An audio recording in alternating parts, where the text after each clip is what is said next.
Hey guys, Nyx here, and we are finally back with a stream.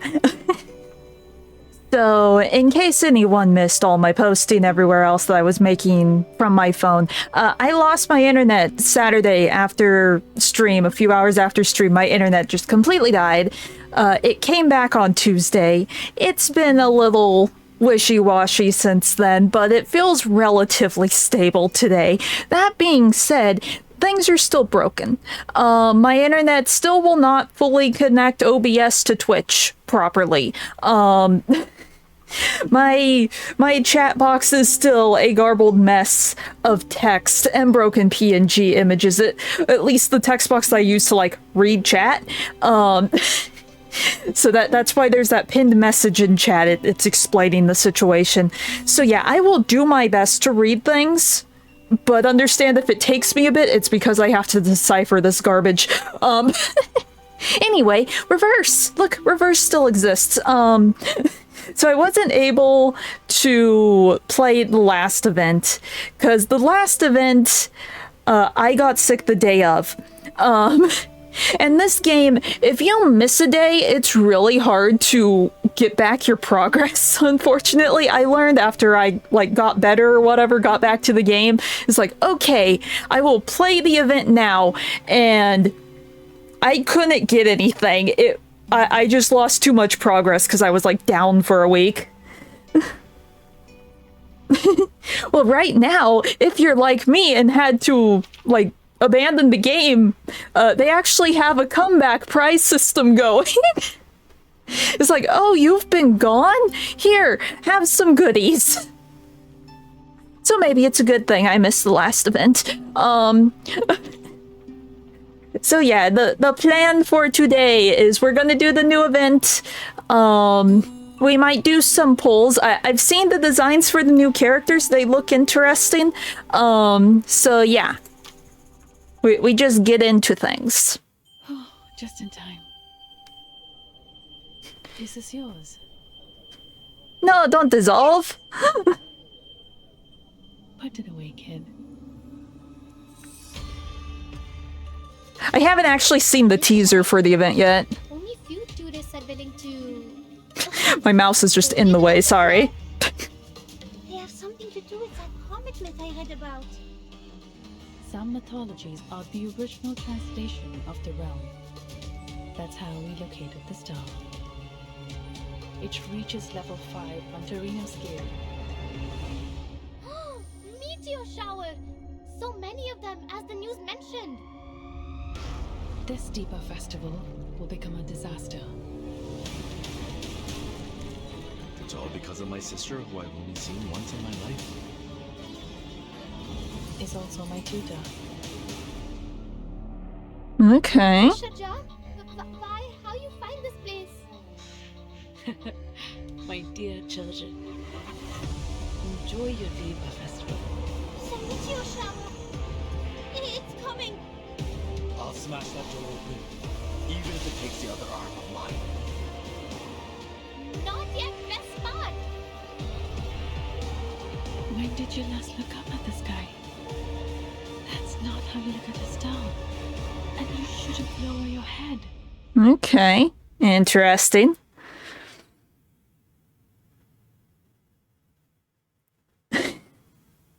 Okay, no problem, GM. Understandable. VODs are there for a reason. No big deal. Let's see if I remember how to play this game. Let's see. This one, right? This? Procrastination syndrome, right up my alley. I'm a pro at that.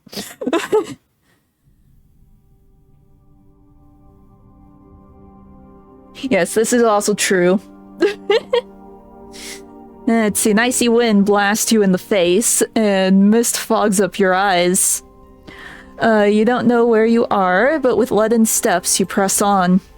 You can vaguely feel yourself moving to a higher place. You can stay here. You can't stay here. You definitely have to get away. No, that's like a joke I heard a long time ago. It's like, oh yes, I'm a procrastinator. Let's see, look. A thick rope is thrown down from above. Strong and sturdy, it waves at you as it swings in the wind. Your legs are trembling, your eyes are losing focus, and your blood is running cold. You stop and you hesitate. An escape. Reach for it? Oh, we get to choose everything? Let's see. We have nothing to lose. You reach for the rope and hold on for dear life. You would have grabbed it with your teeth if you could. Sadly, it's not as sturdy as it looks. Crack, you hear the snap of a fishing line. Suddenly, you're falling. Panic and fear overwhelm you, and you take hold of your mind. Ah, dream. Let's see, late at night in the research institute, all is quiet as usual. The documents and proposals under your arms have been there for too long. They were probably the cause of your nightmare. 4:15? I slept almost 4 hours? Hey, whatever works. Sleep when you can. It was supposed to be a quick nap. That's usually how it goes. You hear faint snoring from all around. The rest of the staff is sound asleep. Everyone decided to take a nap.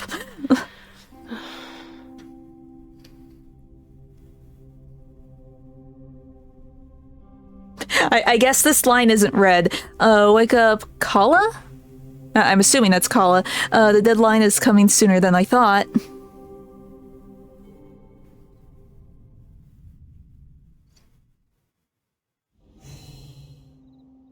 Okay, looks like everybody's exhausted. Stay sharp. We might find something to eat in the research lab. Okay. Okay.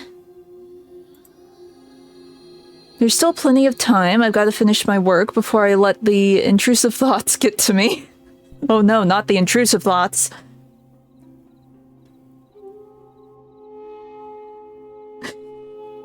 Okay, no problem. You could do it. I believe in you. I will be here trying to figure out what puzzle we're playing this month. Okay. Reach the destination. You cannot pass through sealed areas. Okay. No, you can. You can. Reading's easy. If all you need to do is read, reading's easy. Let's see. Okay. A researcher is fast asleep on the floor. She's breathing steadily like a baby. Only her adult size makes the scene not so adorable or appropriate. But it is. It's like the easiest thing. Talking and like reading out loud, that's when it gets hard. But if you're just like reading in your head, it's super easy. Math is evil. Math is evil. Numbers, the bane of my existence. Okay, wake up. Go sleep in the conference room. Daksha? I am going to struggle with all these names. I'm saying this now. Do not murder me for butchering these names. I apologize. I'm going to make an attempt, but I don't know how these words are pronounced. Bye.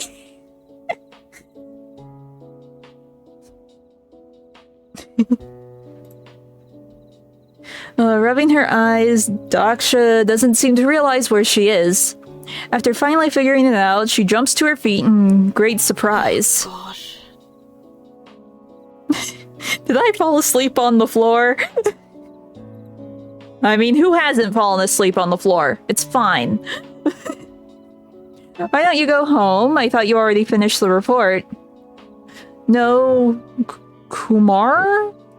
gave me some new suggestions for my research direction. I have to start all over again. She did that again? This is going to be my last project here. That's right. I should have done this earlier. With that, she buries herself in research, ignoring you. You take a deep breath and walk away. Okay, so we just have to wake everyone up, I guess? Oh, we have to do this one at a time? Aurora is shaking the air. Okay. Silence and coldness climb your back. Okay. Half a cereal bar lies on the table, dry, stale, and half exposed. It doesn't look very appetizing. It's from the day before yesterday. Well, beggars can't be choosers. It tastes... Much better than I thought. Lucky. You examine the cereal bar and notice that something's a bit off. Gaurav, Now the whole team has to pay for your screw-up. You can't even distinguish a single star from a binary star. What academy in its right mind ever let you in? Cowbridge? Cowbridge. Oh, is that like their version of Cambridge? Sorry. and we're working in an institution, not a pet store. Remember to tie it to the door. Tie what to the door? Even the smallest mistake can result in sleepless nights for everyone. Miss Kala... You take the coffee with both hands. The overly enthusiastic puppy is still at your knee, oblivious to the unpleasant state of affairs. These telescopes are our eyes, using thousands of years of observational data to guide us as we peer into the depths of the universe. Well, we have never seen it with our own eyes, though. But I'm sure Again, please do not forget to conduct analysis on the changes in the spectral lines. They should be treated like your second pair of eyes. Yes, miss. They said his name and I did not catch how it was pronounced. Gaurav? Question mark? Lowers his head and pulls a cereal bar out of his pocket, drawing the friendly puppy's attention. He absentmindedly feeds the puppy until the researchers call him away. Oh, we just ate a dog candy bar. Wait a minute. You turn the cereal bar over and see jagged gnawing marks on it. The shadows are hot on my heels. I should hurry up. Okay. Okay, do we need to... We do need to get that, unfortunately. This might be, we have to play it twice to get everything, sort of deal. Now that you're fully awake, it's time to get back to work. She seems like a, no slacking kind of girl, so, go back to the desk. You embark on your 10-meter journey, an arduous, terrifying expedition strewn with difficulties, accidents, and even danger. As you walk across the moonlit ground, you can't help but look up. The next second, your mind is flying amongst the stars in the boundless sky. Stop. Stop. Huh? You're already outside the gates when you come to your senses. You are greeted by something that transcends work, the limitless universe. How long has it been since I came here? We were supposed to go back to work, lady. The countless days and nights observing the stars within the confines of the Institute. I forgot how much I have to crane my neck to see the stars. But when I bury my head in data, I can discover so much more. I should come here more often. But there's always something pressing at hand. Such a rare opportunity. The urgent proposals are... I should be able to find all those stars again. You collapse and all your worries fade into the background, but simply ignoring and dodging problems won't help you get rid of that terrible monster. Inside the Is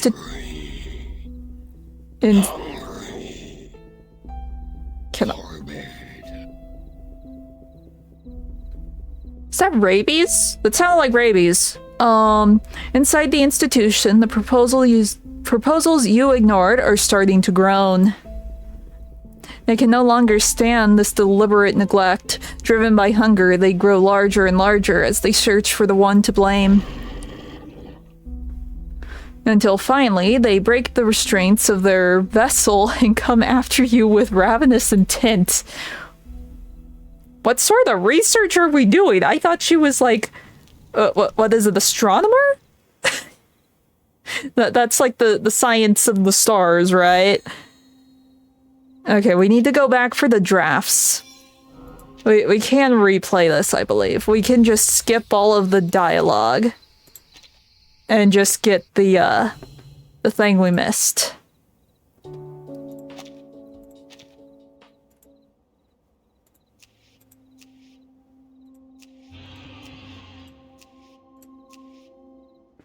Okay. These crumpled drafts are research waste. They are now in the trash. A yellowed piece of paper catches your attention. Something you threw away. What was it again? Let's look at it, I guess.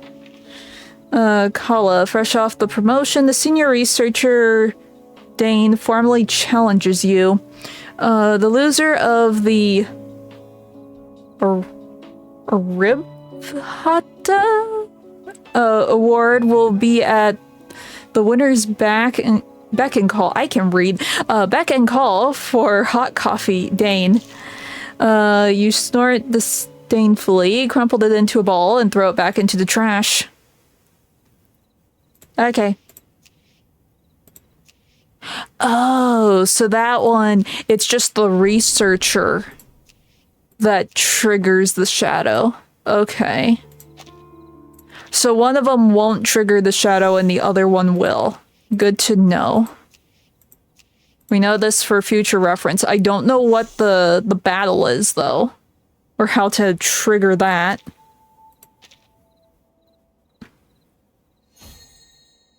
Okay. We did the thing, I think.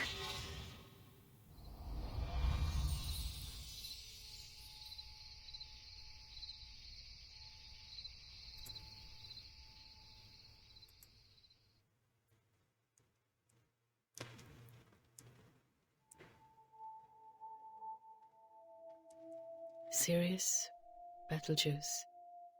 They look so close to each other in the eyes of mankind. But they are actually over 600 light years apart. Whether immersed in the boundless universe, expansive plane, or a quiet bathroom, one cannot escape the contemplation of life. Under the cover of the starry night, the hungry beasts crawl to your side, entangling your legs. Oh, it's gonna read for itself.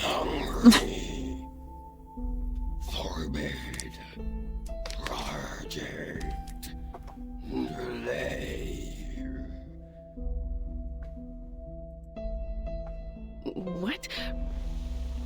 Countless ravenous hands grab hold of you, trying to drag you back to that terrifying lair known as the Research Institute. She doesn't like her job. Such is the fate of a procrastinator. Relaxing is important for...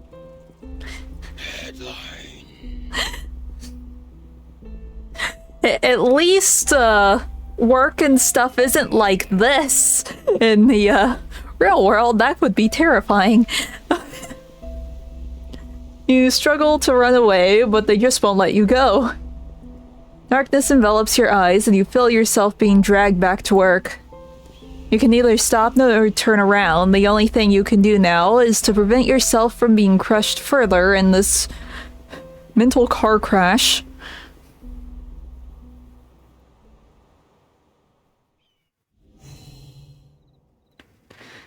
The feeling of dread is getting stronger.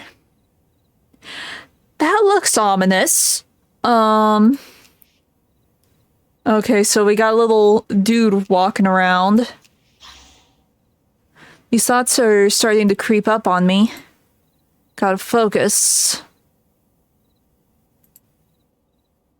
Okay. Okay, as soon as you get there, the shadow shows up. Okay, so the paper is the important one. Okay.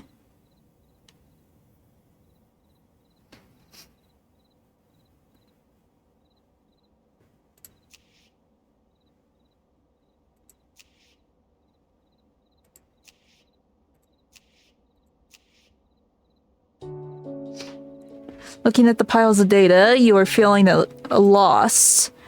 But you have to take the first step away. Now start the engine of your brain and try to keep up with your hands.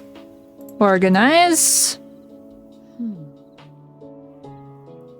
The data in May, we saw nothing that day thanks to the dark clouds. You remember that day, a bunch of children swarmed into the observatory surrounding the telescopes and equipment and poked around curiously.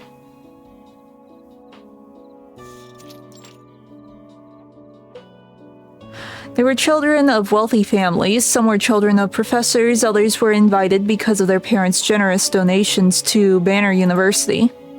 Ordinary children had to pay a high price to observe the universe, but she knew that. Distracted by shiny new discoveries, the kids would soon pay no attention to the dreariness of this place. Unfortunately, because of the bad weather, they have to come here another day. The children sighed in unison and hurried to the observatory. No, that was right. Observatory exit. For some reason that didn't sound right, but no, that's right. One girl stayed, clutching her dirty clothes, staring at the telescope twice her size. You should go with them. Are you the admin here? I love this big girl. She's beautiful. Nice taste. But I'm not the admin. That's a relief. The things I had to go through to get here to see this, following those noisy brats and sneaking in behind all of them. You know this place is over 20 km from the foot of the mountain, don't you? Is no one picking you up? I can walk. May I take a look at the sky just for a second? Frowning at the request, you look at the dark clouds covering the sky and glance at the specks of mud on the girl's ankles. She looked up at you, eyes wide open, as if sparkling with tears, and tugged at your clothes. Promise me you'll take my ride back home. Deal! The memory of her eager gaze and spirited figure brings warmth to the cold institution. Organizing observational data, analyzing celestial orbits, you seem to have found some of the drive you once had. Processing this part of the data went better than I thought. Great, let's stay focused at this. I'm assuming we still have to go to the computer.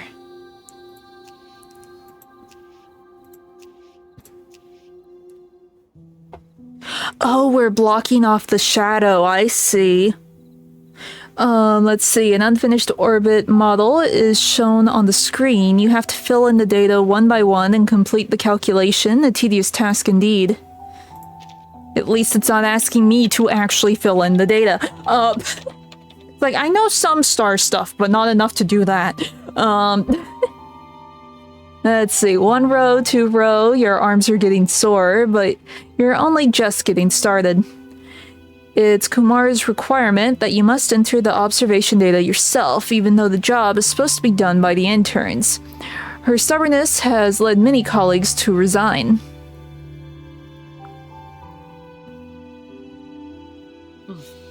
Researchers should treat their observation data like their own child.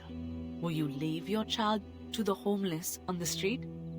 Sorry, no offense, Gaurav. Grav. Okay, that's how you say his name. Grav. Kumar, I've already been away from home for 2 whole days just to fill in the observation data. Well, that sucks.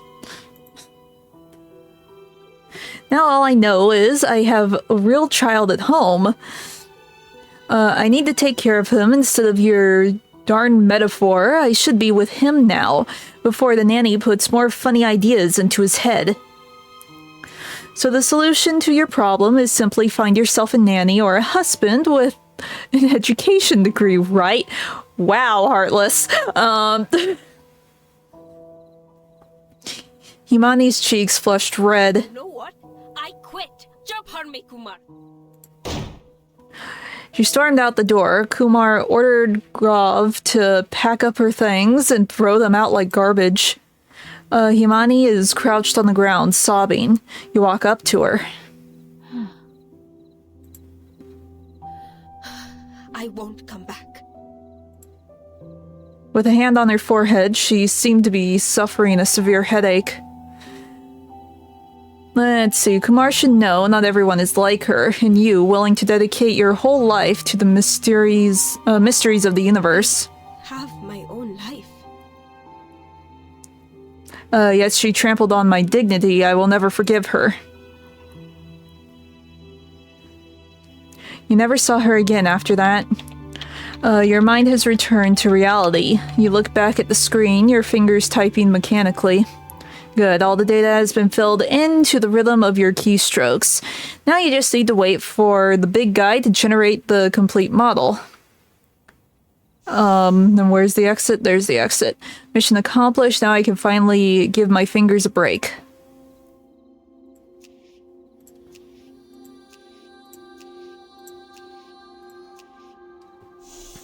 Did we do the thing? I think we did the thing. So full. The monster finally quiets down, like a giant beast fallen into a deep slumber. You pack up your documents and turn off the computer. You know that this is far from over, a nightmare still looms ahead, and you've only cleared one of the many hurdles to come.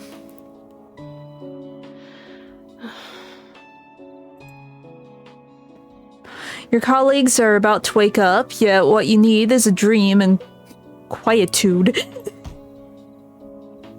Never heard of that. Quietude? It's supposed to be solitude, isn't it? Is quietude even a word? Let's see. You get into the car and isolate yourself. Soon you pass out and sink into the depths of your consciousness. I can speak, I think.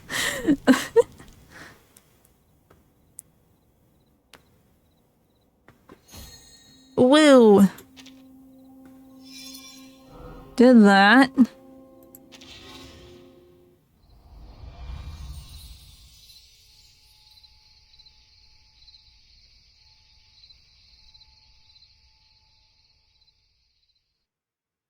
What happens next? Okay. In a crowded building, you walk into a classroom and step onto the podium with a file in your hand. The scrutinizing gazes coming from below are hard to ignore. It feels both familiar and overwhelming. This report given here concerns the work, the supernova under the binary star system of white dwarf FYDL 82A. Your audience adjusts their posture and listens to your introduction. They have questions, but their professionalism tells them to wait until the end.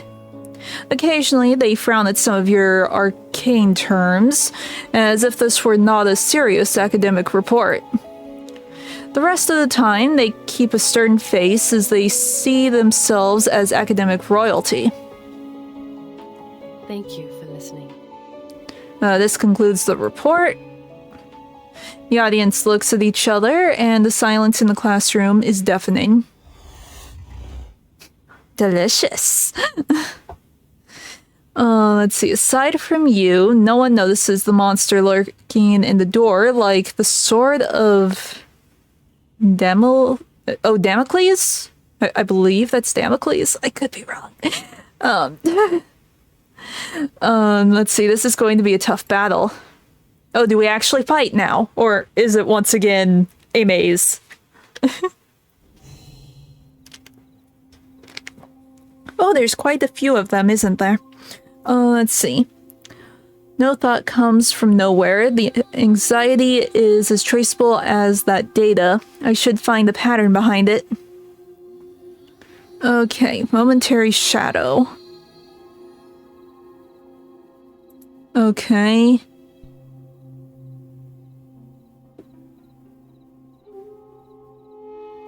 Okay, so we have timers? Okay, so we need to... I'm assuming we'll be able to go over where the timers are. Just because, like, people are blocked off.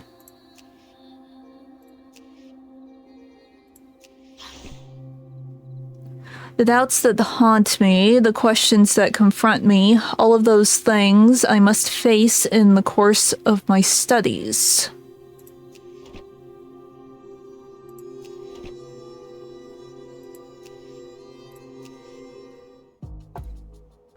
He reads your report carefully, but the content does not dispel the doubt on his face. He seems to be looking at a plate of indescribable food. First of all, you're an arcanist, right? They seem to know everything about you. But you remain calm and collected, as if you'd never hidden your identity before. Yes. But I don't think that has anything to do with my report. If research proposals can have a fearful gaping maws, then what's so strange about them knowing a few things about you? Let's see, if you look at my signature on the report, it clearly states that I'm an arcanist.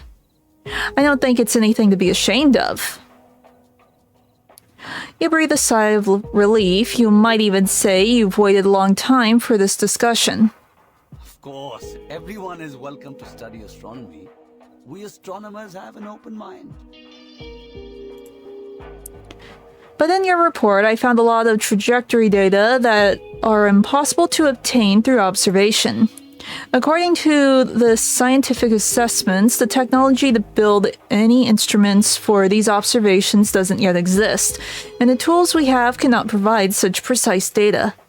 So either you fabricated the data, or you used so-called arcane skills to... This unobservable data was not entirely originated through arcane skills. I referred to a large number of spectrum analysis and observation reports made by other scholars. Arcane skills only played a very small part in this process. You interrupt him, frowning at the rudeness of his tone. You can check the divination data in the past years on page 24. It matches 97% of the data obtained by normal means. The margin of error is perfectly acceptable. That's what's been written here.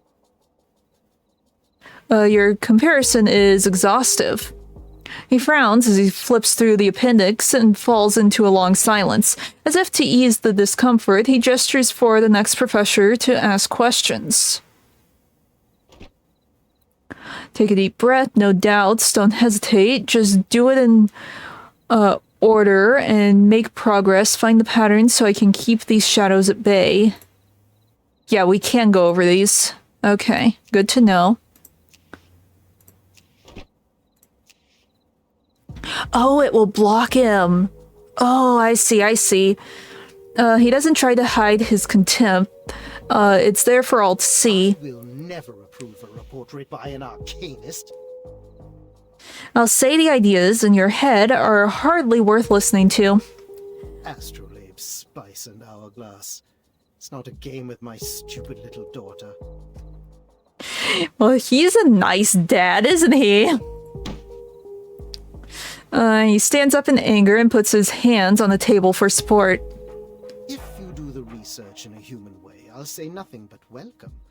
However, you acquired all those data through absurd methods. You didn't read the report, because clearly on page 24, you remain unfazed, long accustomed to this. My apologies. Sorry, but your objection has nothing to do with the contents of my research. You're just attacking me personally. I will not respond the way you want, but please allow me to give you a suggestion. Respect your daughter. Yes, exactly. Burned by the gazes around him, the man flushes and sits down in a panic.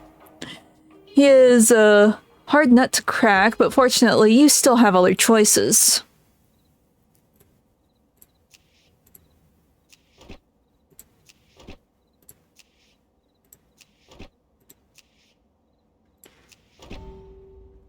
Oh, we ran out of moves?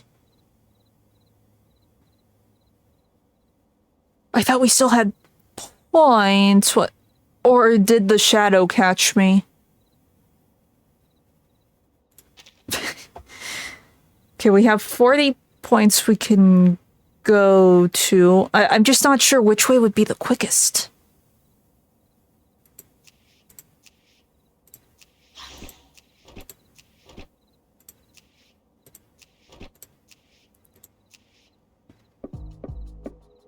One hand supporting his chin, the other tapping the table. This man seems to be evaluating your report seriously. Could you explain the 3% margin of error in the comparison table between the divination data and the normal observation data? A 3% error is indeed negligible, but I'd like to know if there's a commonality among these inconsistencies. If the commonality is universal, it may indicate that you have manipulated the data or even fabricated the result. You made it. Oh, she's gonna read it. I don't have the evidence of something I did not do. I can show you more of the collected data. You can do a random check to see if I fake the conclusion. I have no further questions. Alright. The truth will remain unaffected whether you are an arcanist or not. He nods, acknowledging your research. You can't help but heave a sigh of relief. Okay.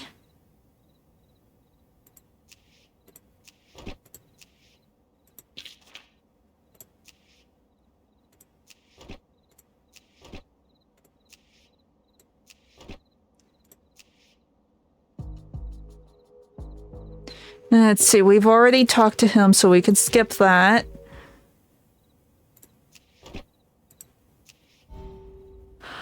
Oh, I clicked. I see. If you jump, you can't jump on those when they're 0. I see. Okay. I see my mistake. I must have clicked on it when it was trying to block me off. We will get this eventually. I just need to think. Okay.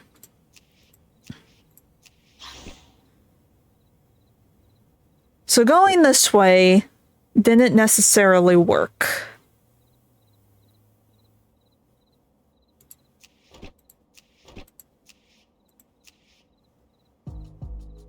Okay, we've talked to everyone. We just need to solve the silly puzzle.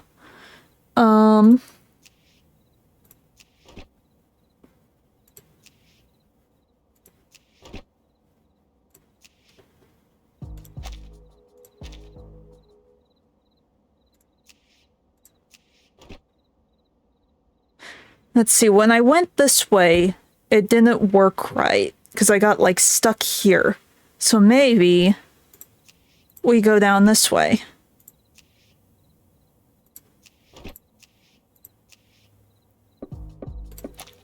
Okay, where do we go?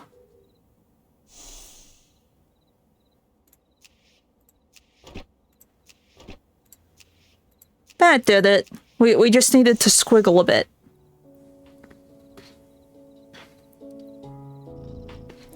You look outside and see the monster reduced to the size of a cat, purring with satisfaction.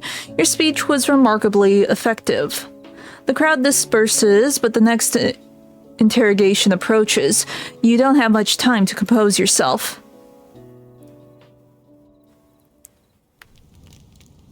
Cool. But no, the last event, I did play a little bit of it. I did get through, like, the main story. It took me forever, though, because I was trying to do it while I was, like, still semi-sick, and I was dying. But the little mini puzzle for, like, this section for the last event was really cute. It was like Slayaway Camp. I appreciated that.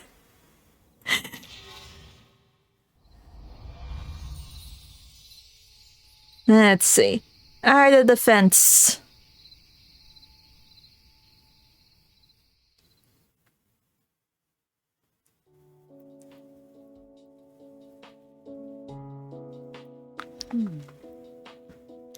According to the data, the distance between white dwarf FYDL 82A and its secondary star is gradually decreasing.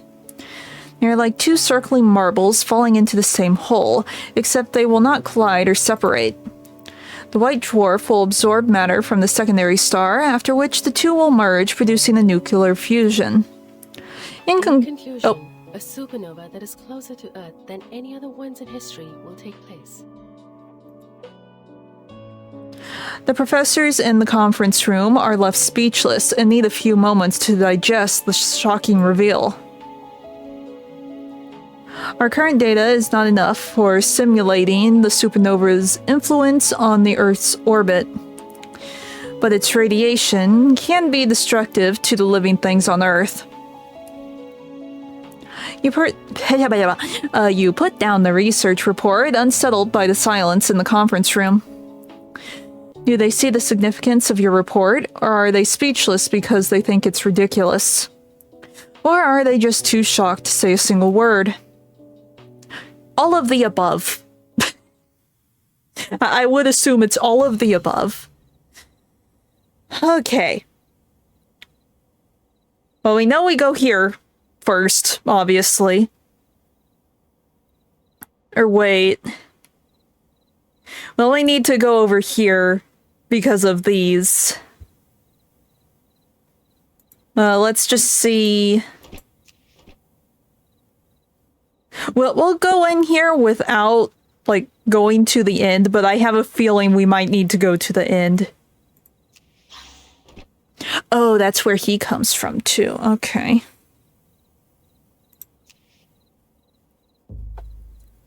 Your conclusion shocked us.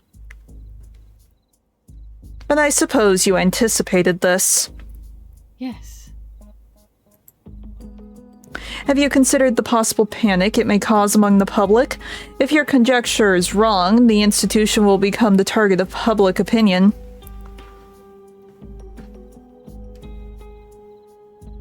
Fear and doubt are always present in the search for truth. I feel that this is probably the better answer, because disregarding that just seems wrong. We're trying to calm everyone down, I think. The weatherman should not be condemned for predicting a storm. Doubt, fear, no research can truly be free of these things. I will take responsibility for the public opinions it may cause. It's a price I have to pay. He sighs, but nods nonetheless.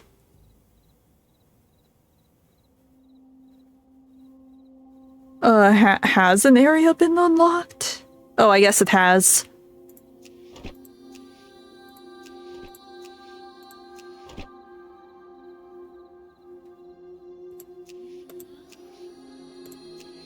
Nope. Okay, so I do think I need to go down to the end. Okay. This is why we test things.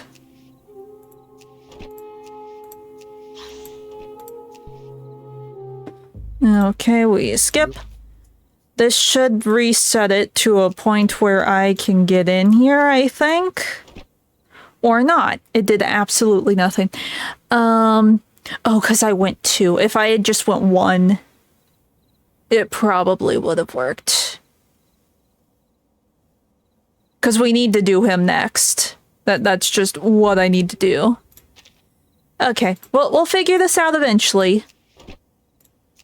Okay, 1 extra move.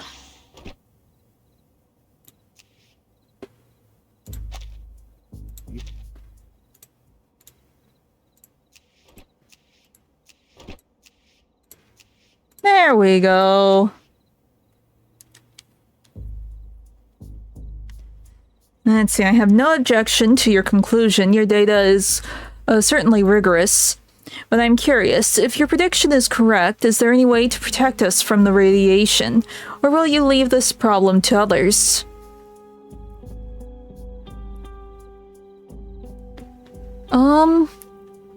There's only so much we can do, I would think. It is out in space. There's not much that we can do here on Earth. At this time, we are unable to analyze the composition of the radiation. I have no solution. It sounds depressing, but it's true. I think our hope lies in further research. It seems I'll have some... Sounds like I won't sleep well for a long time until we figure it out. He shakes his head, takes off his glasses, and rubs the bridge of his nose. Okay, so we can go over here now, so let's scooch. Yeah, we'll have to go the long way. Oh, that is a problem.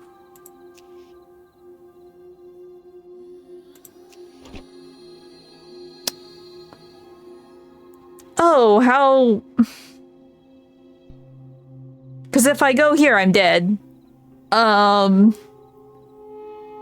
Okay, I miscalculated. We're probably supposed to go up and around again.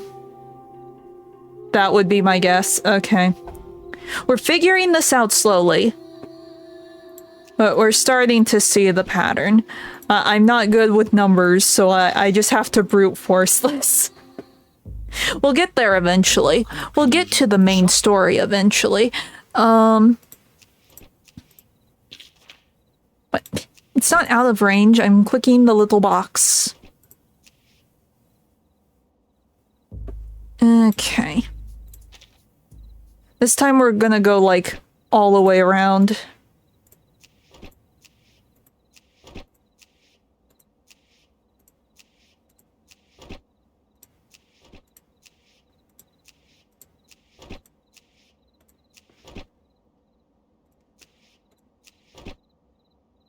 Or not.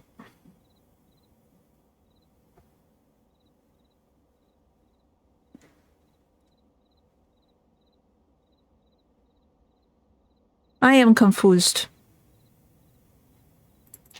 How far back can we undo? I just realized there's an undo button. Okay. Because if we go here, all of them will be blocked off.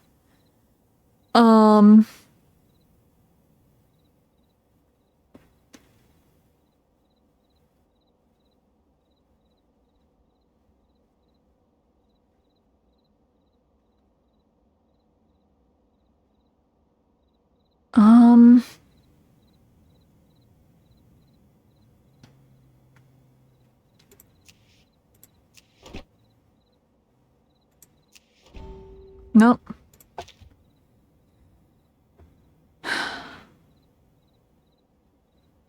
Because once we get here, we...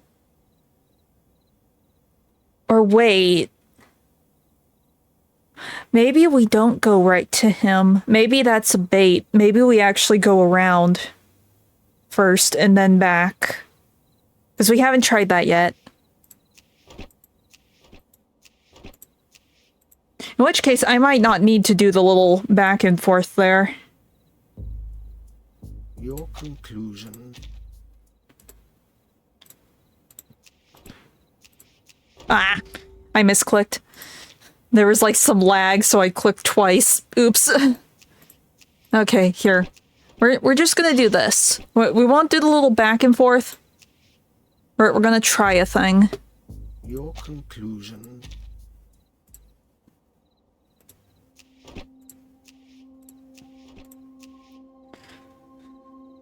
Okay. Come in.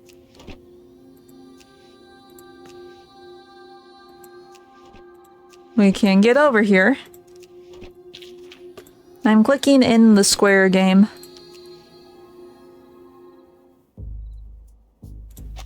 Eventually we will get to this last dude.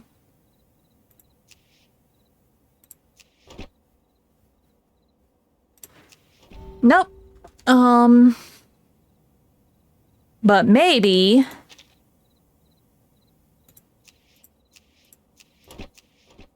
we're gonna be here a while. Your conclusion.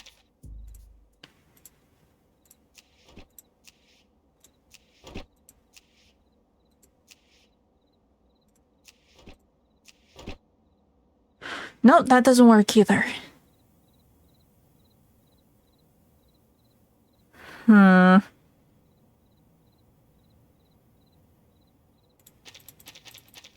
I guess it... just reset it. Okay.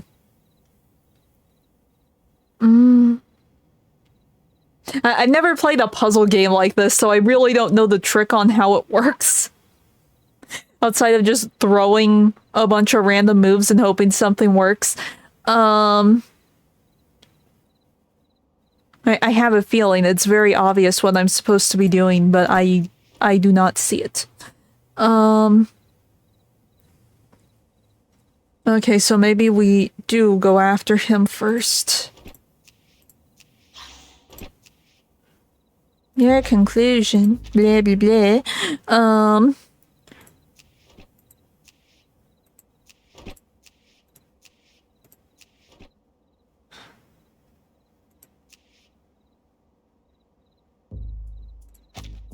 Okay. What do you mean it's out of range? It's right in front of me.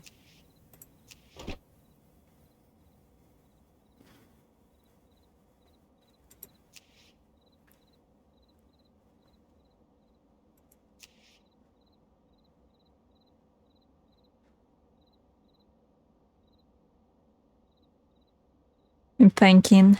I am thinking so hard. What haven't I done?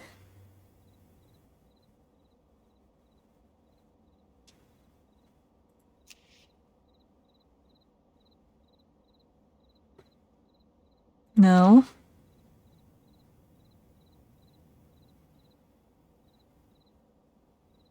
What haven't I done? What? I thought I saw something, but apparently I missed the number on that one.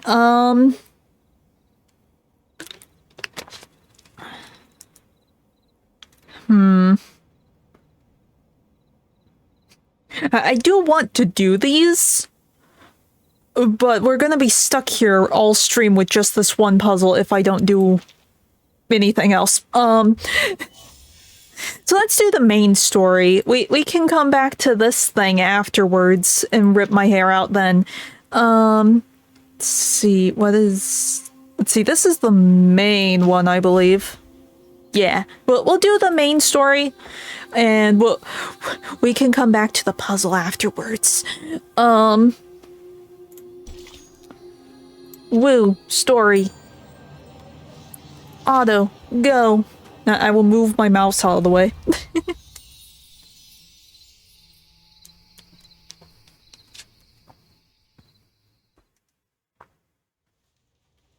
Hypotheses have been made regarding the quasars as follows. The hall was packed with audience members. The darkness below the podium is boiling. The eyes with the questions and inspection. Some behind glasses are cast out of the darkness. Just like the signals beamed from several light years away and received at the top of the observatory. Good. Based on the data of its redshift, Dr. Schmidt deducted that it is moving away from us at a recessional velocity of 1/6 of light speed. Okay. Page 3. I did put it in. In most cases, we would consider a stellar black hole as what is left from the gravitational collapse of a star. Red chalk left a draggy circle. They fight, I couldn't read that. attract each other, and merge into a supermassive black hole to which the stars in the nearby galaxies will be eventually pulled by gravity. Page 3. Oh, here it is. Did Kumar put it here for me? Then there was neither existence nor non-existence. Oh, There it's was the... neither the realm of space nor the sky beyond. Did she put it in my notes or did I write it on the blackboard? Then there was neither death nor immortality. There was neither day nor night. Inside the quasars, there is a violent activity occurring that is close to a supernova. Okay. It devours stars. And the gas cloud turns into stars out of gravitational driving. Thus, a new star is born. It is a graveyard filled with corpses. I have never heard someone pronounce graveyard that way. It's a graveyard. As well as a cradle for new stars.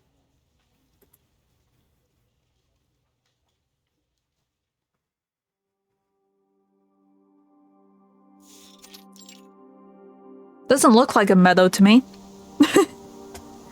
Let's see, the evening breeze, the meadow, and the fresh air. Despite its lack of privacy, this was a good place to chill as it could be. It was a clear night, stars twinkled in the sky like golden sprinkles on a dark cloth. That was a successful lecture, Calabuna. Kalabuna heard a familiar voice and recognized the footsteps. Without looking back, she already knew who was behind her. Thanks for your rare compliment. Oh, she's doing the anime thing. The intense anime opening music is gonna start. The first thing you do after the long absence is listening to my embarrassing speech. You see, this is not my thing. I'm still struggling with a word I should use in part 3. Oh, but you know I won't pass up a good chance to sit in the audience. The grass rustled. As she lay down next to Kalabuna. To be someone who can smile knowingly at the argument made by the lecturer, knowing full well the thinking process behind, while staying close to other whispering opinions. This is the perfect spot for observations, like a perfect observatory from which we witness the events in the universe. I'd rather not give a comment on your personal taste. Kumar, I think we should make some adjustments to the details of the following observation. Here's an idea. How about we put away the work for the moment? Forget those things. Just look at the stars. She seems to be calmer in this side of the story. Move over. The grass beneath me feels like pine needles. She seems to have chilled out a bit. When you were away, Donnie from the institution had paid a visit here. Based on his attitude, I may tell he was doubting my identity as a human. Oh, so it's pronounced Donnie, not Dane. My apologies. If it goes on like this, we are likely to be kicked out of our own project. I've destroyed all the observation data of that special celestial body. At least through this, we can keep the observation method between you and me. Her words were only met with a lasting silence. Kalabuna turned to the person next to her. You seem... Have I done anything wrong? No, as a research student, you did an excellent job, though no more than I'd expect from a student of mine. Her voice was incredibly calm. That's just what we've been doing, isn't it? Hiding in the corners, doing research that completely has nothing to do with others. You know what? I'm a bit tired. Seriously. Tired of the pointless power struggles between these specks of stardust. We all know none of us could avoid the fate of being restored to the basic elements of the universe after we die. She sighed deeply at the thought. Never mind. It's not the first time it's happened. I've never been welcomed on either side. Speaking of which... Hooked by the conversation, unpleasant memories swam up again. My parents. Yeah, I told you about them. They abandoned me because I had little so-called talent for Arcanum. And now they are showing remorse for what they have done. There's more. My stupid younger brother knew nothing about what happened to me. He didn't even recognize me, his own sister. Well, that sucks. No wonder she was so harsh. Her family treated her like crap, so she wants everyone else to treat their families like crap too. Still sucks though. Paid them a visit this time back in your hometown? Visit them? No, sweetheart. I went home to do many things except to hear some old people's apology. I've never cared about those things. I went there to deal with a little business, and it was done smoothly. Did she kill her family? Just the way that things are worded. Do we trust her? She seemed to be in a state of ease. Are we sure about that? I've taken care of everything there is to be done. Yes, she definitely killed them. Or something. That's very suspicious sounding. I am sorry. Alabona, If what? A gust of wind blew by the meadow. A subtle sound of plant fibers rubbing against each other could be heard clearly. If one day we can see that celestial body with our own eyes, or even touch it with our own hands, I will definitely. Kumar. What are you talking about? Calabona propped herself up on both of her elbows, trying to see the one beside her clearly. But that person's face was indistinguishable. Huh? What? What? What? So I think she did murder her parents then. Okay, let's see if I remember how to fight.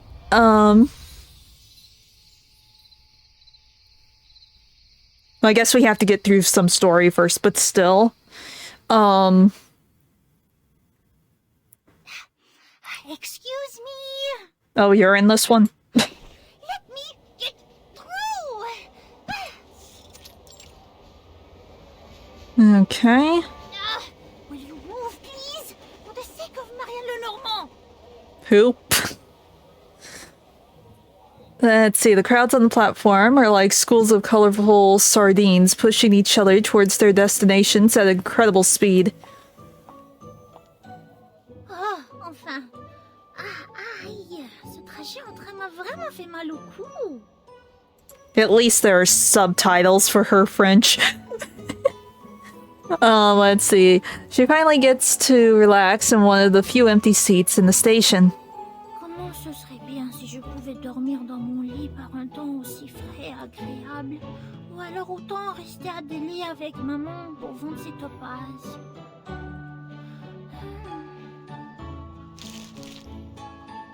Her fist tightens, though she doesn't consciously want to. The documents rattle in her hand. She looks down at the documents. Non, Mathilda n'abandonnera pas. Qui sait quand ils approuveront mes congés la prochaine fois? En ce moment, l'énergie céleste semble être parfaitement forte. Et la meilleure zone d'observation se trouve être proche de Delhi. Quelle occasion providentielle pour ce génie de la divination! Ce serait... Oh, Attends, I voir. bumped the button. Quand j'ai trouvé le bon endroit pour méditer, Let's see, she silently shakes her fist. It seems she has made up her mind very seriously. tôt ou tard, je remonterai jusqu'au sommet. She rummages through the documents and moves close enough to read the poorly printed text. Voyons voir de quoi il est question sur cette affiche. Deepa Festival. She turns over the poster. People in Mopang hold the Deepa Festival during the meteor period every year to seek the blessings of Vendre. Oh, alors c'est en fonction de la pluie de météorites ici. Vendre. Je crois que j'ai lu ce nom dans les documents. Je suis à l'est de Chandigarh en ce moment. Pourrait-il y avoir moins de signes ici? Ah, cette carte est en anglais de l'autre côté. Très bien. Ce serait encore mieux et plus classe si c'était en français. L'endroit que j'ai trouvé grâce à la divination s'appelle... Mort Pink. C'est un temple. Je dois me rendre dans sa grotte au nord. Bon, un temple. Cela peut être un rapport avec le mythe de la comète que j'ai lu avant. N'est-ce pas aussi l'un des endroits où l'on peut voir la prochaine pluie de météorites? Okay. Super, c'est là que je vais alors. Où est mon stylo? Ah, là, très bien, notons-le. She hunches over and writes something down carefully. Bien joué. Tout est beaucoup plus pratique dans la nouvelle ville. The ceiling looks new. This train station seems to have been built not too long ago. Ah, c'est beaucoup mieux que le plafond de la gare de Delhi. Ah, je me demande comment vont maman et papa maintenant. Cet Indien part vraiment vite quand il négocie.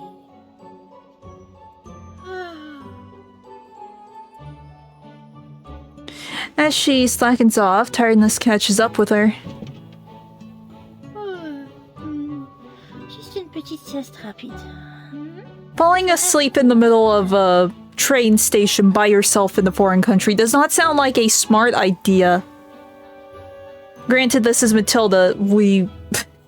Matilda and smart don't seem to go together, from what we have seen of her. Très courte.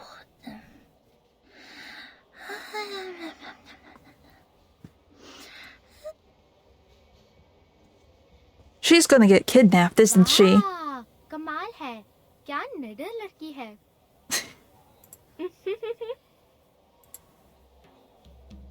Something tells me she just got robbed.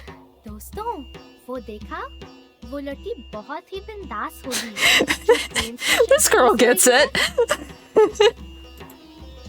अरे मुझे कुछ नहीं दिख रहा है boss आपकी तरह हर किसी की नजर इतनी अच्छी नहीं होती ओह धन्यवाद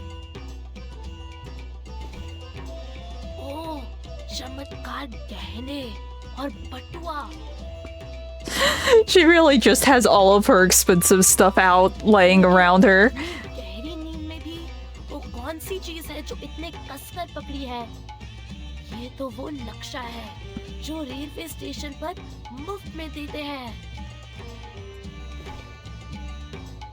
हाँ, कोई कीमती चीज शायद जैसे खजाने का नक्शा होता है किताबों में अगर करीब जा सको और फिर I just noticed she has like a little pet snake. रहने दो तुम्हारे लिए बहुत मुश्किल होगा अजय तुम बाएं से जाओ कागज को वैसे ही लेना जैसे मैंने सिखाया और मिल जाए तो मुझे ये इशारा करके बताना Wait, the little snake had a necklace. I just noticed that. ध्यान ध्यान से छोटे। It looks like it has a little necklace on. हमारे इस काम में। ओह, मिस्टर जाको कभी मत बताना कि मैंने तुम्हें ये काम सिखाया था। जाओ, जाओ। तुमसे पहले कोई और ना जाके ले ले।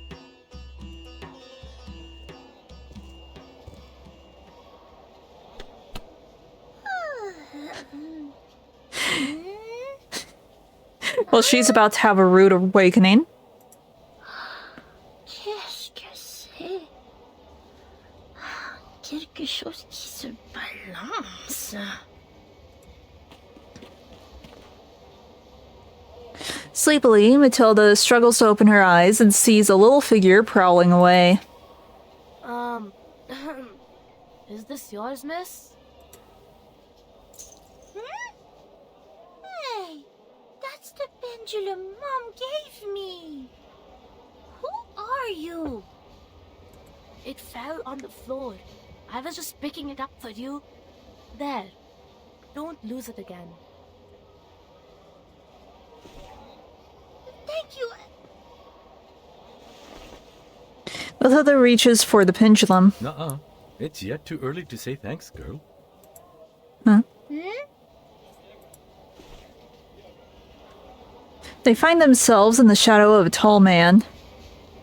He's got a cool mask. The man seems travel-worn, but he's carrying just a little luggage. About 3 minutes ago? Or 5 minutes ago? This fellow was wandering around you like a sneaky ferret badger. Trust me, this is no friendly encounter. Let's see, he raises his left hand, more specifically his prosthesis, to show the delicate wallet between those seemingly stiff fingers.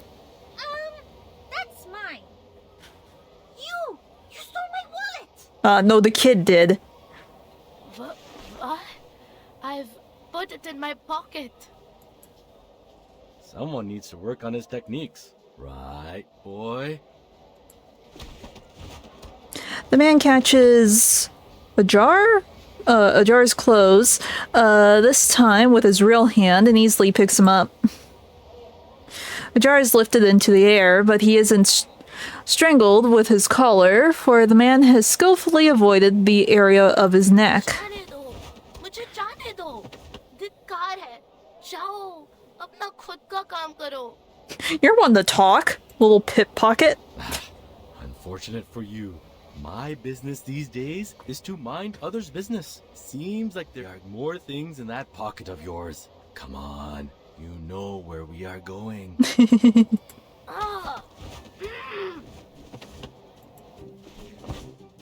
Jar shows his teeth and bites the man hard on the right hand, which is dragging his collar. I like how he reacts with his fake hand in the animation.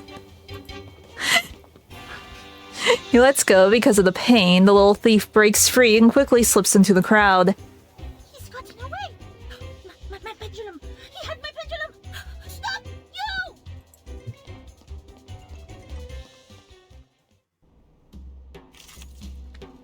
Okay, let's see what we're doing. We need Beast. That means you. Wait, give me 10 more minutes. Let's see. Healer. You're my healer? You're my healer. Silence.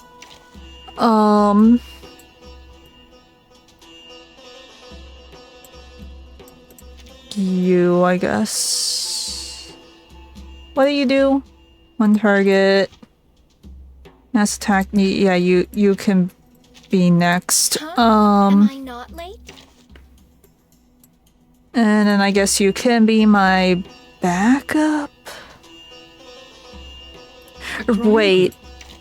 No, I'm remembering things. I'm remembering things. We want... swap these two so we have a shield. You could have swapped properly. Huh?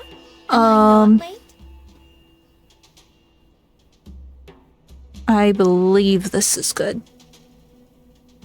We will try. I don't like to resort to violence, but sadly these accidents happen. Hey! Who dare you, little terror? Oh boy. Hey, slow down. You'll get yourself hurt. Why is he running circles? Let me see. Ah, good for you, clever boy. Planned this route beforehand, didn't you? So, to the left. Okay. We already have that going for us, so we can just... I think we just attack. Just as I will. Feel its pain and know with regret. Oh, my bad. Please let go me. You should have seen this coming. Now give me... You wish. Hey! You bad kid! We just beat up this kid several times. It's fine. Intriguing. Glad to be of service, my A lady. tooth for a tooth. Sadly, these are counterfeits. Bravo!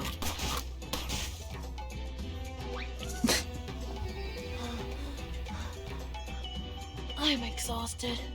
You are still after I? La grande Mathilda ne retombe jamais dans le même piège. Arrête de fuir!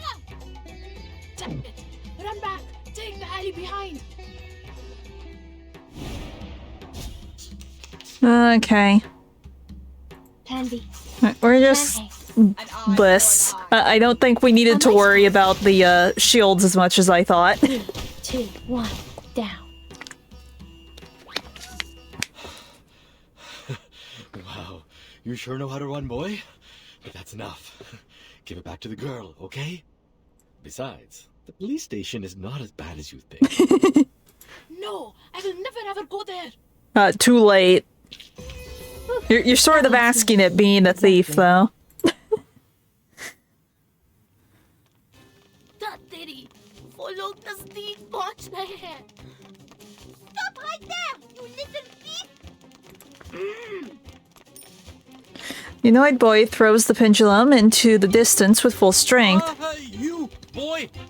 Wait! The man runs into the colorful schools of sardines in hot pursuit. No, it's fragile fruit!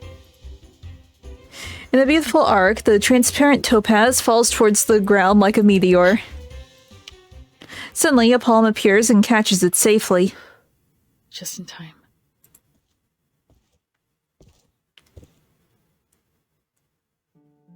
Is this yours? Yes. The lady leans forward and speaks in a soft voice. Matilda stares into her eyes, completely abstracted. Put it away, kid.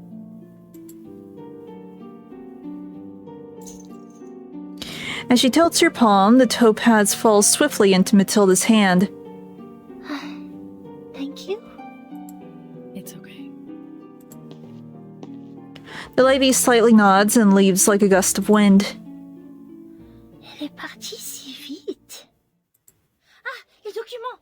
Oh, j'espère que je ne les ai pas abîmés lors de la poursuite. 1, 2... Il manque 2 pages. A small black-haired head is peeking from behind a pillar nearby.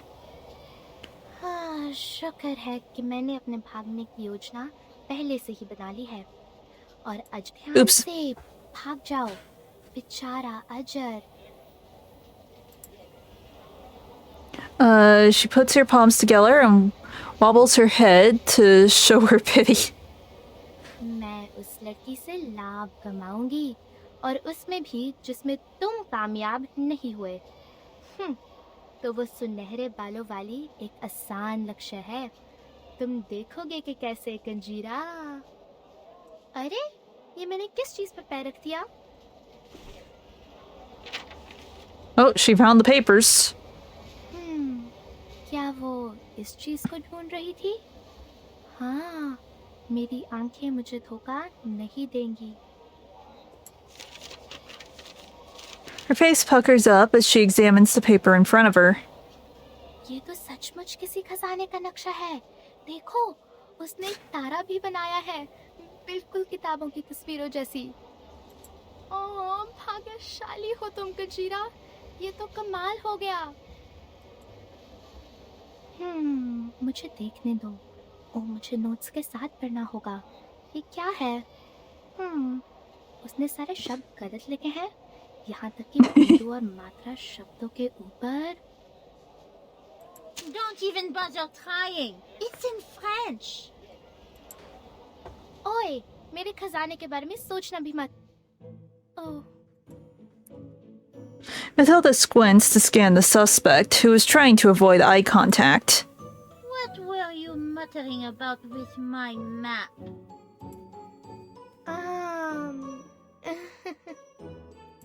I just pick it up and look for its owner.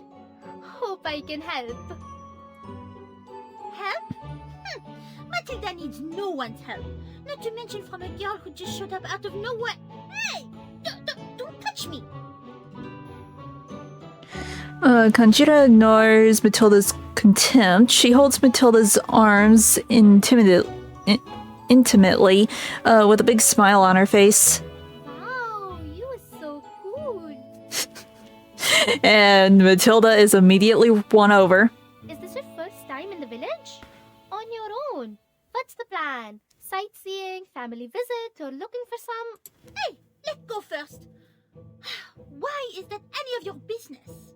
Oh wow, she isn't won over, I'm amazed. I mean, perhaps not clear to you, but in fact, I am a guide who always give best service. Oops. I keep bumping my mouse by mistake, I apologize. Tour guide maybe? Anyways, I tell you, nobody knows this village better than I. Hey, don't stare at me like this. I'm wandering here for a reason. I only give services to outstanding and cool people. They have good taste. That's why I find you at the station from all travelers. My most great customer ever. Ah, the outstanding... Now she's won over. You say. At least you have sharp eyes. Matilda, no. This is why I don't like her. Matilda tries hard to suppress her complacent smile. See, the place you is visiting is different from others. This shrine, only few tourists are willing to... only the locals know. And now people can only go into 3 caves out of 4. But if you choose The black-haired girl reaches out and pats the map on the star. I can take you to North Cave, even if it's not open. Matilda frowns in response. There's suspicion in her eyes. How are you going to take me there? How I do that? My local connections, of course. I see. No wonder there were some discrepancies between the documents and the tourist brochure. For Well, of course, I knew this. a brief second, I thought maybe she had seen through this. No. No, she didn't. She's even laughing in your face, and she's like, "Oh yes, I believe you completely." What are you laughing at? You. No, my dear guest. It's just a sneeze. Ah yes, because all of our sneezes sound like laughs. Well, you see, I just make a living here. I'm short and thin, can't compare with adults. She tilts her head slightly. The angle is so perfect that it seems to be a result of countless practices, and sheds tears naturally. And you is so great. You will not let I, weak, poor kid, get hungry for no money. Will you?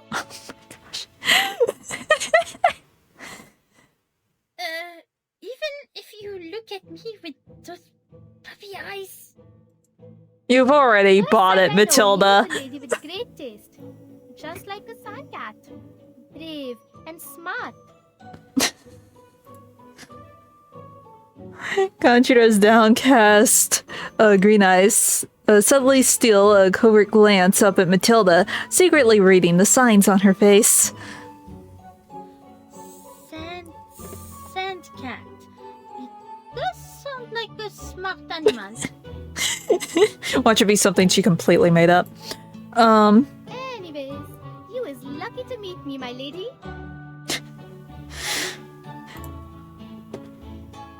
Kanjira waves her hand as if she's made a big decision. Well, for a great customer like you, I can only suffer some loss. Just 200 rupees and I'll show you the shrine and the whole Moorpunk village with a special Deepa festival tour on the house. Want me to recommend a hotel? I know good hotels too. Yes or no, my dear guest? My most great guest? Fine. I will allow you to be my temporary assistant. For your life has been so sad already. Why? Why are we stuck with her for this event? Why? Yay! Let's go treasure hunting! Sightseeing. Excellent. Have you arranged a shuttle bus for the travel? I have something gooder than bus for you. It's called walking. Kanjira puts on a mysterious smile on her stained face. And I promise you, quick like flash. They're walking.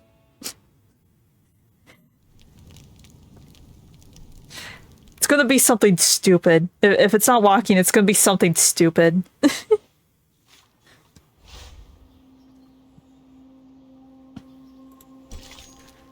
Okay.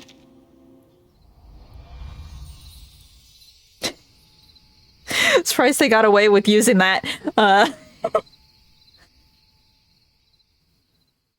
Since everything else they've like changed the name of. But they were able to do Indiana Jones. Let's go! Oh, it's one of these things. I forget what they're called, but I'm aware of these things. You little joke again? Fix it up for one last time. Don't borrow that annoying human thing to her. Bright yellow tuk-tuk drifts in a beautiful arc on the soft road. The brown sand kicked up in the air, covering up the curses of passerby. Slow down! We're going too fast! She said that you would be going fast. You should have expected this. Is this thing really under control? Maybe. As the tuk-tuk roars along, the marigold petals are flying wildly in the wind. Those poor flowers, they're just gonna be stems at the end of all of this. Hold that back tight! Oh no.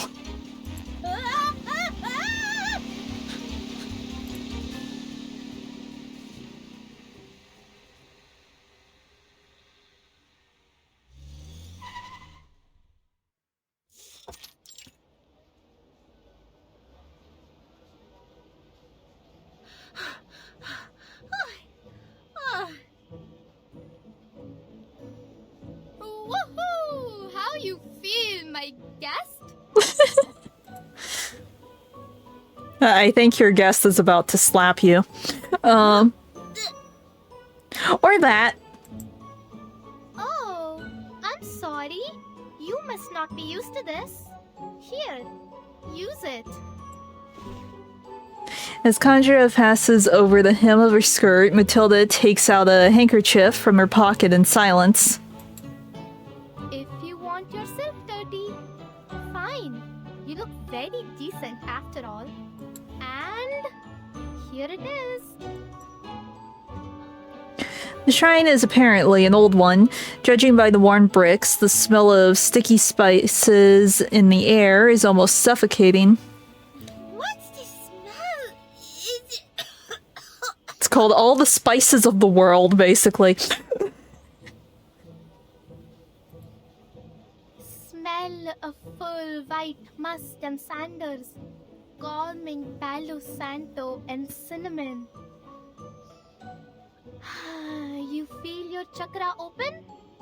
But I can also smell a lot of mango. That smells good. Conjura glances at the stone wall to measure its height and then nods. Okay. Jump over this wall and we're in. Jump over it? I thought there is at least a hidden side door. To see the closed cave, you must pay a price. So this is your local connections. Well, that means tuk-tuk, my guest. No tuk-tuk this village is faster than that. Uncle Sinna is not so nice and lend me if I don't give him my lunch money. My route don't need entrance ticket. Shouldn't you give me credit? Even if she is busted, Conjura is not embarrassed at all. On the contrary, she looks a bit proud. She put her hands together in the form of a temporary stepping stone. Now come. Although I think you don't like this rude behavior. Ignoring the stepping stone, Matilda raises her arms and jumps up the wall deftly. Huh? I was thoughtful and considerate enough not to wipe my nose on your skirt. Yet you repay my kindness with contempt. Climbing over a wall of this height is really a piece of cake. So, do you need a hand getting up here? Matilda looks down proudly from the top of the wall. Huh. Weirdo.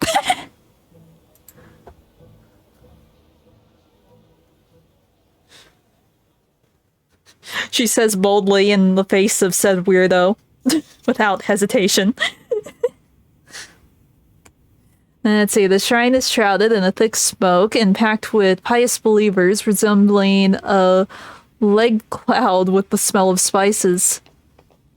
The two small figures sneak into the shadow in the corner while avoiding the believers in their way.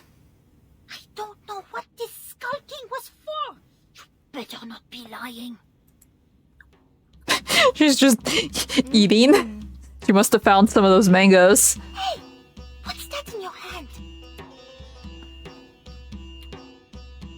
You want a bite? The prayers are so pious. So don't worry, the fruits is tasty. Like I expect. So sweet. When did you take it from the offerings? Yeah, most likely. Don't mind. Manka, come back. Oh, is that the name of the snake? The little black snake creeps up her arm quietly. By the way, I hope you is not afraid of snakes.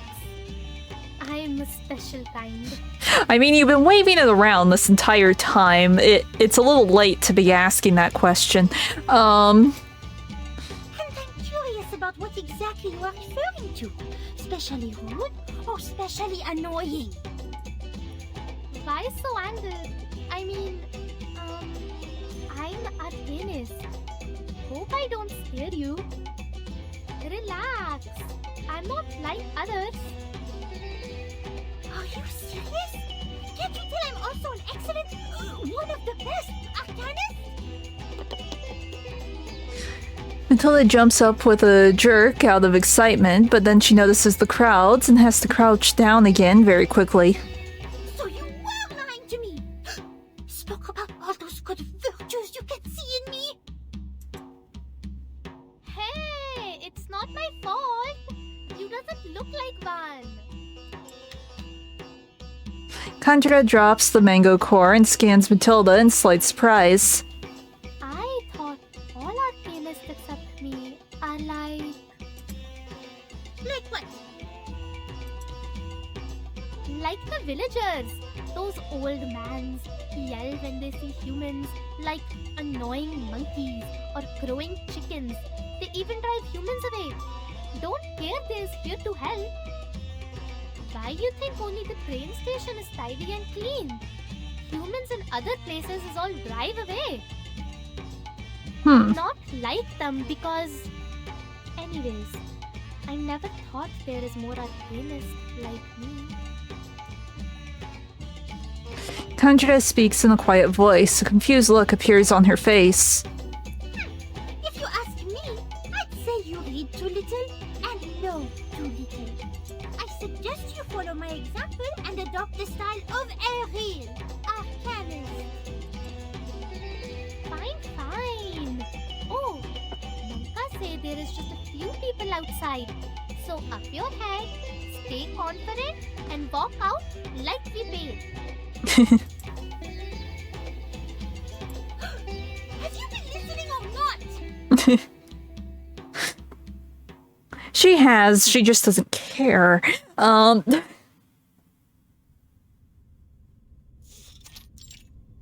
Okay. Following Conjura, Matilda goes through the smoke and arrives at the entrance to the cave. Huh.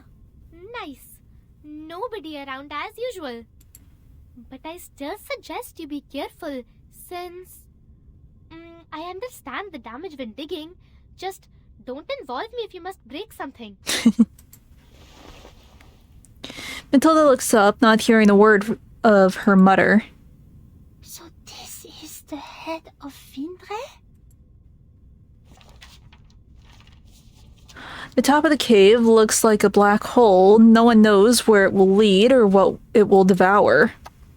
Dark and scary. But this is what must go through on the way to treasure.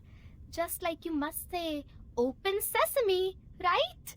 I really don't know what to make of this treasure you've been mumbling about. I hope you didn't get the wrong idea. Ah, I see what you mean here. Relax. I will zip my lips and tell no one. There isn't a treasure. I don't know why we're here, but I know it's not a treasure. Oh yeah, she said that she just wants to do like one of her divinations, right?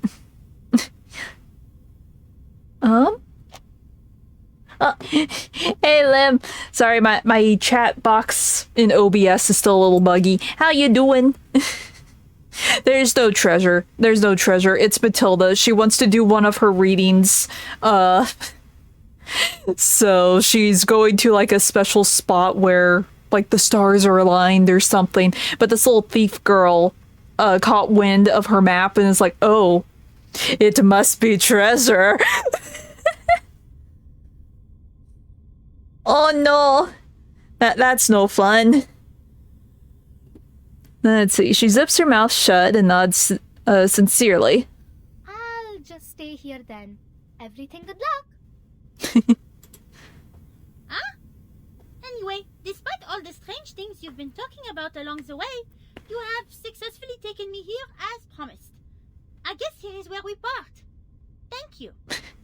Oh, she's not going to let that fly. She wants to go with you.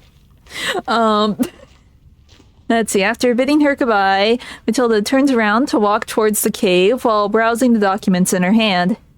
Soon, she is devoured by the bottomless darkness. तुम्हें मेरी हार्दिक शुभकामनाएं, मेरे बहादुर मेहमान. भले ही कोई सांप या कोई ड्रैगन तुम्हारा इंतजार करे, तुम्हें पौराणिक खजाना पाने से मतलब है. हम फिर मिलेंगे.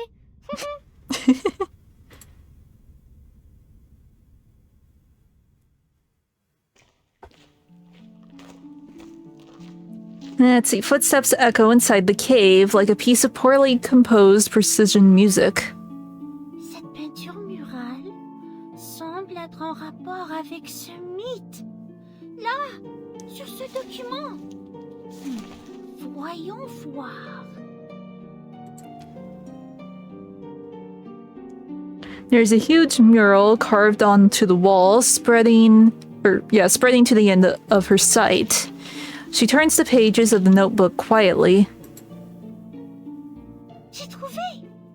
Before the serpent stroke in night sky, the stone house of Asura rose to the north of the head of Vindre.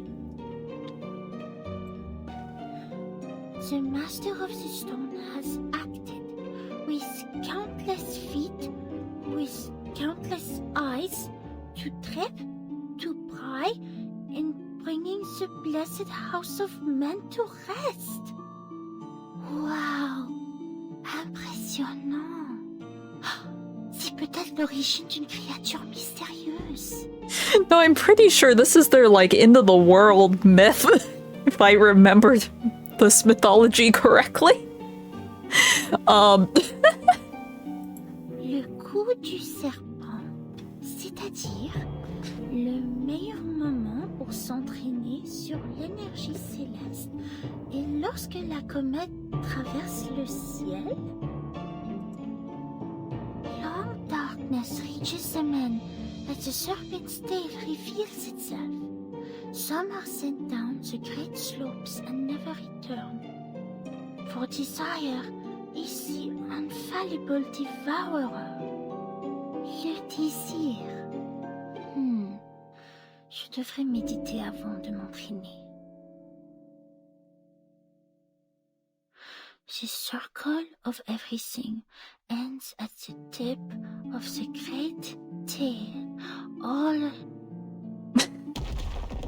No, it's Ashura. Which I think Sukuna might be based on, but it's Ashura.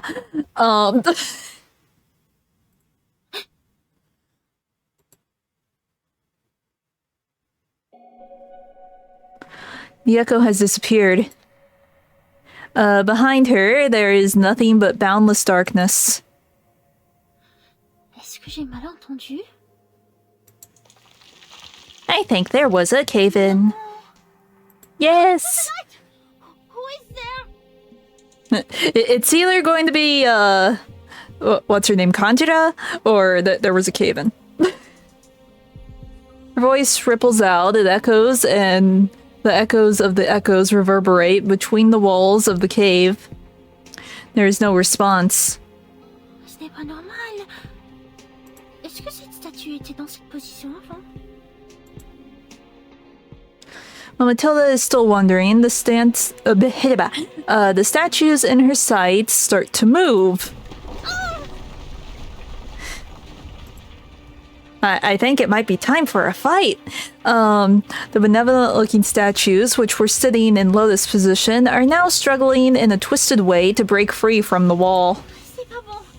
Il est temps de se replier. I don't think there's retreating here. She turns around immediately and runs towards the exit, yet the ground is pulling her back like a rolling carpet. She can feel her chin hitting the hard... I can read. She can feel her chin hitting hard against the rock. One arm, two, three, and more of them are growing out from both sides of the statues, each with a glossy eyeball embedded within.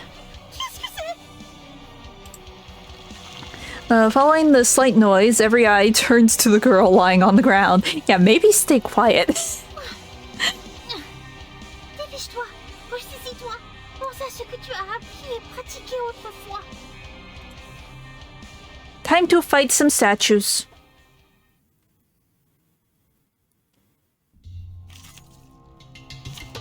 Okay. Solar eclipse. Ooh, fancy. Okay. Let me see what we're dealing with. Okay, so Star and Beast are good here. Makes sense Star would be good, considering this is like a Star quest, or Star-based story. No is needed. It should be fine, I think.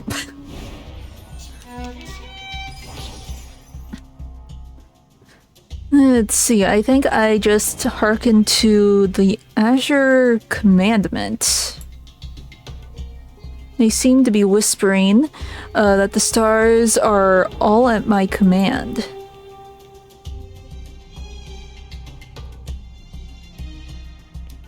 Okay. We just defeat everything in wave 1, okay. I'll do this. Focus on you. You. Just realized I clicked the wrong one for that one. Meeting. Oh well. It still should work since we're still in like baby mode. Resistance is futile. Let's see. Handy. This should be fine. Tooth for a tooth. A mice pack. Pay for thy sins with thy blood. Okay, we did a thing. What does this do? Oh, we just get a fancy card. Let's see. You've attained the Azure Commandment and summoned the stellar powers. You can now enter the Mediator's realm and enjoy its special effects. What is this? Let's see. It looks like this power won't last too long, no matter. At least it will solve my immediate problem. Fancy thing. Oh, long press. Oh.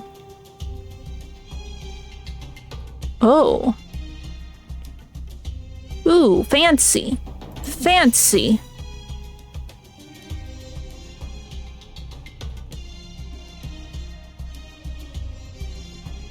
Huh?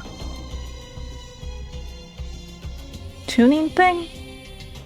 Tuning thing? What tuning thing?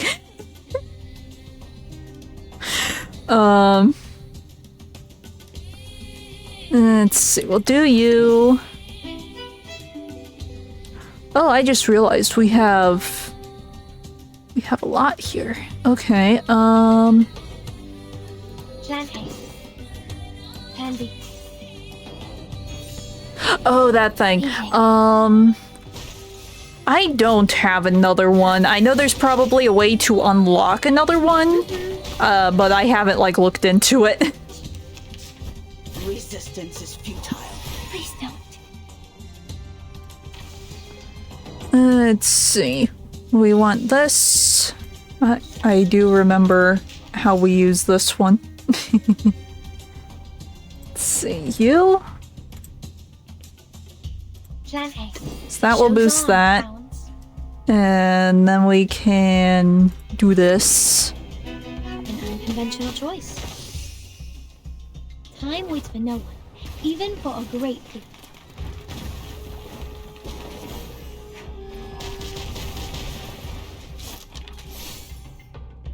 Huh. Stars. I think at this point I still only have the one. As far as I'm aware, Yes. at least. Great.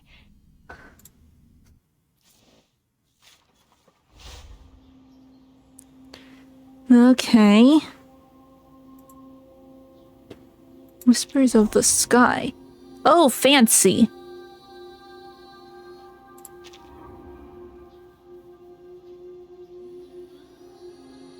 Oh, okay.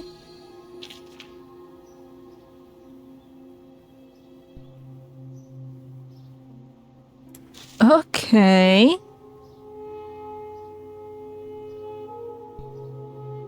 Ooh, okay, cool. We got that, and I guess we get more of these and we can unlock more. Okay. Give me this. And see, this would be the store. I'm just curious. No, that's the quests. Gift shop. What do we got? Okay. What's the new wilderness stuff? Oh, there it is. Okay. Oh, we just get a boat. Fancy.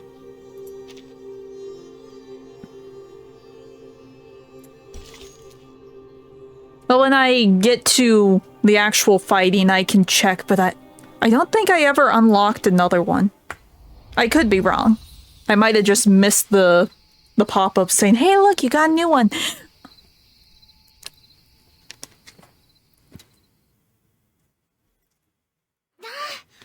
Aïe, ça fait mal. Comment se fait-il qu'il y en ait tant? Well, you're at a shrine. And the statues of the shrine are everywhere in these types of areas. It's just sort of normal for the area that you were in. Let's see. Like overgrown grass, more and more statues are coming out of the walls, no matter how many Matilda destroys. Matilda lies against the sharp gravel on the ground. She covers her waist and gasps in pain. C'est pas bon. C'est pas bon. Réfléchis, Matilda. Let's see. Blood is running out from between her fingers unstoppably, taking away her vitality like a water pump does. The statue in front of her raises the umbrella in its hand. Her hands drenched in blood, she could no longer hold the orb. Get on your feet. Huh? The moment she hears that strange voice, Matilda regains strength in her limbs. Wonder if this means she's a healer. I know she has like some... I saw what like her ultimate is. And it's interesting. But I didn't really see what her normal skills were. Let's see. She can't help but bounce up like a puppet controlled by some invisible threads. Well done, little diviner. Ramaniyani Ariani. My legs. They healed themselves. Where are the wounds? Close your eyes. Don't look at anything. The illusions will destroy your will. Wait. That was... Mayura Abiratani.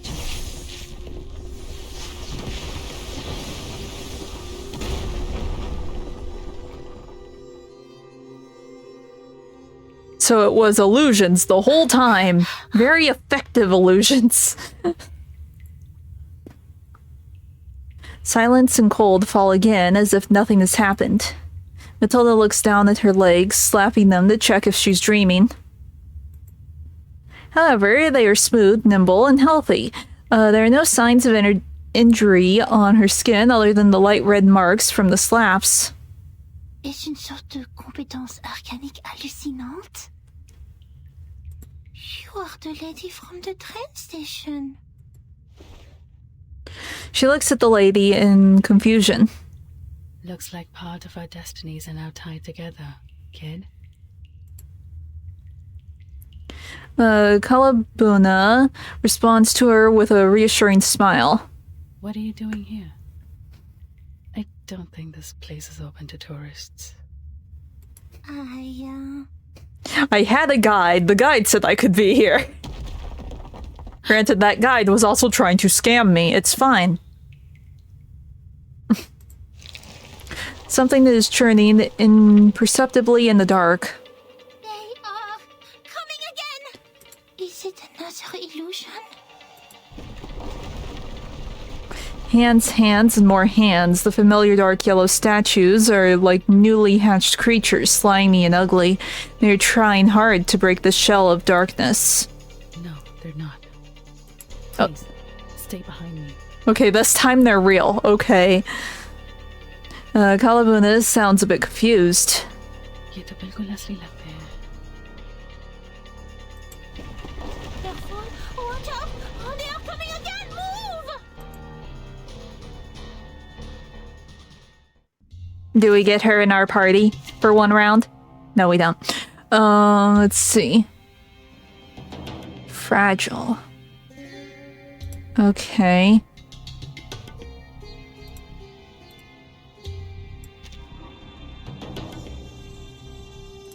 Okay.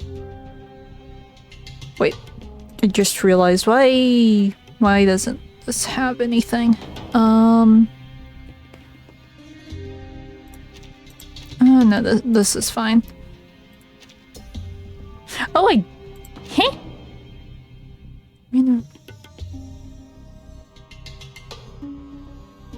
I didn't realize that this was one of these. Okay. I just thought this was something for the music box. Oh. Okay. This one's nice. You can combine it with the 2-star. Okay, we'll try it.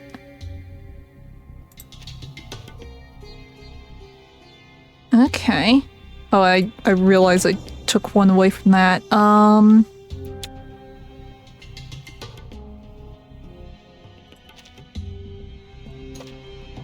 You can have this one.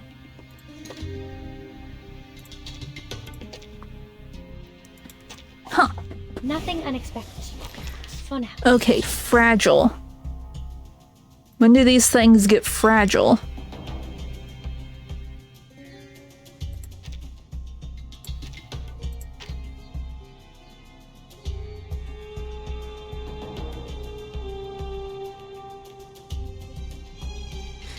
Okay, so after they lose that, they become fragile. Okay.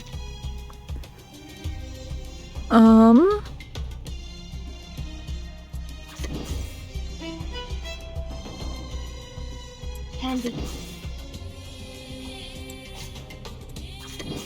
Might as well attack the correct things. Meeting. An unconventional choice. Okay, they're all fragile now. Resistance is futile. Okay. I should probably... Handy.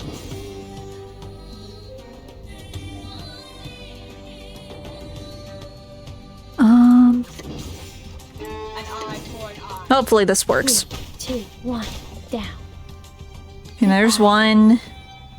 That count as 2 or 3? Okay, just 2. Okay. But we're good. We got it. We can do the fancy thing now. Because the fancy thing is cool. Wait for 5 seconds. A tooth for a tooth. And then...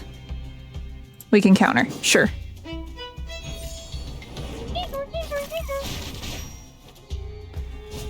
Feeleth pain and knoweth regret.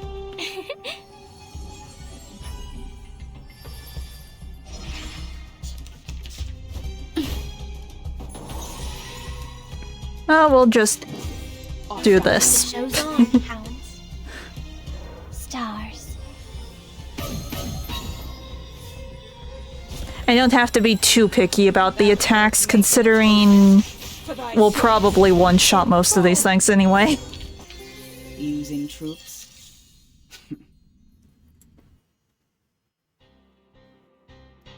Are you alright? Hiding behind the rock, Kalabuna carefully brushes away Matilda's milky blonde hair to find a wound. Not illusions this time. अरे क्या तेरे की कुमार ने ये कैसे किया? Oh, so this is what she did. Okay. The pain. What is happening now? I was only here for...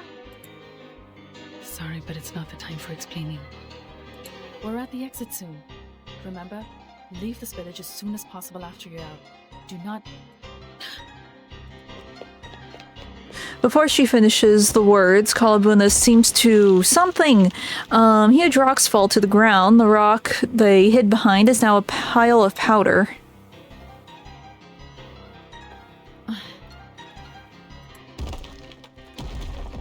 The cave shakes under the strikes of the statues. Hey! Who? Oh, is this the guy with the robo-arm? They hear a strange voice. Watch your head! Kalabuna seems quite nervous. Her arms are holding Matilda even more tightly. A familiar figure leaps onto the statue's shoulder. Yeah, it's robo-arm guy. The left half of the statue's face flies across the cave. Huh. Harder than I thought. Dad hadn't told me those statues could move. Again. The giant statue breaks into pieces under his fist and falls to the ground. That's dangerous. Sorry. Though you have a very impressive appearance as a statue, your attitude and manner are problematic. Yes, this is true.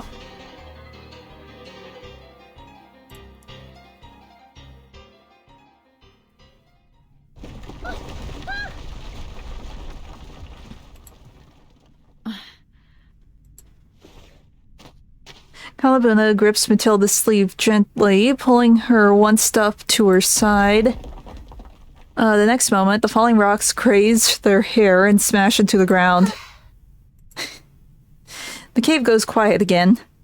The debris of the statue piles up in front of them. Huge rock is cast aside. The man emerges from the ruins, patting the dust off his broad shoulders. Casual. Hey, you guys alright? These things are freaky. As he speaks, he waddles down from the huge pile of rocks and walks towards Matilda. Do you know where they came from? My head almost got smashed when I reached the entrance. He walks at a slow pace, but he keeps his tongue busy.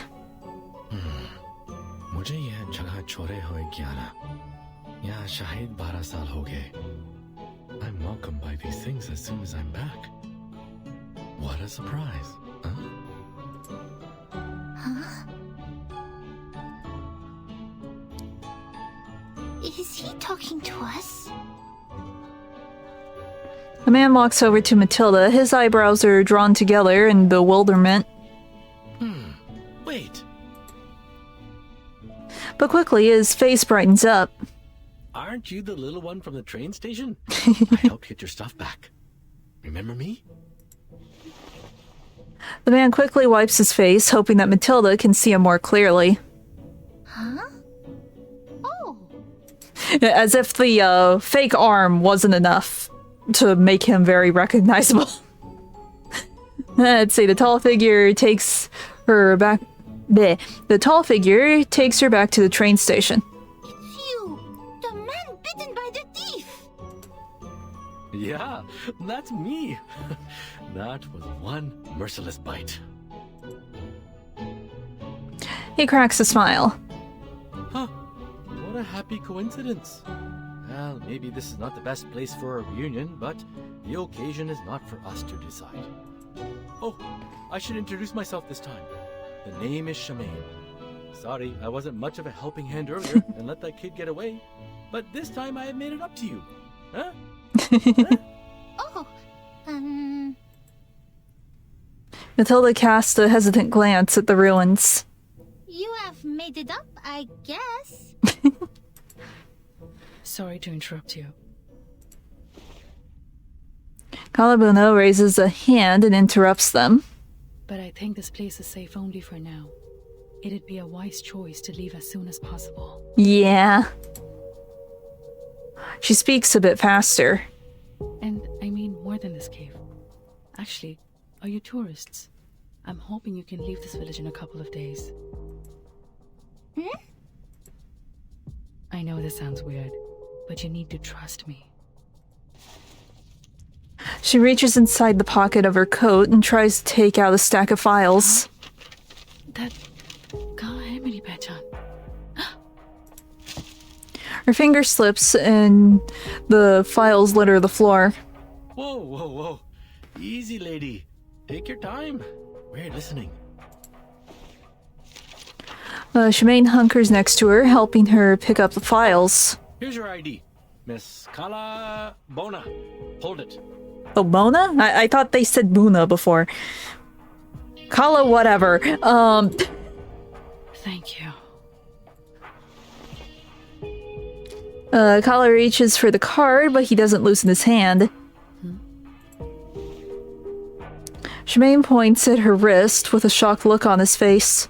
She follows his gaze and looks down. A pair of tortoiseshell spectacles hangs on her belt, one temple broken. Nahi. Main galat nahi ho sakta. How come you have Kumar's stuff on your belt? So he knows her. Without conscious thought, she tightens her grasp on her ID. Wait, she said that she had a brother. Is this Kumar's brother?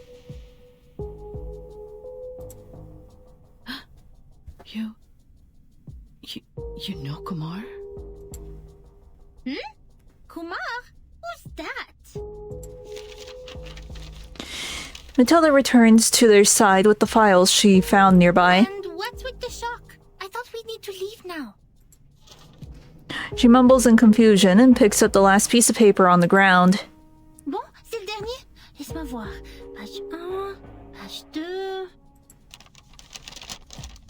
As she speaks, the files are flattened, moved around, and rearranged. Page 5. She stops at the page with a familiar content. It is the data analysis chart. Some notes, hastily written in graceful handwriting, are left next to it. Some words are even highlighted with question marks. Ces papiers parlent d'énergie céleste. Et exactement de celle sur laquelle je veux m'exercer. C'est ça. L'analyse sur l'énergie arcanique est très similaire à celle des documents que j'ai trouvés. Mais pas complètement. Celui-ci semble... The black curves in the chart make her stomach sink. Her gaze slides down the page and fixes on the word with a question mark next to it. Manus Vindicte? Oh no. Oh no. That would explain how Kumar turned to goop. Quoi?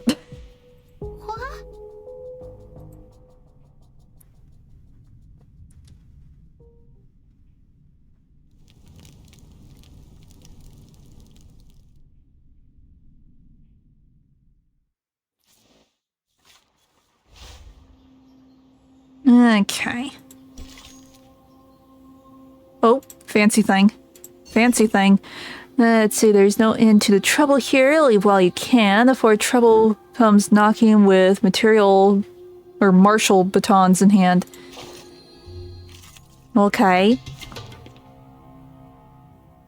We poke. Can we... Do we have to change this on every single round now? Okay. What does Mr. Sir do?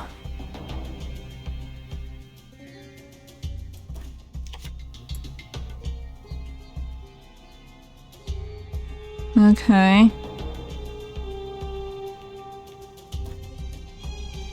A brave decision.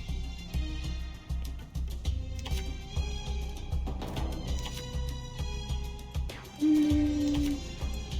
have to remember what these do.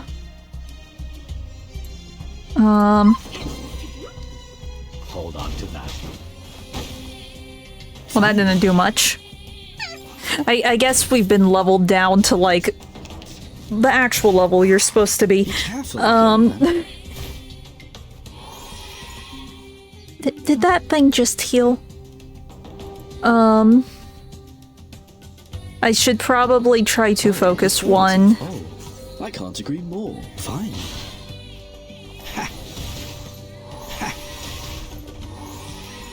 Oh, we're healing too. I've gone careless. Okay, everyone's like healing when they move. Interesting. At your command. Affirmative. I know how to do it. Now dance. Cool animation for him. Je vois ton dessin.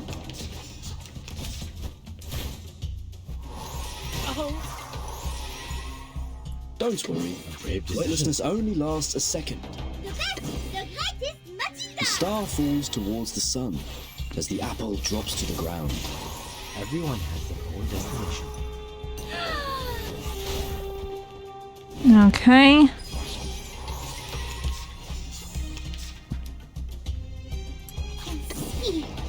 I know how to do it.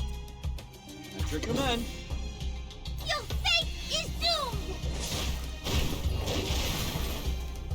Je vois ton dessin. Okay, we can see what his special is. Careful, young man. All right. Friend in. Affirmative.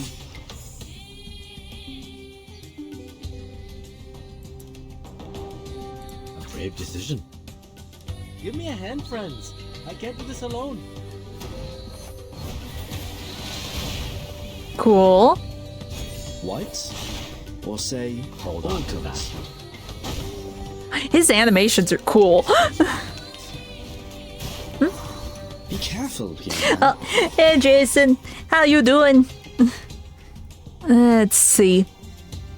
Oh, I can't agree more. Affirmative. Poke. A ravishing rainbow. Hold on to that. Extraction of the rainbow. Vive la France! Vive Matilda! Okay, we did the thing. It's a good thing we didn't exasperate this issue. I can talk. Well, we got some of those. That's nice. Okay, story time. What happens next?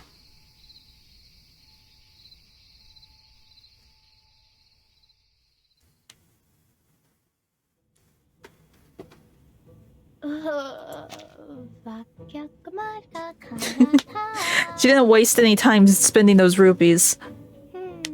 कुछ होना चाहिए था ना उसे कोई राक्षस तो नहीं खा जाएगा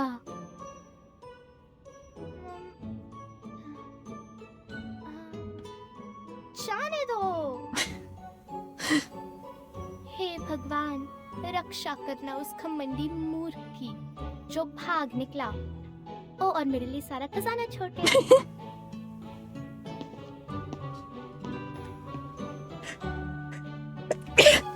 Excuse me, allergies. I missed what that said. It's fine. संभल के चुपचाप ओ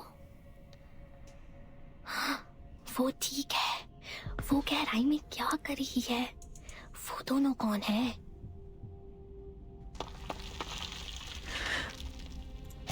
She quickly climbs on a rock nearby.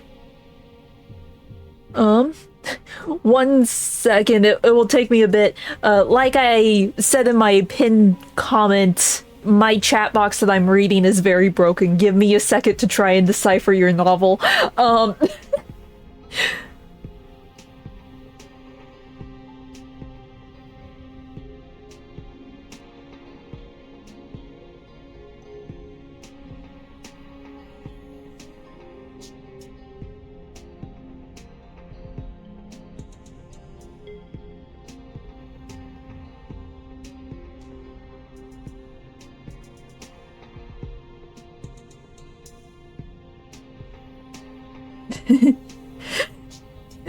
Funny, but no, currently my chat box is a jumble of text and broken PNG images overlaid on top of whatever you type.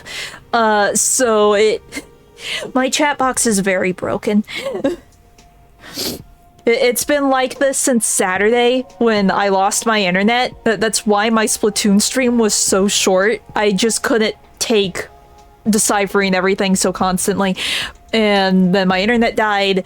And it was also broken yesterday when I attempted to stream. But today it's like, it's the new event in reverse, and I said I would play the new event in reverse, so I'm just living with the brokenness. It will hopefully fix itself eventually. I'm not sure if it's the new OBS update that broke everything, or something on Twitch's end, or it might just be my internet being stupid because there's snow on the ground. I don't really know. Everything is dead and dying. I'm really not sure. It could be a number of reasons. Because, like, the day that I did Splatoon, when things really started to break, was right when I downloaded an OBS update. So, that, and when it comes to Twitch, just loading the website, I haven't been able to load it properly since my internet has come back online. If I try hard enough and hit refresh like 50 times. Eventually the website will actually pull up, but it's like not connecting properly. And when I turn on OBS, everything just infinitely buffers for about 10 minutes before everything actually loads in. So it could be my internet, because there is still snow on the ground and more snow is on its way. So my internet might die again. Another reason why I wanted to stream while I can, because I don't know if I'll be able to stream next week. Oh,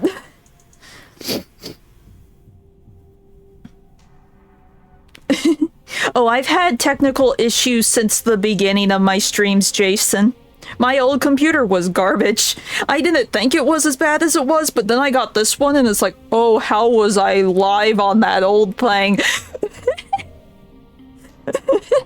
Because my streams used to crash like every 10 minutes. It was bad. Yeah, again, I can't see the whatever emote that is. It's not even popping up on my preview. Everything is broken, Jason.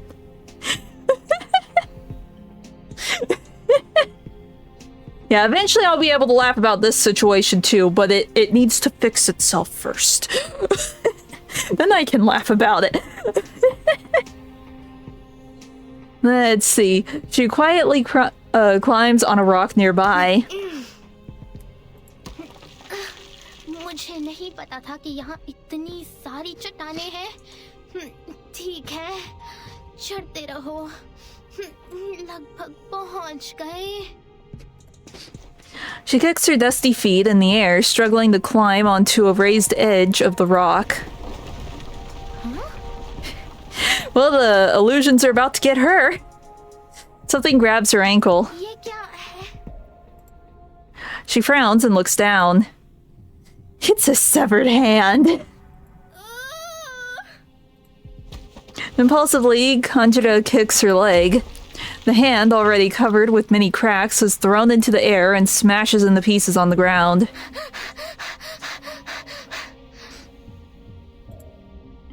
Is that a hand? Whose hand is it? Where does it come from? Her heart beats violently. She holds her breath and gathers enough courage to look closer. ये पत्थर है क्या? She tentatively touches the lump with her fingertip. Nothing happens. Feeling relieved, she starts putting them back together. Don't put them back together! ऐसा लगता है कि ये वहाँ मौजूद बदसूरत मूर्तियों में से एक है। अरे, ये क्या हिल सकती है? Well, now that you put it back together, it can grab you again. Wow, ये बिल्कुल वैसा ही है, वैसा ही। There's a twinkle of excitement in her eyes. किताब की कहानी की तरह। हाँ, ये सही है। वो खजाने की रखवाली करने वाले golem. Well, she's convinced now. मैं जानती थी। और वो अजगर जो महल को खाता है, वो रत्न जो समुंदर को तोड़ता है। खुल जा सिमसिम। मिस शर्जा झूठ बोल रही है। वो परी कथाएं नहीं है। इसमें कोई आश्चर्य नहीं कि उसके दो सहायक हैं। वो खजाना खोजने वाले हैं। उन्होंने रक्षकों को हराया है। She nods at her thought, overjoyed by the conclusion. ओह हाँ, बस छुपकर उनका पीछा करो और मुझे कम से कम थोड़ा सा खजाना मिल जाएगा जो वो पीछे छोड़ गए हैं, जैसे कासिम ने तराजू से सिक्का निकाला था। She is heartened by the plan. She turns around, nimbly jumps on the rock again, and quietly follows the others into the cave. Except they're trying to leave the cave. Okay. I think I understood every Hindi word. But none of them make any sense anymore when put together. In the messy cave, the three of them look at each other speechlessly. Shemaine is patting himself on the head, trying to understand Kala's words one by one. You're saying Kumar. That Kumar I know? The sister whom I've only seen once in my life. So it is her brother. is also my tutor in the university. Plus, she's a bad guy associating with the Manus.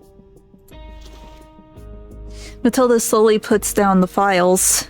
So these abnormal growth curves, the fluctuation of celestial energy is a man-made result?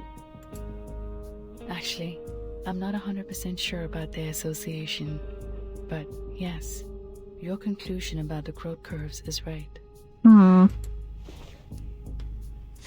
Kala calmly takes over the files. The fluctuation was caused by an unnamed celestial body, and its existence is only known to Kamar and me. Okay. It was the object of our research at Banner University. At that time, we found some Arcanum-related materials very helpful for our project. But then... So they used Arcanum stuff to research, and that, like, had an adverse effect on things, and, you know, did this. Okay. She gently shakes her head. She was way too radical. Arcanum is strictly prohibited in the field of human science, and we were expelled from the university. After that, our disagreement got even worse. In the end, we took different paths. But apparently, neither of us gave up on the research. We could frequently feel the existence of each other from the changes of the celestial body. Huh. And one day, I found an abnormality during the observation. The energy never fluctuated in such a fierce and peculiar way. I decided to contact her. But when I finally found the lab she had worked in, the staff told me she had already left. Okay. She looks at Matilda. Our common friend told me she had seen Kumar by coincidence. She saw her leave with Amanda's. Oh no. Kala spreads her fingers and shows Matilda a dusty stone in her left palm. Despite the misshapen outline, the stone seems to be a little idle. And I found this from what she left behind. I compared it to the hole in the wall. It does come from this cave, and it has something to do with the Arcanum-related materials on that celestial body. Okay, watch this whole thing be a quest to find Voyager. Just the final scene is Voyager appearing out of nowhere. It's like, oh, hi. But Kumar never makes mistakes. This one is more like a clue she left to me. I don't understand her. This all just leads up to a Voyager concert with her fancy violin. That's all this will be. From the situation, apparently I'm not the only one invited. She raises her right hand, showing them a wrinkled envelope. There's a blue postmark on the envelope and an elephant pattern on the bright yellow seal. Inside the envelope, there's a worn piece of paper with nothing on it. Oh, this is getting even stranger than seeing those moving statues. Like I said, I am, well, to be more precise, I almost am the last living member of... She did kill them! Shemaine points at the majestic elephant on that seal. This stamp was supposed to come from a special seal that belongs to the heir of the family. Unfortunately, it was passed down to me, and I lost it to a bear many years ago. I checked the postmark on the envelope and found the letter came from this remote cave where even rock pigeons don't bother to pay a visit. Since it is highly unlikely that the bear with my seal in its belly would take transport all the way to a cave to send me a letter, I decided to come here myself and find out what this was all about. But there's one thing I found weird in what you said. Shemaine hesitates about what he is going to say. As far as I know, my sister is even worse than unqualified. If taken as an arcanist, she's almost like a human. It's nearly impossible for her to use the most basic arcane skills. And this? He opens both of his palms and gestures in the direction of the broken statue on the ground. This is not something a random person from our world can do. Is she really able to control these things? The Manus could. No, she can't. But she has a solution. A solution even I'm not aware of. Theoretically, our skills can only create illusions and nothing more. But if the Manus really offered to help her, even though I don't want to think this way, she may be able to do that. Yep. Oh, I forgot the Manus part. Alright, all I know is, if this letter is really an invitation from her, I guess this won't be a delightful trip for me. I've heard about that incident in her family, and I don't think her ultimate purpose is just to gather us here. She turns around and looks at Matilda with a serious but sincere expression. Thank goodness I met you here, young lady. Can't believe I ran into a Foundation investigate. Don't mind the title. Every member of the Foundation is obliged to contribute to the cause of peace, let alone an arcanist as extraordinary as I am. That's great. Ma Saraswati ka vardaan hai. Yeah, exactly. How fortunate the Foundation has been to have such an excellent subordinate like I am. She's so full of it. I hereby apply for assistance to the Foundation as an astronomy professor and an arcanist. Yes, Miss Calabauna? Rather than find Kumar and the Manus, we have something more important to do now. Something more important? We need the Foundation's assistance to evacuate the villagers and tourists in Moorpunk village as soon as possible, because that near-Earth asteroid... No, it's not an asteroid. That celestial body we study, not able to be observed by human technology, is approaching this village at a dangerous speed. It reaches level 5 on Torino scale and 0.01 on Palermo scale. Oh no! What? In brief, the meteor shower that is occurring during Deepa festival will become a disaster of meteoroids. I tried to ask organizations in the surrounding areas for help, but this village is out of Chandigarh's jurisdiction. Oh no! Besides, the villagers refuse to accept help from any social organizations related to humans. The good news is, there are still days before the Deepa festival starts. We still have time to evacuate the people. Meanwhile, I will do whatever I can to find Kumar and stop her, no matter what her next step is. If the Foundation offers its assistance, I will provide any support when needed. Okay. So, this is her real? Yes. In this case, what happened in the caves was probably nothing more than an experiment. Oh no. I'm not sure why she's doing this. But there's a lot of fancy and elaborate statues. If she can just make any of those statues come to life down there, oh, that will not end well. It is our work after all. That's why I must stop the star from falling.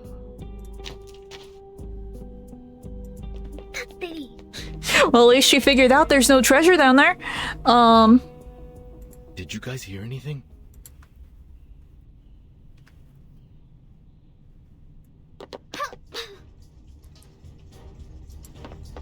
The small figure vaults deftly over the wall, running down the road the opposite direction. ये अब तक की खराब सबसे खराब परिकथा है। यहाँ कोई खजाना नहीं है और अब तो यहाँ चट्टानें भी नीचे गिर रही हैं। मुझे वापस जाना है और सभी को चेतावनी देनी है। She seems to know the place well. She takes a few turns, climbs over another wall, and lands in a deserted yard. भागो अजय, इन सबको ले जाओ और मैं थक गई हूँ। Conjurer? Miss Sharja, why? How you find this place? Of course I can find it. it's your secret base, right? She reaches out and drags the nervous-looking girl to herself. A secret base in others' house without the owner's permission? Well, well, well. No, Miss Sharja. It's not time to judge me. Something huge just happened. Sorry, sweet Jalebi. Your tricks never worked on me. This is true. This is gonna be like the boy that cried wolf, except this time it's like the girl that cried meteor. No one's gonna believe her. Shajar catches the ear of the troublemaker. Thought a jar of steel broke into an old house? Let me check your pocket. I knew it! Whose wallet is this? Did you forget what I've taught you? Yes, I do all these. I'm sorry, Miss Sharja, but let me down. It's too late. If we don't leave now, the village is going to destroy. What are you babbling about this time? It's real, not lie. I even ran all the way back from the shrine like idiot and leave tuk-tuk I borrowed from Uncle Sirha there. You went to the shrine and ate the offerings again? Young miss? I'm really sorry, but you must believe me this time. Where are the others? Where they go? We must tell them now. They must take train and leave this place today. They went to the street for business. What on earth is happening? Listen to me. Kanjira stops, drawing a huge circle in the air with her hands. I'm catched by a stone hand in the shrine's cave, and I see the treasure hunters. I hear what they say. They say a big stone called meteorite will fall and smash the village when Deepa festival starts. Honey, I told you, they're just fairy tales. No, it's true. Those statues actually move. Inside the old house, Kanjira is so busy persuading Shajar that she has not noticed the approaching footsteps from outside the door. Broken, but that's okay. I know the place well. Though Kumar hasn't come here very often in the past years, it's a good place to start with. Howdy! Howdy! You are... The two groups look at each other in silence through the door. As the silence goes on, Matilda notices the wallet in Shajar's hand. Hey! That's in your hand. Is that my wallet? Yep.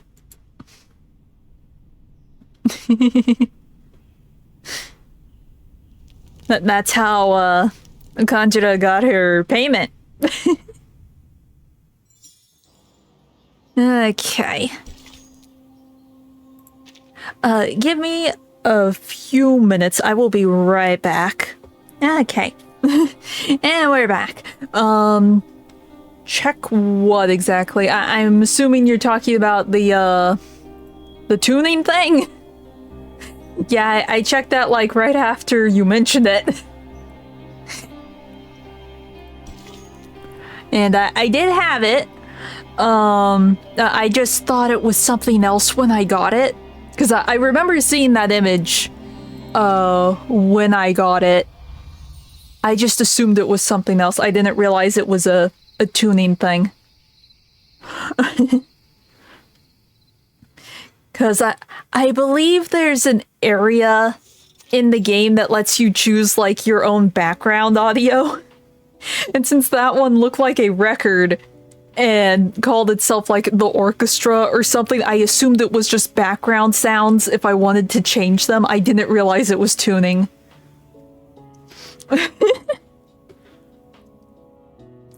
Crowded by these many people, the old house seems even shabbier. The five of them sit around the piece of furniture that can barely be used as a table, the awkwardness surrounding them like a naughty bird. Thank you so much for your understanding, Mr. Sharma and Miss Bhuwanish. Ah, please, madam. You have my admiration for voluntarily taking care of these kids. Besides, technically speaking, this room doesn't belong to me anymore, but to my sister Kumar. I wish I could leave the house to you for future use. He gestures for Kala. But you heard what the lady said. I don't even know if the house will survive the meteor. This is probably not the best time for a sense of humor. No, it's great. It's a great time. It's a wonderful time.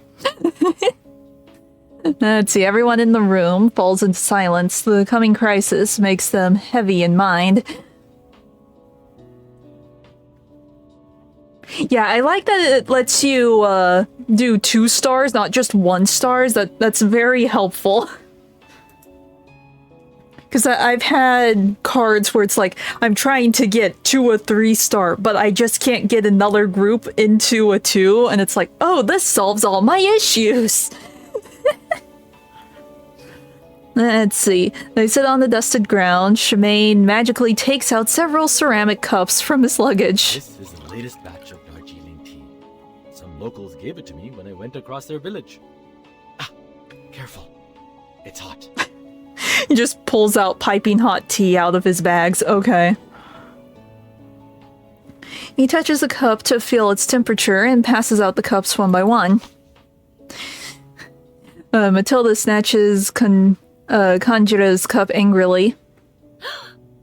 You two are in on it together? You've been lying to me all this time?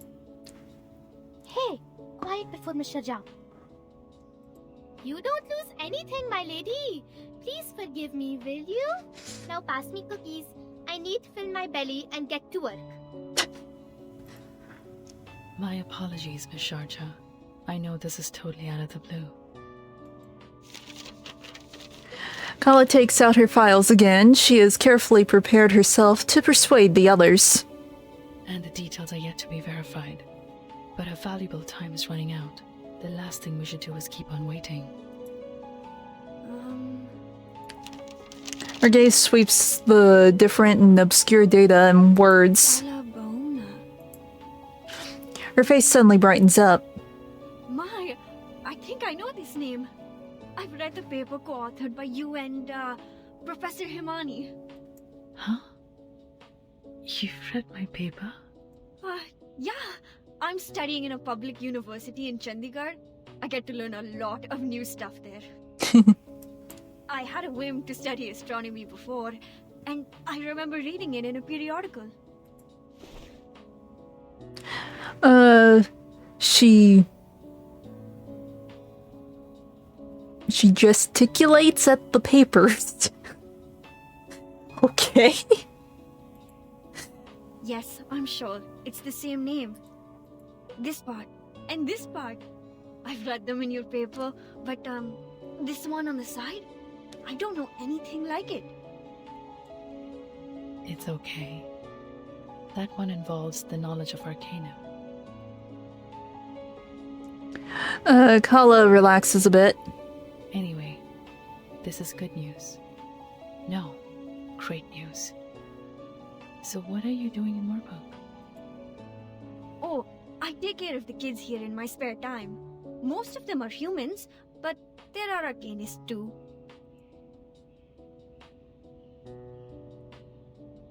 I see. So, what are you going to do now? Her question contains both confusion and worry. I know the top priority is to evacuate the villages. But we don't have much time, since the Deepa festival will start in less than 4 days. Besides, things are complicated in this village. She frowns at the thought this could be tricky. Most of them, including me, had moved to Chandigarh. And the rest of them...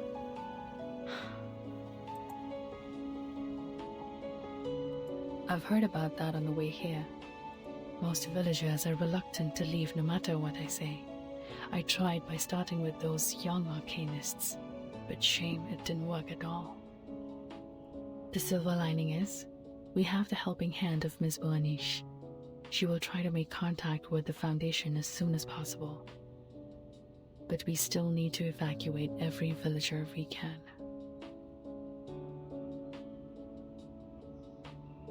We know almost nothing about Kumar's plan now.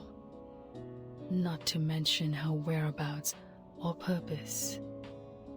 The ice has been broken between them, but their moods have not yet lightened. Relax. For now, we have 2 solutions to the problem. Do we? Shemaine raises both of his hands, palms up. First, let's find my clever evil sister so that our astronomer friend can figure out a way to stop the meteor. Or, spread the word and tell everyone to take the earliest train and leave the impact area. It's hard to be optimistic given the situation, but at least there is something we can do to reduce the damage. But if we continue to sit around waiting, the situation will only worsen. Come, let's think.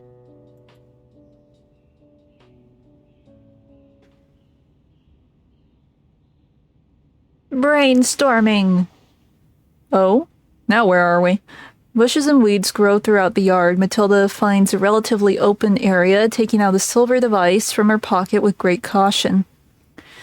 Shirjar and Kanjira and 2 people who are most familiar with the village have set out to evacuate the villagers. Inside the house, Shemaine and Kala are turning the room into a cloud of dust to find any possible clues about Kumar. Dust everything. The only quiet place left for Matilda to perform her duty as Foundation investigator is this long deserted yard. Génial! Il est finalement utile! SPF-1 portable contact device activated. Welcome. Arcane skill verification activated. Please make sure you are not equipped with any wands. Read out the random incantation displayed on the screen clearly. Make sure your tone remains stable. Fuego! Burn! Verification success. Registered user, Matilda Buanish. Access level D. No abnormal arcane skill fluctuation detected in the area so far. Level D, access only supports quick report. Accès insuffisant? La description dit... Oh, donc seul un enquêteur peut demander un renfort via ce système. Alors, à quoi ça sert de le transporter partout? Je pensais que ce serait utile pour les urgences. Non, cela signifie-t-il que je vais rater l'occasion d'étudier l'énergie céleste en plus de gâcher ma chance de capturer le Manus? Most likely, yes. L'inscription est terrible ici. Comment est-ce que je vais entrer en contact avec la Fondation? You would think that there would be like an emergency backup button for like any of the members. That seems like an important feature to have. What I have here is only books. Books and books and books. Nothing else. Calf feeding and management. Is my sister really an astronomer? Was I mistaken about anything? Hey, Matilda, if you like, there should be the last 2 pieces of Plera J on the table. Remember to have them with tea, or it's going to hurt your throat and ruin your beautiful voice. Kanjira was ecstatic about those cookies. She even took 3 pieces with her when she left. I hope that kind human girl will get to the train station safely with those kids. Now, let's take a look at you. What are you doing? Is this the stone Kumar left to you? Kala carefully parts the stone. An idol emerges from it. Vishnu? Brahma creates, Shiva exterminates, and Vishnu safeguards the balance of the world lying on the ocean of stars. According to the materials, well, maybe I should explain it with mythologies for non-researchers. They mentioned 3 idols, but Vishnu's is the only one left, so she must have taken the other 2. Perhaps it's proof that Kumar abandoned the path of maintaining the balance in the first place. That mural there, she said the mythology on it has been passed down in her family. That's true. I've recited that story at least 20 times. But the part on the mural, to be honest, it feels so out of place to me. It was more like foisted into those well-known myths. Like, a pair of ox horns on a horse's head. The comparison brings a smile to Kala's face, but she shakes her head. An unusual metaphor. But actually, it plays a significant part in connecting all the mythologies we know. These mythologies are the primary material of our research. We've been trying to prove human science with basic arcanum theory. In fact, there is a connection between them, and they can support each other. She sighs. If arcanists and humans could get along, I suppose the world would have developed faster than it does now. Sensing Shemaine's confusion, Kala pauses to reorganize her language. It's not easy to explain it through, but in short, there is another universe in the shape of an egg affecting reality. We call it the meditator's realm. Okay. Just like our daily dreams, you can enter it once you fall asleep. But that's not how we do it. We connect part of our gnosis with the realm through a special kind of meditation. It's not as easy as it sounds. One needs to either master the meditation skills like we do, or use a special medium as an anchor. She raises her hand, showing the Vishnu idol to them. Some mythologies are the original translation of the realm. An existence that cannot be observed through the methods in this world can be located as long as it is included in mythology. That's how we located that star. All of her lines previous to this, she said mythology correctly. Why is she saying mythology now? Sadly, if we can't prove its existence with data recorded by human technology, our discovery is useless. I'm surprised. For all this time, she has never given up on studying the old arcanum tale of our family. You can even say she's fanatic about it. It's just... Kala frowns. Indeed, we can do a lot of supernatural things in the realm. If your mind is calm or your anchor is strong enough, you can even do whatever you want. But it's limited inside there. Remember I said it's like our daily dreams? Just think of it as a controllable one. Everything in the realm is created based on reality. In other words, it's nothing but a mirror, and the images in a mirror can never affect reality. So, lucid dreaming. It's impossible to bring anything into the realm, not to mention taking anything out. But the statues in the cave actually exist in this world. They are tangible. So she figured out a way to... That means she's gone much further than I do. She mastered a method I'm not aware of. What bewilders me is her arcane skill. How did she do that if not for the Manus' help? So she has an illusion skill. They know of a separate realm that is basically lucid dreaming. She probably just found a way to use that skill to bridge the gap and make the lucid dreams real. That would be my guess. And I mean, it wouldn't necessarily mean she would need the Manus. The Manus could have told her that, hey, illusion skill, illusion realm. Combine the two or something, but you never know. I don't know. Oh, come on. She also knows that cave a lot better than I do, right? Shemaine goes to the book pile on the other side of the room and casually opens the underground survival guide on top.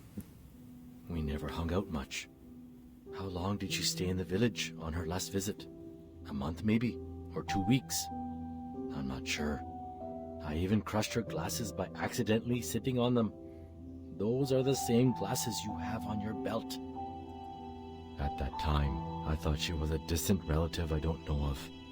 After all, it's rare to meet someone so clever and open-minded in this village. I even lent this room to her. This was my secret basement, you know.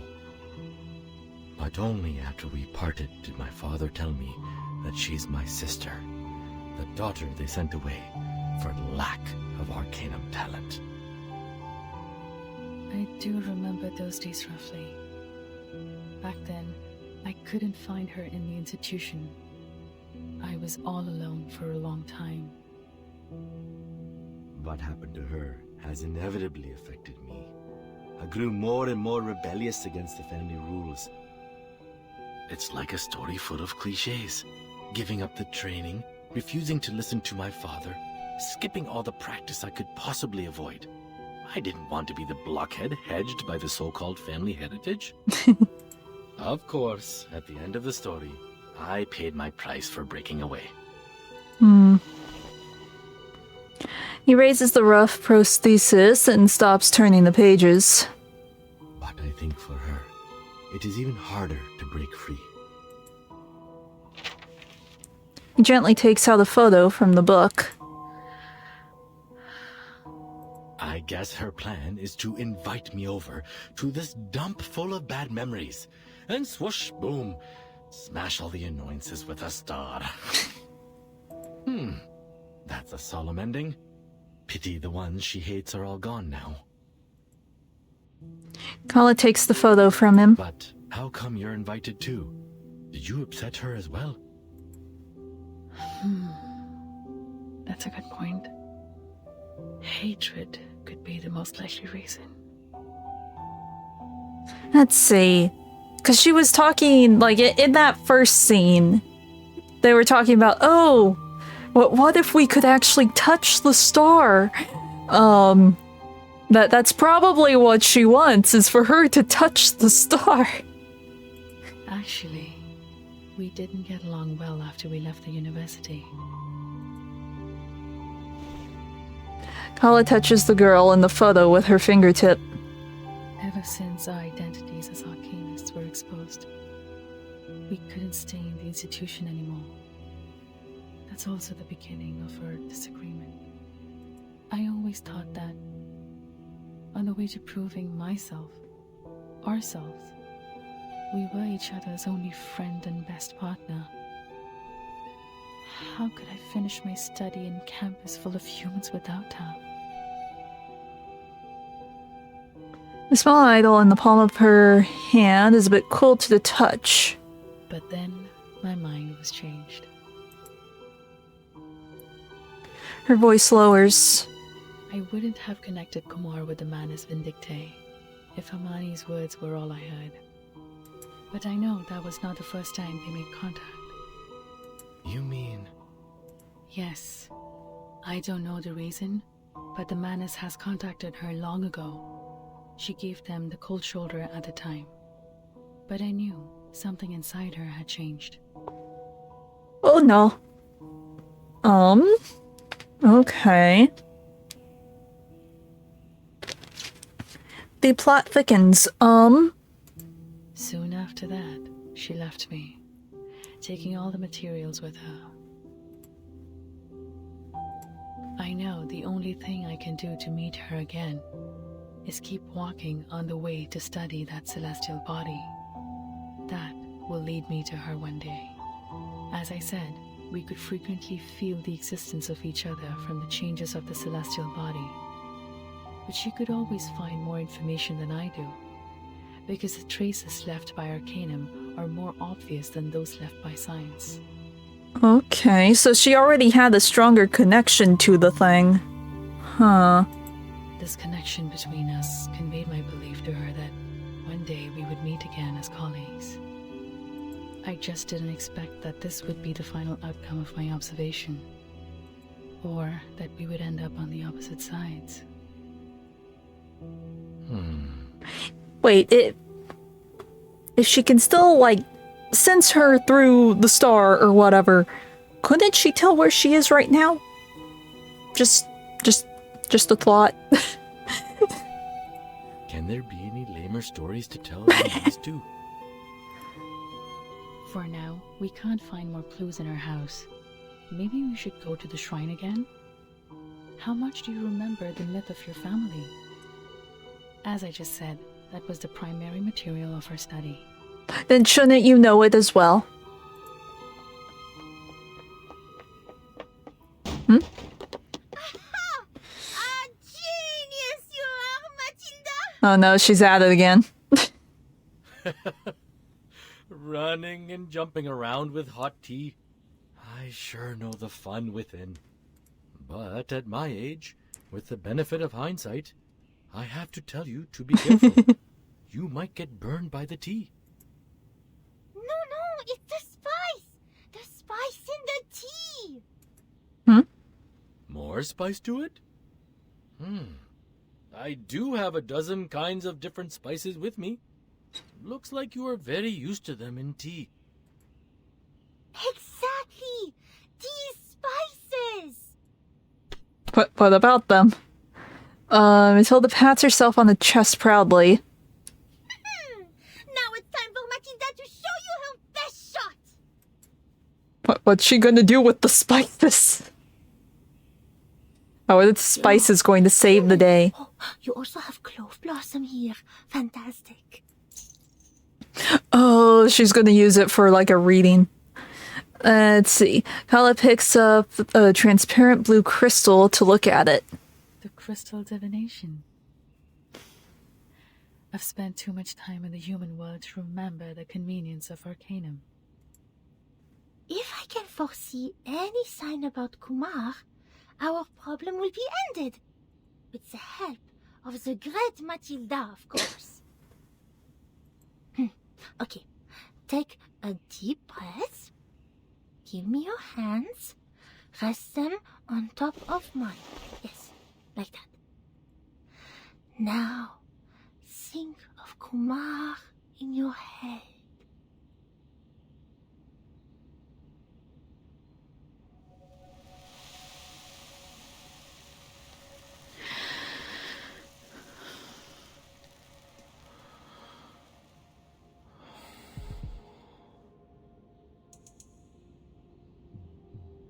She has a pair of glasses. Odd.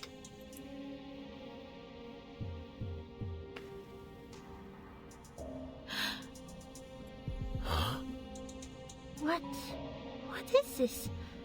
Is that the train station? She at the train station?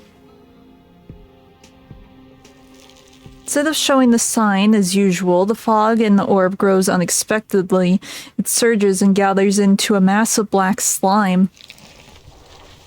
Manus is definitely involved. Oh, Manus is definitely involved. There are...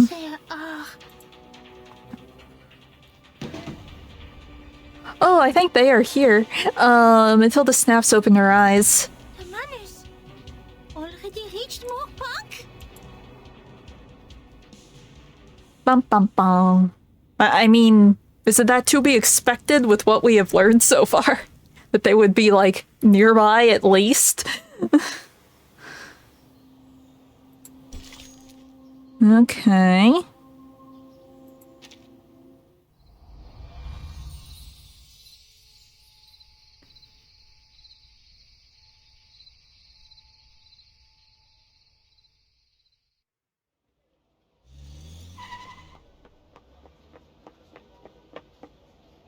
Hurry up, Ajur!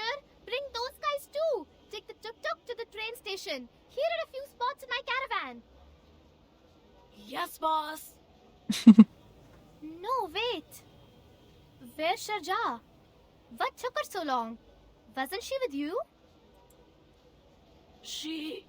I saw her. Went to the other side of the village. What if she's involved? Over there? I remember. That's...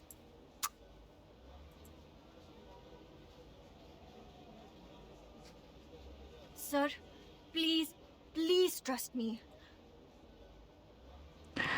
She wobbles her head while begging with sincerity. You have to convince your father. It's not like before. Sharja, it's not that I don't want to talk to my father. He bends over to place the candle before the stairs, lining it up neatly with the other candles. You have come to me, I don't know, so many times. Father has already scolded me several times for letting Gina learn all those unorthodox stuff from you. You know, those human books. His eyebrows furrow and his face grows red with anger. You can see, even Gina's mother has no help in the kitchen now. I even have to prepare the candles for Deepa festival myself. No matter what you say, I'm not taking your advice this time. You would better leave before my father comes out. You know how mad he gets when he sees a human. Hmm. Oye, Rajesh! तुम किससे बात कर रहे हो? तुम! Oh no. तुम फिर से! देखिए, कृपया मेरी बात मानिए। ये आपात स्थिति है। पूरी बात समझने का वक्त नहीं है। बस इतना समझा लीजिए कि ये सारा गांव उल्कापन से तहस नहस हो जाएगा। आप और आपके परिवार को तुरंत यहाँ से चले जाना चाहिए। I can't tell you what's going on, but here, let me tell you what's going on. हम जान गए हैं तुम्हारी योजना। हमें यहाँ से निकालना चाहते हो? कभी नहीं। Oop. नहीं पिताजी। आप जानते हैं कि शर्जा हमेशा मैं इससे बात कर रहा हूँ। चलो जाओ, वरना The old man snatches the broom from next to the door. Oh no. No one pays attention to the running steps coming from afar. Stop him! Yeah, the snake has a little necklace that's cute. तुम कौन हो पागल? और इंसानों के दाल में क्या कर रहे हो? कंजरा! क्या? उसकी नहीं तो और किसकी सहायता करूं? तुम्हारी? एहसान फरामोश बुढ़े? Conjura squeezes in between them and confronts the old villager, like an upright snake ready to attack. कितनी बार शर्जा ने तुम्हारी सहायता करी है और जिना को ना जाने कितनी बातें सिखाई है। तुम लोगों ने सिर्फ उसके साथ बुरा बर्ताव किया है। बस बातें करते रहते हो आर्केनिस्ट और इंसानों के बारे में। रहो यहीं अगर रहना है तो। शर्जा तुम सबको बचाने की कोशिश कर रही है, पर कोई सुनना नहीं चाहता। गिरने दो उल्का पिंड को ताकि तुम सब कुचल जाओ उसके नीचे। चलो। मुझे माफ कर दो। ये तो Just drag her away. Without saying another word, Conjura seizes Shirja's arm and drags her away. No use talking to him, unfortunately. don't pull me. It hurts. Yeah, the meteor will hurt a whole lot more. Get in the, what was it, tuk-tuk or whatever? Get in the car and go away. Conjura makes a sudden stop. Her chest is pumping up and down out of anger. They is always mean to you and bullying you. Why you must look for trouble? कंजरा, After all the things you do for them, how can they treat you like that? Just leave them alone. Come with me. I still have your spot on my caravan. The time for entering and exiting the trains at the station is the same every day.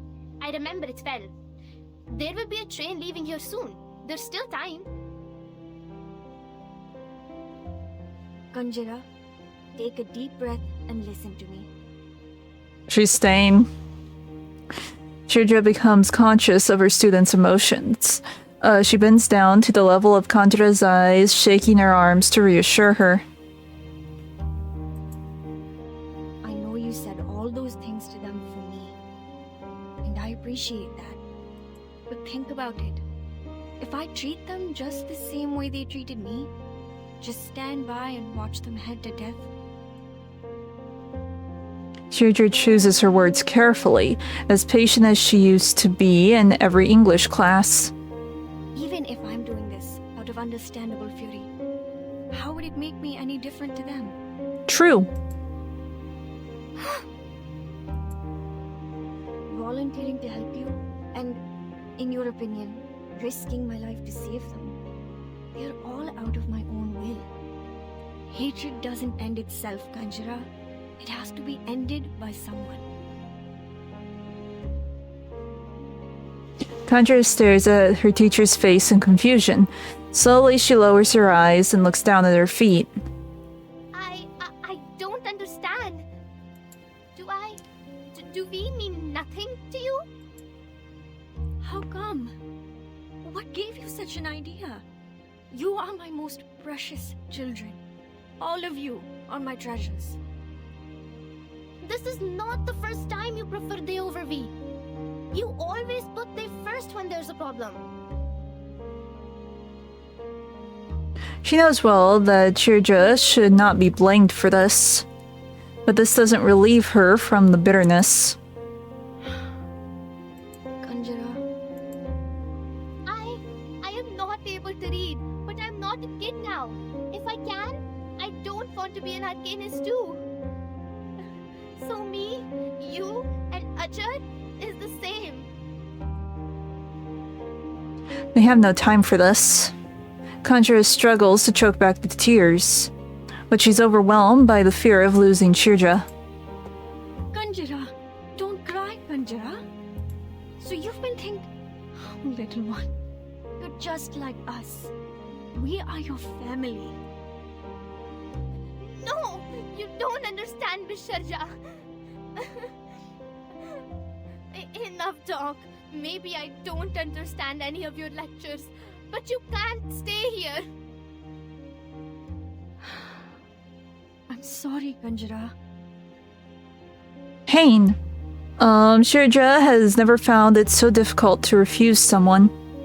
I have to admit they're unreasonable. But as I said, we should put that aside now. It's a matter of life, Kanjira. I can't. Kanjira feels her stomach churning due to the bitterness, urging her to act on impulse. You was not listening to me at all. Fine, be a savior and go. We leave here on our own. Kanjira! Deirdre's hand only lands on empty air. Kanjira runs away and disappears from her sight. Pain! Pain! Lots and lots of pain. She leans on the steering wheel, sobbing.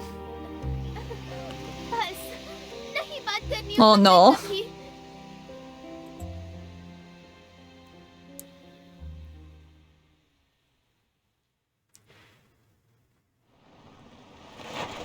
What happens next though? Because this was a fight level. Who's fighting who? Let's see, the caravan stops at the train station, which seems out of place in the small village. Ajay!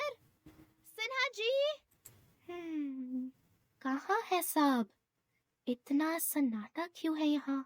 Yeah, it's like completely deserted. Oh no, it's the goop. ये तो It's the goop. It's the goop. It's been a while since we fought goop. इतना सारा It's also goop. It's not just blood, it is goop. The terrifying mass monsters are staggering among the stone pillars in the train station. नहीं अजय सिन्हा जी ओ boss इधर यहाँ सुरक्षित है यहाँ आ जाओ A smart head pokes out from behind the pillar. She quickly sneaks through the station on tiptoe without being noticed.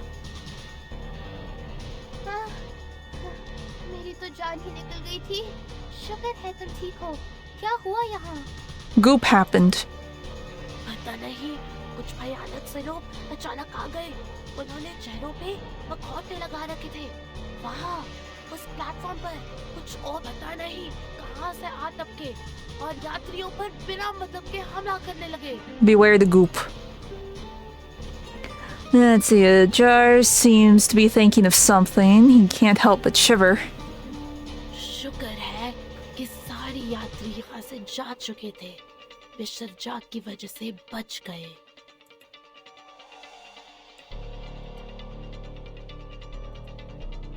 हम पीछे रह के तुम्हारा इंतजार कर रहे थे। तुम अकेले आए हो? मिस्टर जाग कहाँ है? तो शांत, वो लोग आ रहे हैं। Oh no. तुम्हें देख ना ले। As he shrinks in fear, something drops out of his pocket. Oh no. The silver bracelet bounces briskly on the floor. The slight noise is thundering in the quiet station. सही में इन सब चीजों की तुम्हें इस वक्त कोई जरूरत है? The goop is here.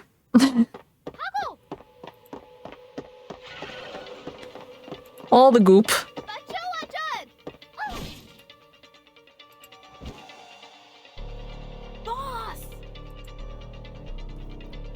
The sharp rune grazes Kanjira's shoulder, leaving a deep wound.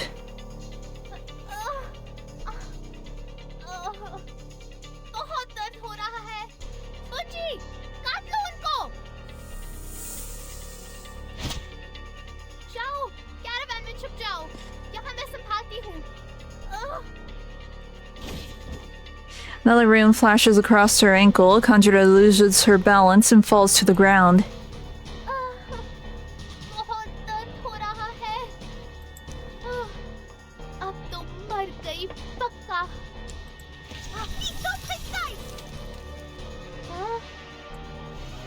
As Kanjira looks up, the first thing that comes to her tearful, blurry sight is a head with milky blonde hair.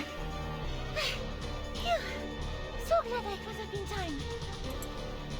There are people over here. Let's take her first. This place is soon going to be dangerous. I know a place. It's close to here. Come, take them this way.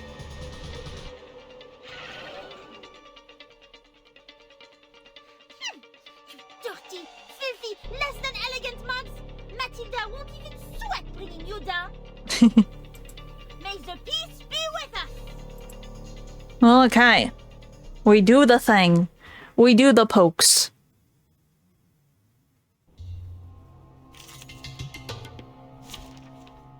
Let's see. Okay, anyone.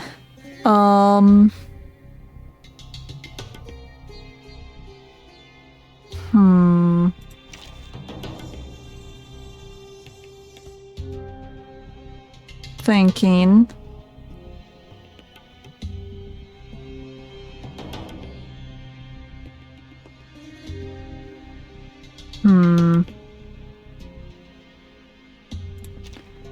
So when it comes to healing, I really like Balloon.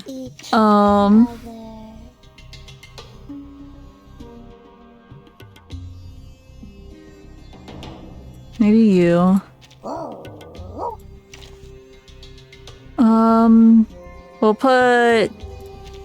We'll do this. Just so we have an extra healer in case. Let's see, which one is my healing? This one is,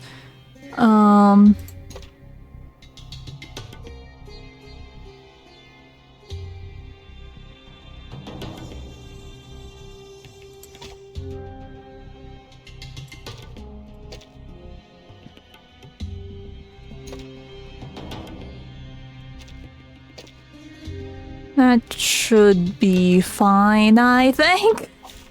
Nothing unexpected. Okay, one round. Debuff. Debuff? I don't have any debuffs, I don't think.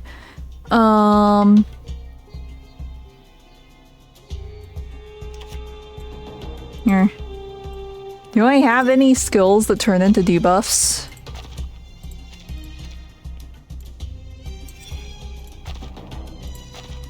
Have counters. Well, I won't be able to get this reward this time around because I didn't realize I would need a debuff. It's fine. Let's see, well, we can go after you. The puppy agreed with your decision. Break it, break it.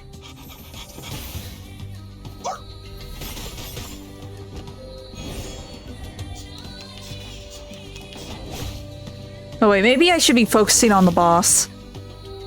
Handy. Though if we get rid of all the tiny guys... Plan A. A mice pass. I said hello. 3, 2, 1, down.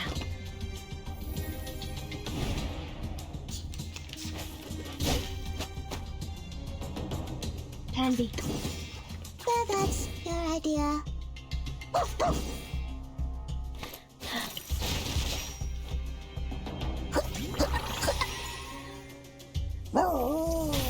Okay.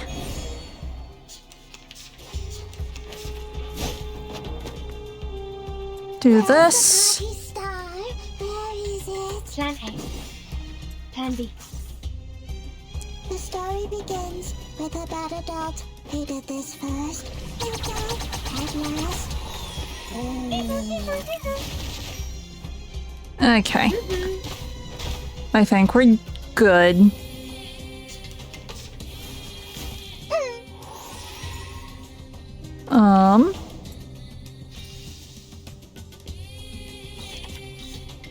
We'll do this, I believe.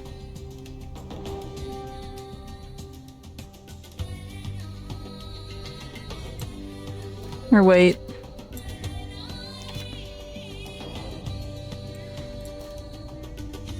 One second, I might have done something backwards.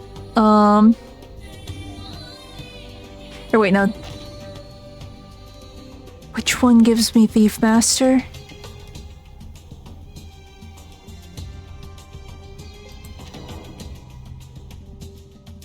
I want to say any of the 2 stars will do this. Or maybe not, because that's not giving me a boost. Okay, we test. Handy.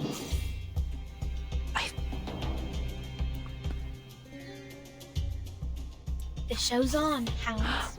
Oh, this gives me Thief Master. Ah. Okay. We can do this one then. I just had things backwards. It's fine. Time waits for no one, even for a great thief. Like I said, it's been over a month since I played this game. I forget everything. Oh, but we're fine. I'm thinking too hard. Oh, we leveled up. Cool.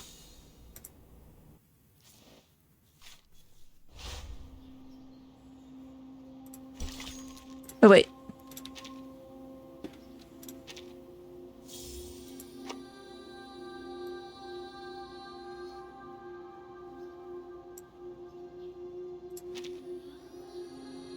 Oh, can we do any more of these?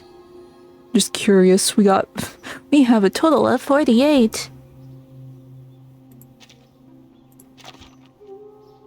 Huh.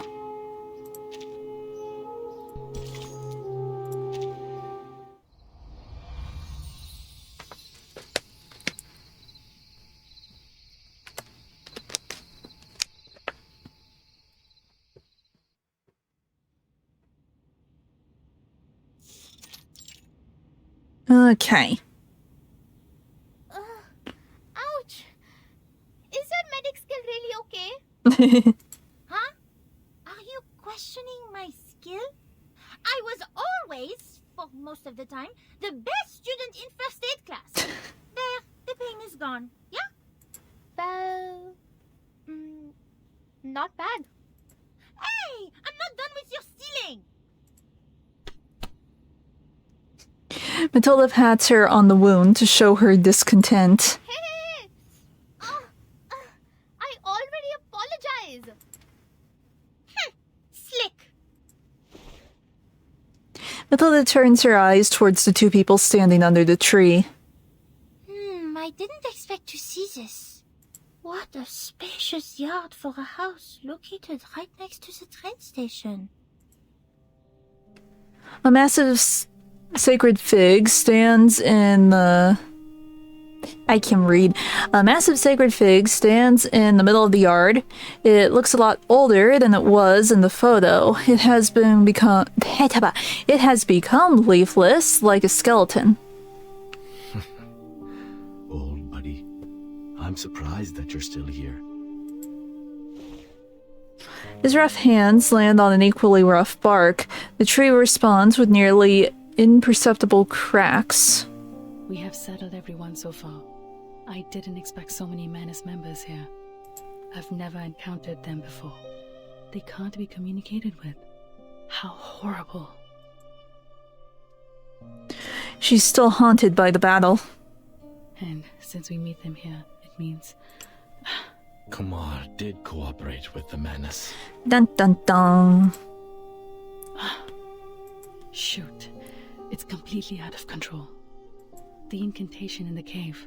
She must be able to detect the fluctuation caused by it, and that gives away. But what in the world is her purpose? Did she think I would stop her? So she deployed these things to slaughter the village. Does revenge matter that much to her?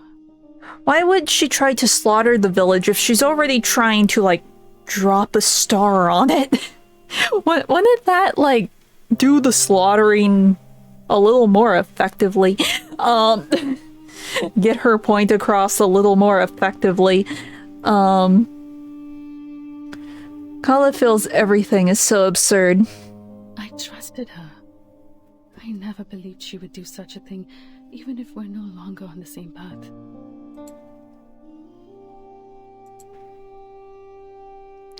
Vishnu's idol feels particularly hard in Kala's soft palm. But the reality tells me my trust in her is nothing but a joke. Hatred changes people. Shemaine shakes his head. It's not a choice, Kalabona. You don't have to feel bad for trusting people. You trust someone because they are trustworthy, but you never need a reason to hate. Let your guard down for even 1 second. The toxic ideal will sneak into your mind, and it would be impossible to get rid of it. It will burn your mind and sanity until you become an animal living for revenge, even forget your own name.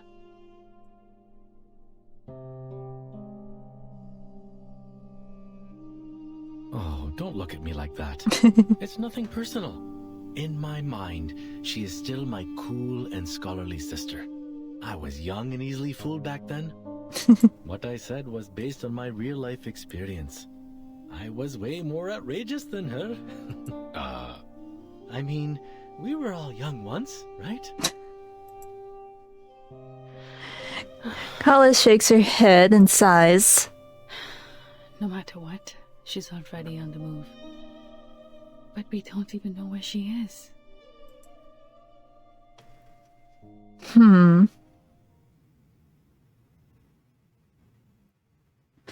While Kala and Shemaine are talking quietly in the other corner of the yard, a heated quarrel is taking place between the girls. Oh, of course it is. Don't even think about it!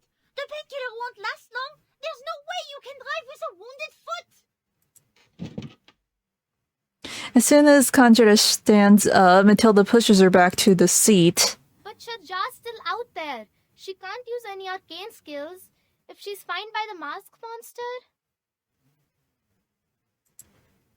Even if you are right on this, I can't just let you...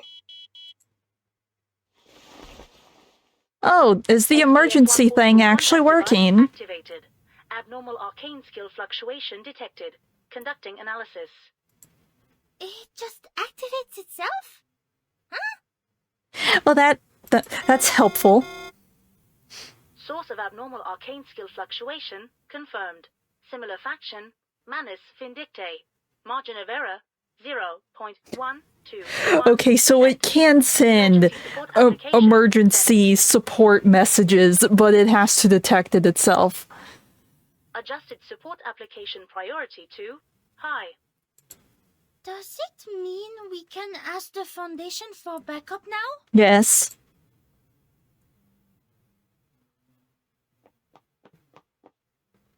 This is great! People, I finally got in touch with the Foundation! 1 second. Sorry to keep pausing like this. Okay, sorry about that. Also, sorry if my voice sounds a little quieter. I'll fix it in post, but let's just say my dad doesn't have an indoor voice and he's like screaming personal information on the phone, and I'm trying to make sure my mic doesn't pick it up. I'm going to bump it down a little bit more. I'm just nervous. I will try to talk closer to the mic, maybe. Yeah? That's good news. Oh, it might help if I actually plugged my headphones in. It's like, why can't I hear anything?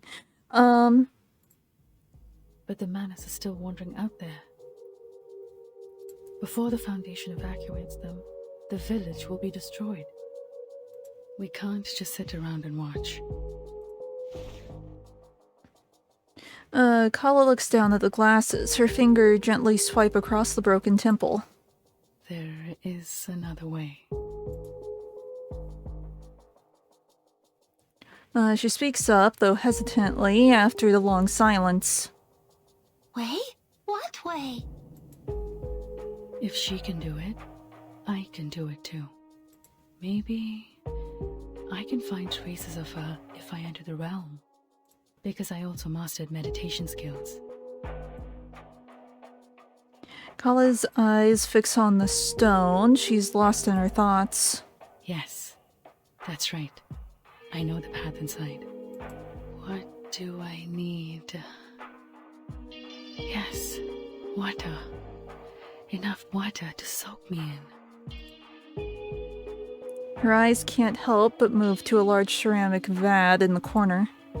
Miss Calabauna? Now hold on.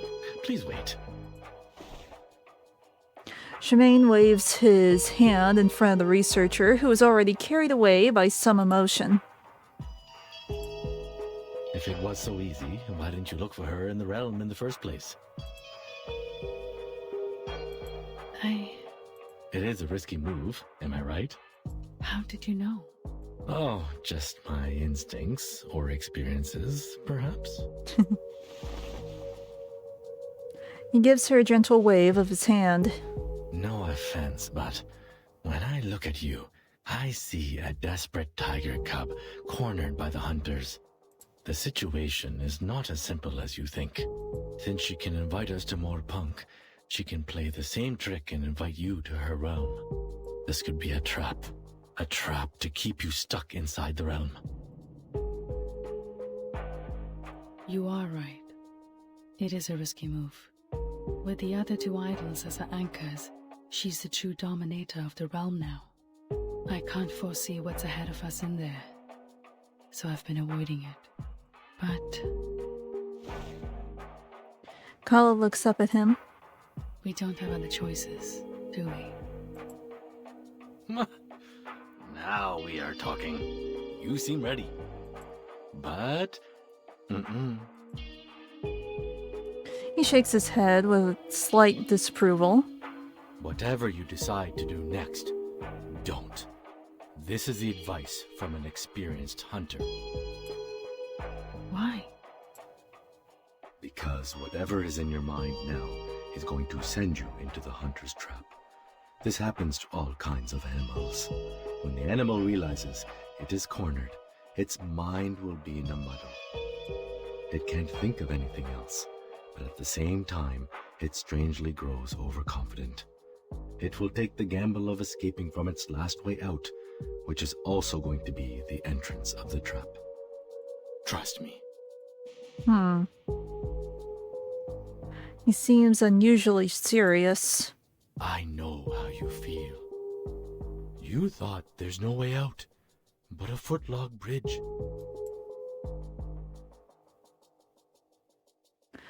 She stares at his face for a long time. Eventually, she shakes her head. Cool.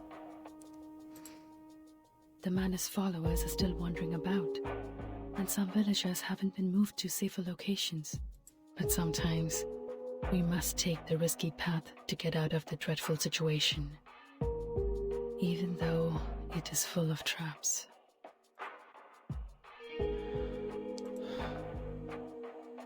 He notices her fingers clutch and loosen repeatedly out of anxiety. It may not solve all the problems, but it's better than doing nothing. Yeah, it's very pretty. I'm liking the characters too. I might pull for these guys. I'm just not sure who I want more. Because we've had a demo of Shemaine. That there's like a mini quest where you get to use him. His skills are cool. If this really is a trap, that means we will meet again. And I have been waiting for a chance to talk to her face to face for too long. I have been chasing after an imaginary goal since she left me. I watched that star closely, taking down everything that I could observe. However, despite all the efforts, deep down I know better than anyone else, it's useless. I remember those days, almost half of which were like living in a mist. But now... It's one of the extra, like, side quests. It's near the beginning. You eventually see, like, a little exclamation point up near the top of the screen. That's the one. It forces you into using Shemaine, Apple, and Matilda. But now, I can feel it. Her silhouette is right there in front of me. I think it's in the cave. Like one of the early cave levels. To be honest, this is not the best time to seize this chance. Miss Calabona. But no matter how I look at it, this is too good an opportunity to pass up. It's time to do the dumb! Woo! Shemaine meets her gaze squarely.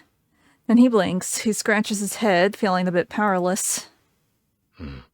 Okay, fine. If you insist on doing this, I will not stop you. We all have our lessons to learn, and you are right. We don't have any better options. What is it they say? No risk, no feast, huh? But please keep this in mind.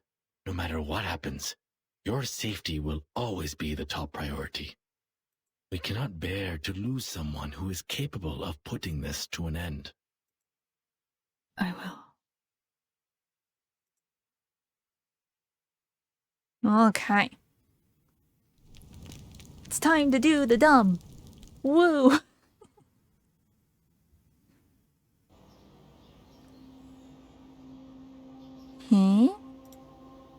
Stargaze. Okay.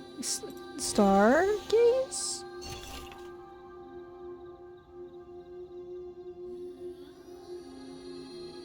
Confusion? Okay, I guess it's just a... What is this little dude? No, let me look at the little dude. Oh, we get to use Shemaine again. I want to see this little dude.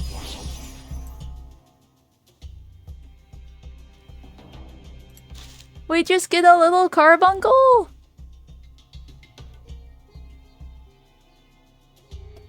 Okay. Little dude?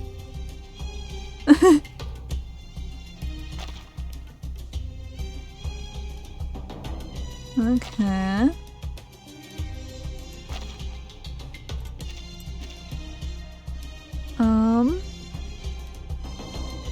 Don't really have anything to stack, but... At your command. Let's attack. We'll focus. Ha ha! Hoo! Hoo hoo! Well, he's a carbuncle, but it's a like fantasy creature. Usually they look like foxes. But this is just their take on it. Like Final Fantasy, the one that I played on stream, the little fox dude, that's a carbuncle. Or he's supposed to be a carbuncle.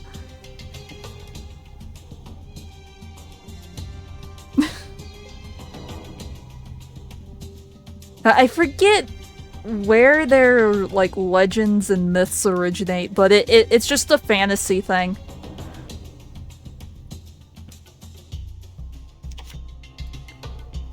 I feel like we should just keep attacking one.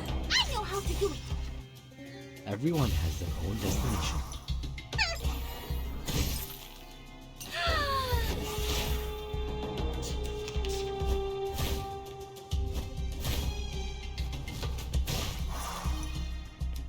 These things hit very, very hard. I do not appreciate that.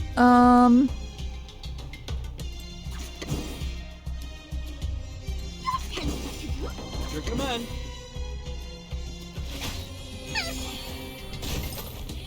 Everyone has their own destination.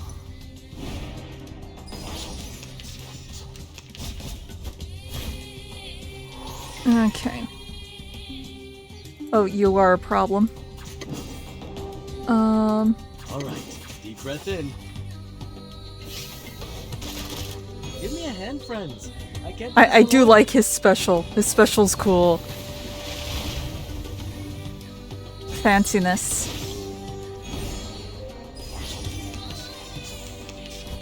Oh, good for you. Okay, give me that, give me this, give me this.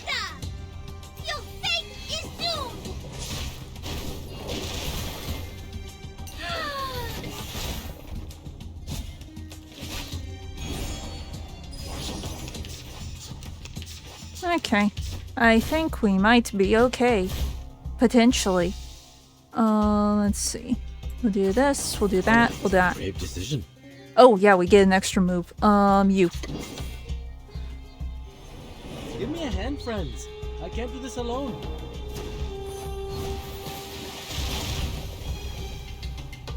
Ha ha! Hoo! Hoo hoo! Oh, we got another fancy card. Fancy card?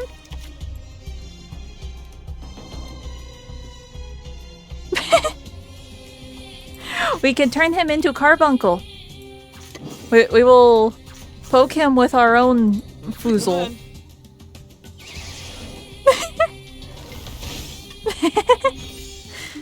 Just an instant kill card. And we got planets? Okay.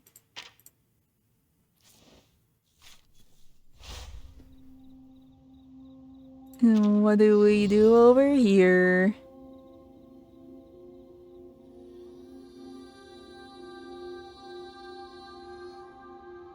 Okay.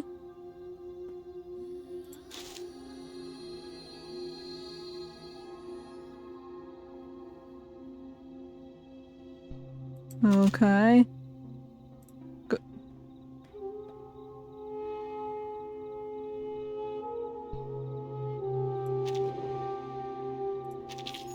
Guess we'll do that.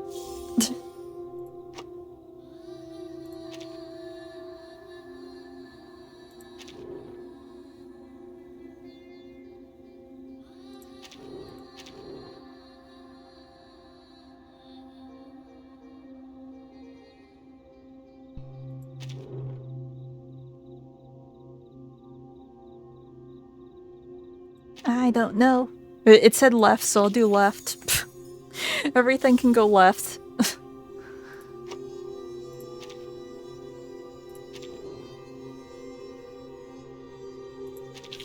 I don't know what I'm doing, I'm just clicking buttons.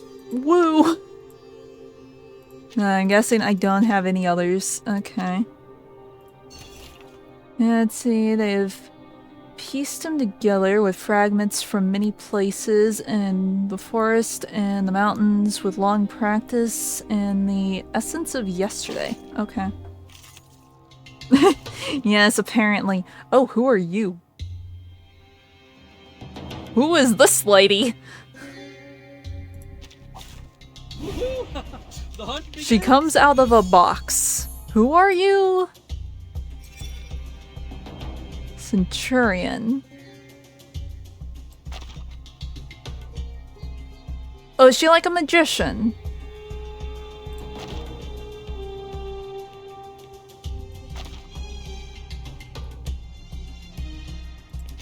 I have never seen her before.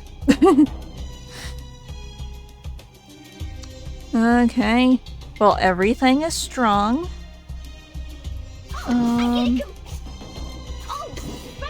I want to see what she does, so let's... Oh, now that this is boosted.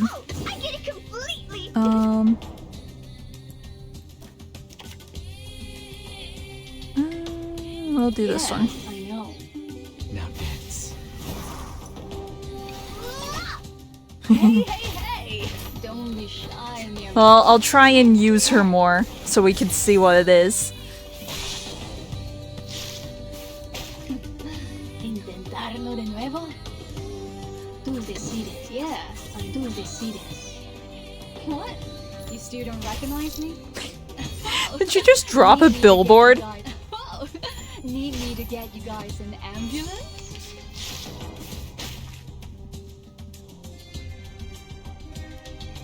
Here, we'll save the special for the next round. Decision. Oh, I get it completely. Hold on to that.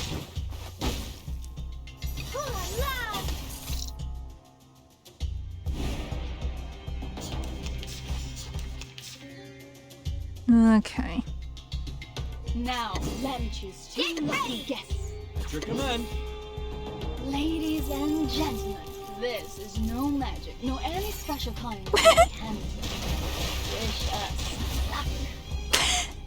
Tiny arrows. Everyone has their own destination. Yeah, she's fun.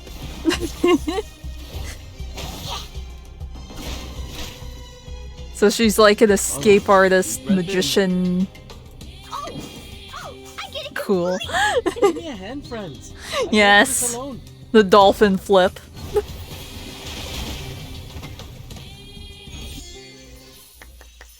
A perfectly executed exercise.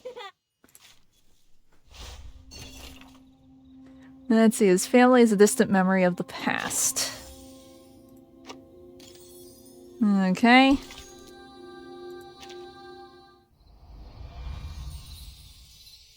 And we continue. If I read the rewards right, we got like 7 chapters left.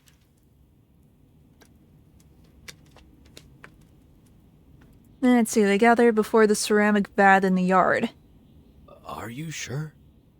To use this? What's wrong with it? It has enough water to soak me in. Shemaine looks at the old vat and then checks the filthy water and rotten leaves inside. There's a silence between them. Yes, then we get the stupid levels. You are much more practical than I thought. Oh, before I go. She hands the Vishnu idol to Matilda. Aren't you going to take it with you, Miss Calabona? No. She slowly shakes her head. Shemaine has a point. This is our last chance to win this fight, and it should be kept away from Kumar as far as possible. Miss Calabona? Take this with you then. Matilda passes over a crystal, it's shining brightly like a freshly picked star. This is your... My pendulum. It's one of my collections, one of the purest. Even I don't have a lot of them around. I realized that the theory of meditation you've talked about is quite similar to some of the crystal divination theories. So perhaps this will help you in the water if the crystal can stabilize the magnetic field and guide you in there. Again, no problem. I'm actually probably gonna go a bit late, just because I started late, because I want to at least finish the story today, so that is the plan. You... No need to be surprised. This is how quickly a genius can think. Thank you. That, and considering that there's more storms on the way, I kind of feel like I should stream while I'm still able to stream, because my internet might die again.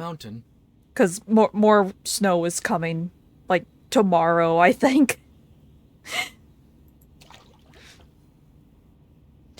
Let's see, before he finishes his sentence, Kala has quickly submerged her legs in the water, as if the cold didn't bother her at all.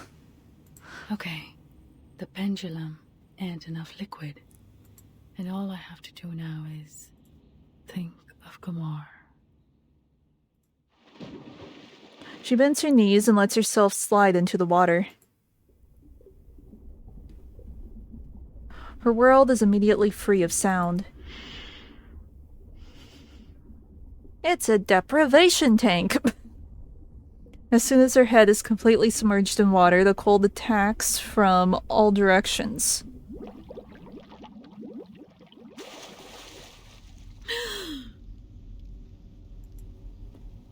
Be it real or false, delusional or real. Real or false, delusional or real. I feel like they meant to change real to a different word there. Let's see, a world reappears before her.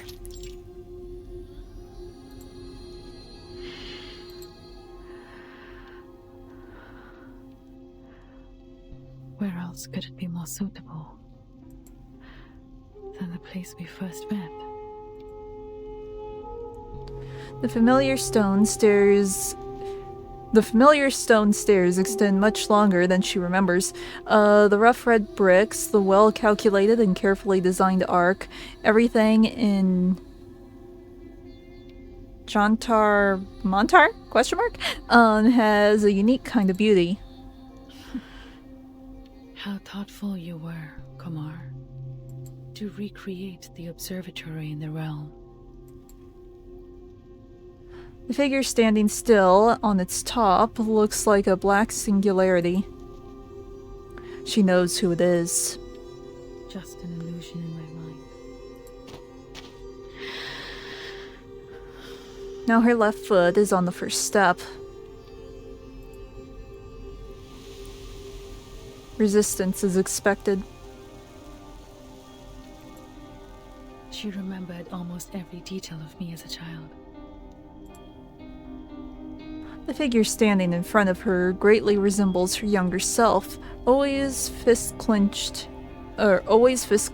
always ready for confrontation. And now the girl is irritated by the intrusion. She rushes towards Kala and something. It hurts. Did it hurt this much when I hit someone as a child? Get out! You should not be here. She tries to drive Kala away, fighting her like a trained warrior. Yes. Mom had taught me a few moves to deal with those brats at that age. Leave! This feels weird. Did Kumar put you here? To guard this fragment of memory? This shall be the obstacle in my way to where I want to be. It's time to face the illusion from the past. Bum bum bum. So does that mean we get to fight Kala? We'll get to see what she does. Let's see. Right, I don't have anyone that heals. Okay, we'll leave Balloon then. No wingman is needed. And I guess Matilda will have to go in the back. Anyone else? Is she here? Yeah.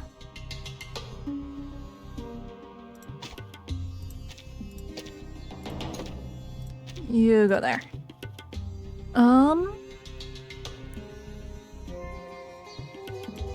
Okay. यहाँ पर क्या कर रहे हो? चले जाओ. मैं 12 साल की उम्र में छोटी और कमजोर थी, लेकिन मुक्का मारने में मुझे कभी भी कोई झिझक नहीं हुई ना. Oh, I just realized we're on our own here. लेकिन क्यों? आप क्यों? ओह, ठीक है. संवाद करने की यह इच्छा. Okay, so I messed up. I shouldn't have used Balloon. फिर इसे कठिन तरीके से करना होगा.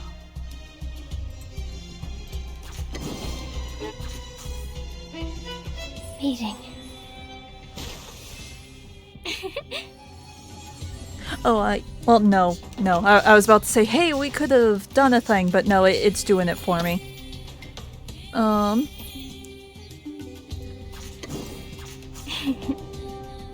Stars. We should be able to do this with Voyager, since this is, like... You've grown taller, and Oh. you have stronger hands, like I've dreamt of. So, have you two found the graveyard of stars? तो आपका क्या मतलब है? क्या आपका मतलब है, Kumar? Please. Listen. I did do the thing, but I guess I should have done that first. It did not count. ऊपर से शांत हो गए. ध्यान किसी के दिल और आत्मा के बीच बातचीत है. लेकिन मैंने कभी सोचा नहीं था कि ये इतनी जल्दबाजी में किया जाएगा. अगला कौन है? That'd still be me, which is also you. We're 16, and the bad kid sitting behind us cut our hair. Leave now, Balabona. It's time to say goodbye. Don't miss me, really. The illusion is dispersed and then gathers again in the distance, but this time she is no longer irritated.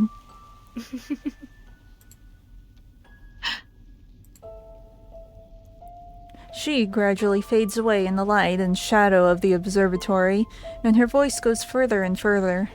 From the past to the present and the future. The thing you are clinging on to, facing and chasing. Think what it is. Hmm? Kala lowers her head to look at her palm. You are still asking questions that cannot be answered, just as you always did. What do you think I should chase after? Her fingers clench gently. इस बार मैं धोखा नहीं खाऊंगी. कुमार, उस दिन के बाद से मैंने खगोल विज्ञान का अध्ययन कभी नहीं छोड़ा.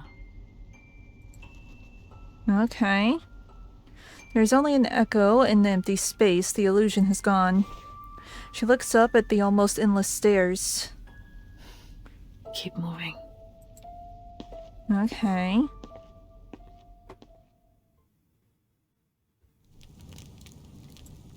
And we go.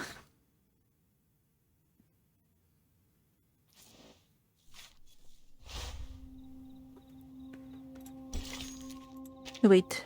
I see little dot I must claim. Yeah, it looks like 16's the last one. So we're on 10, so 6 chapters. And most of those will probably just be stories, so we're close.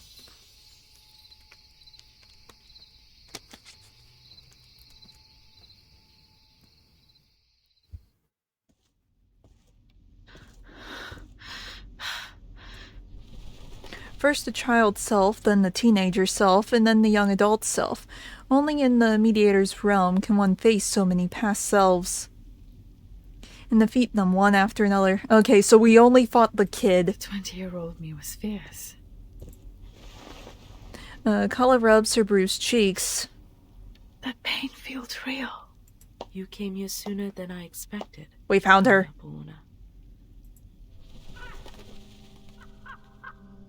The wind feels like tingling knives on the rooftop. A familiar, if not too familiar, figure once again emerges in front of her. I knew you would come. Okay, explain yourselves and tell me why we need to punch you. Kumar. Finally.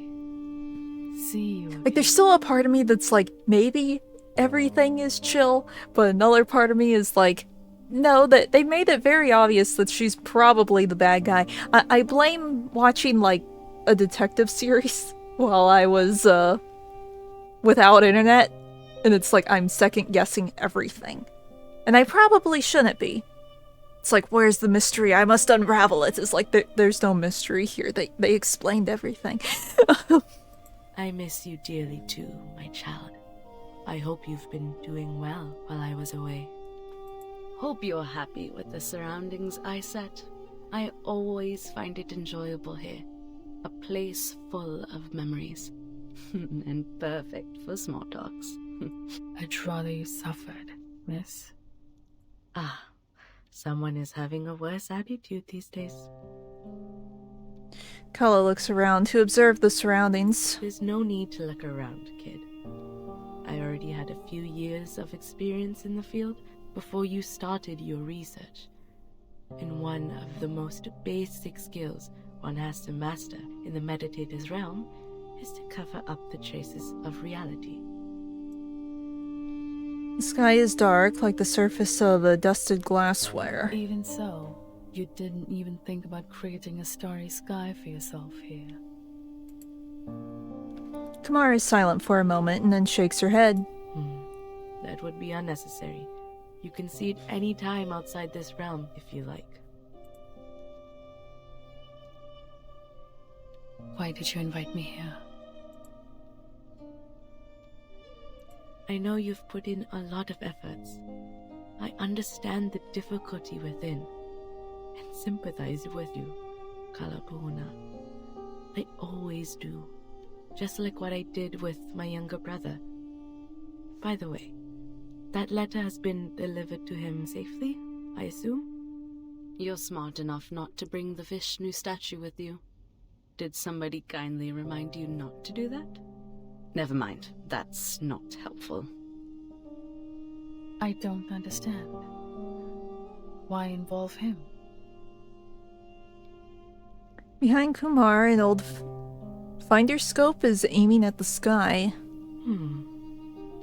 Maybe I was being vindictive out of hatred, like you said.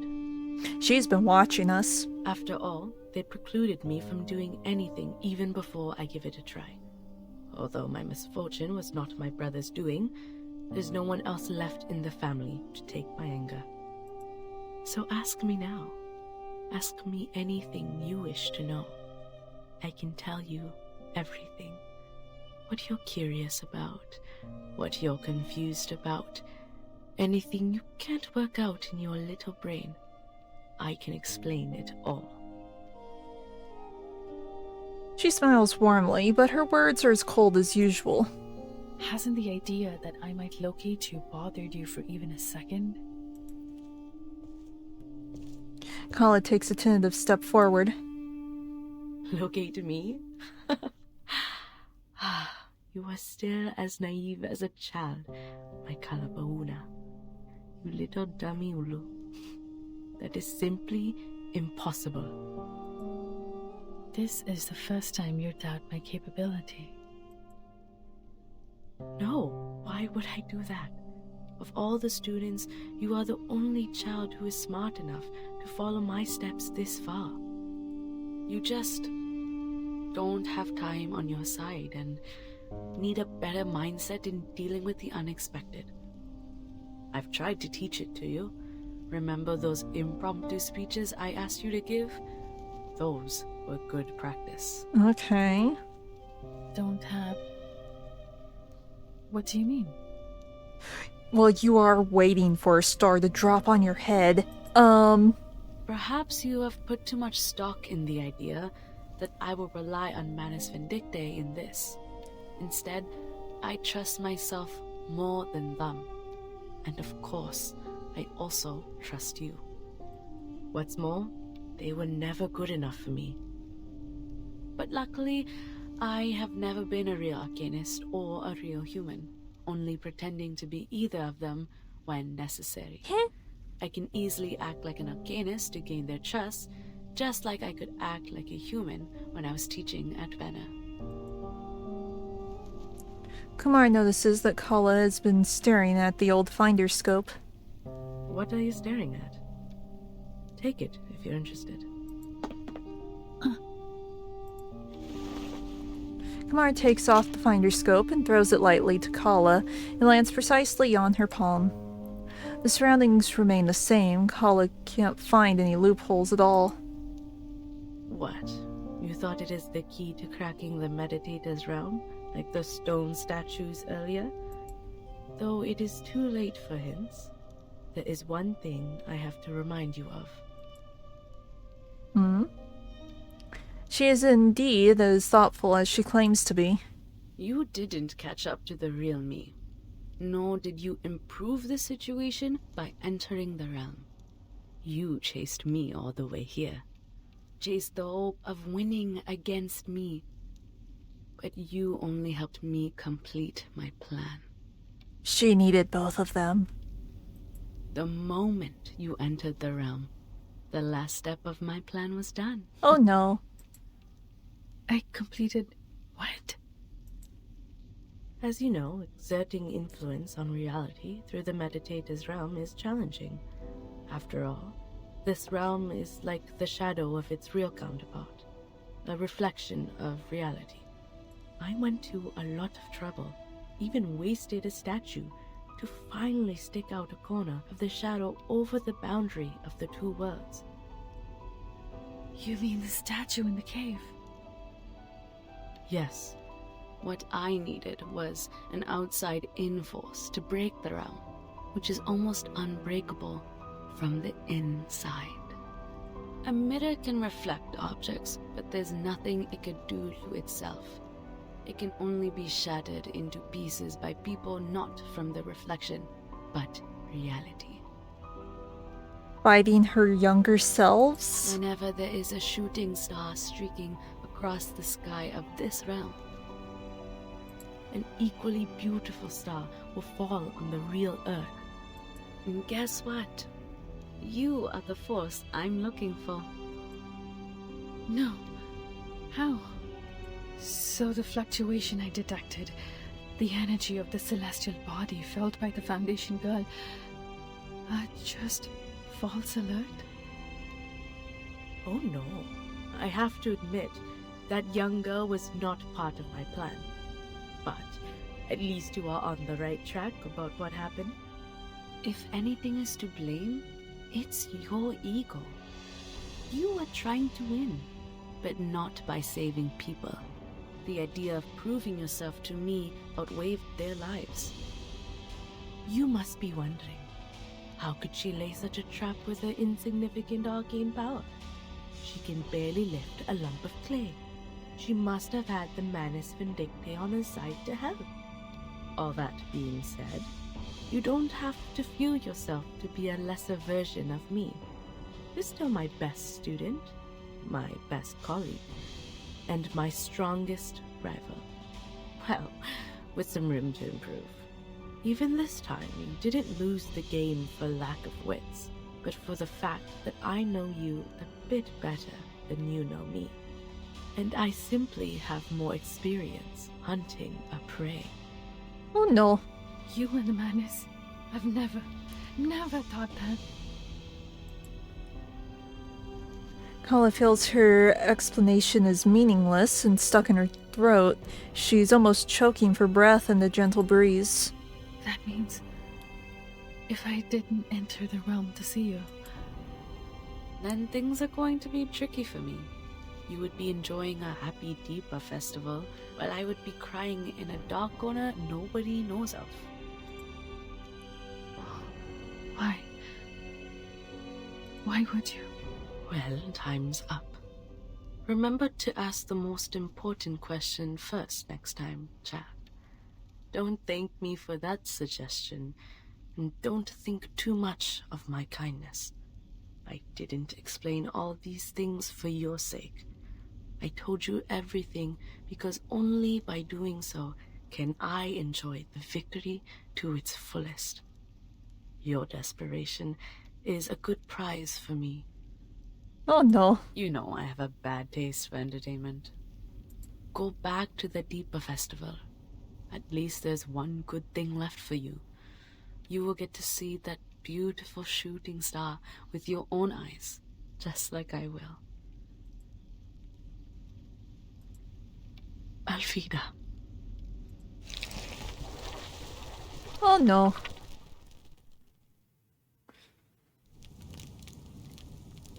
Well, crap.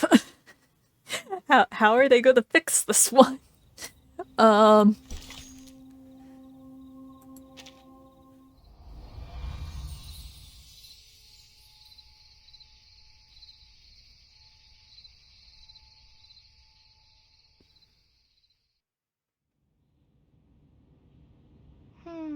My ankle hurts no more. Conjura tries to move the tightly wrapped ankle.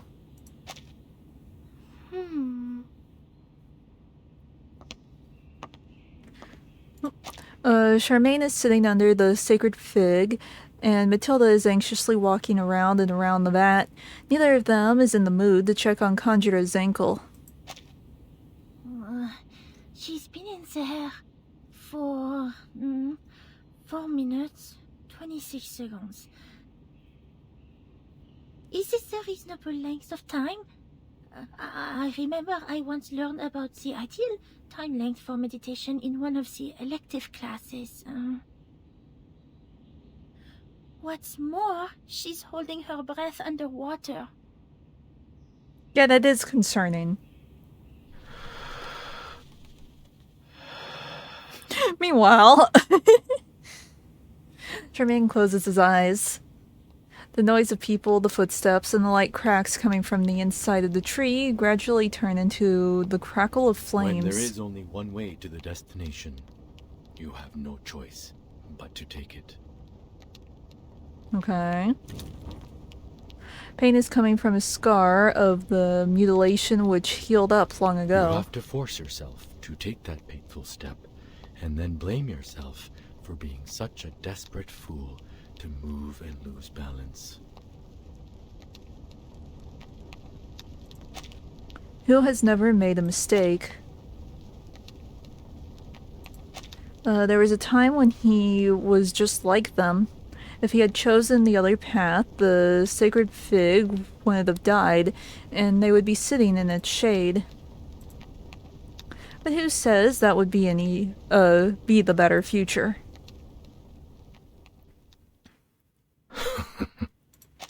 But the silver lining is just a stagger on the solid ground.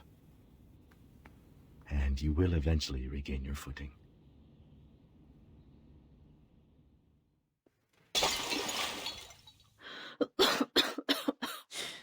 Well, I think she's awake. The vat bursts into pieces after 5 minutes silence. The water splashes onto the ground like strange shadows cast in all directions. Oh, Miss Calabauna!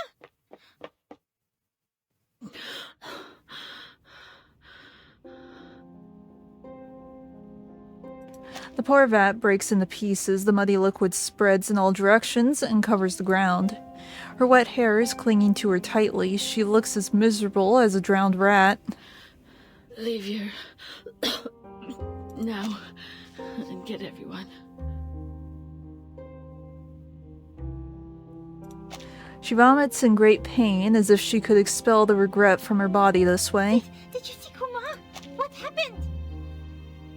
I'm the one to blame. Damn it.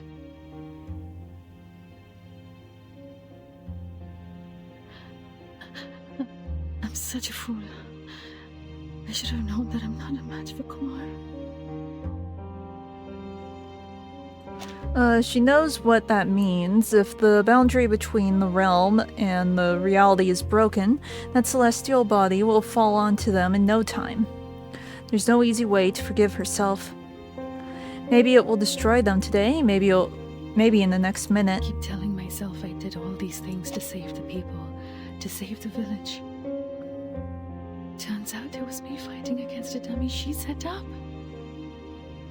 I messed up everything. For everyone. Pain. She looks at her fingers. The nails have sunk into the soft ground.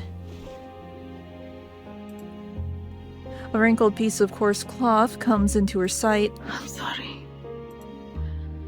I should have listened to you. She lowers her head even more. If I were more sensible and just left this path, this stupid doubt trap, nothing would have turned out this way. Oh, is that how you see it? I assume you think it is this way because you have failed in the mission and thus feel depressed and indulge yourself in some negative thinking. Tremaine is nice. I like him. Which is totally understandable. Blaming it all on yourself, telling yourself you will be the only one to suffer the consequence so as to alleviate the guilt. Or you didn't understand what I said to you earlier at all. What?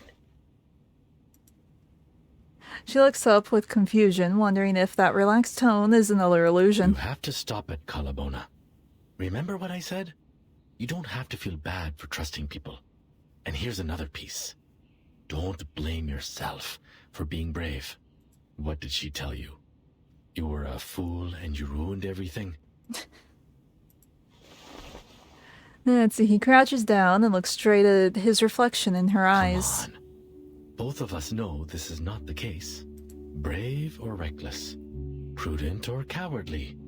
Comments like these could be predictions, but most of the time are hindsight. The good news is, we still have time to change that. You know what kind of bears the hunters fear the most? The ones which were once trapped, but eventually got away. Nobody can remain a predator forever. We don't know what will happen in the next encounter. What's more, life is a long fight where we outsmart one opponent and get outsmarted by the other. That's the wisdom of nature. Bears eat salmon, wolves eat rabbit, but eventually, bears or wolves, their skin will become our blankets. A tiger might have strength, yet a rat also has its wits. You don't need to defeat her to validate your victory. You can win this war another way, a way to your advantage. When will the wrestling between a fisherman and a fish begin? When the fish bites the bait.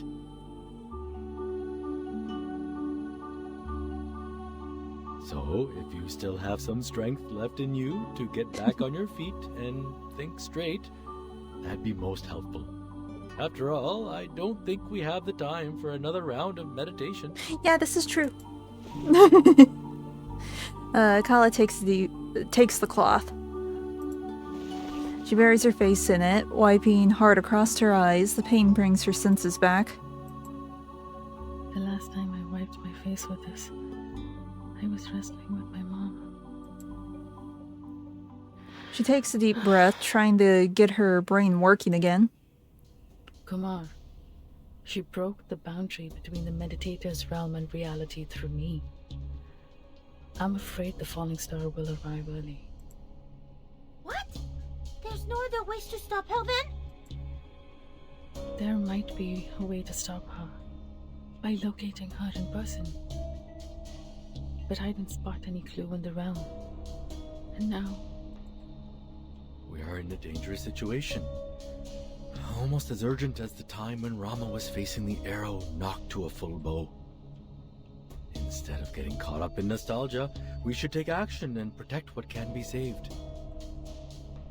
The estimated arrival time of the Foundation backup is 6 a.m.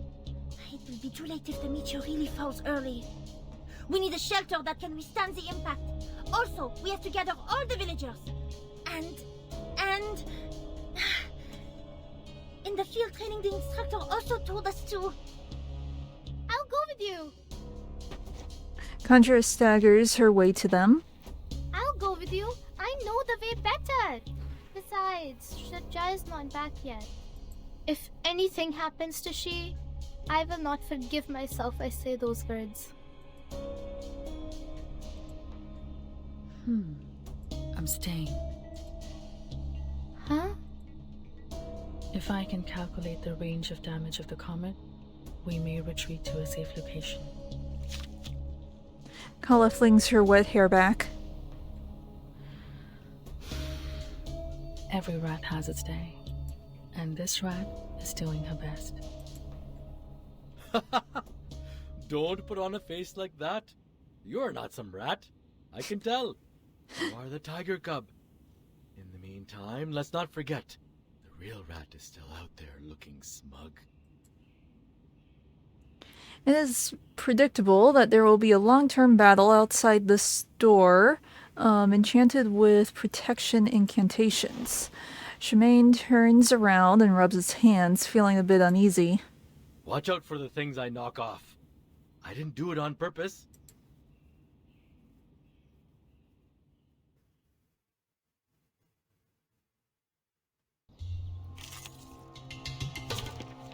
Okay, random fight. Let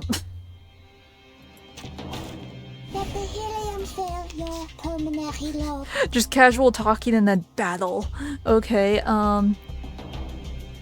might as well use that, and this Wanna watch the one. aerial stunts? Break it, please. Listen. Right win.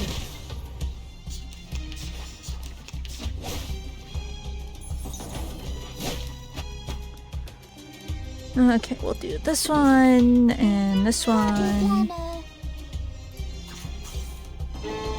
Goodbye. I said hello. Oh, we should have attacked again. Oh well, it's fine. He will probably poke himself with that one. Yep. Let's see. So that's your idea. This works. Supposed to cast 3 ultimates. Yeah, that's not happening. A little trick. Maybe. I say that, and then we get this one. Wanna watch the aerial climb? Stars.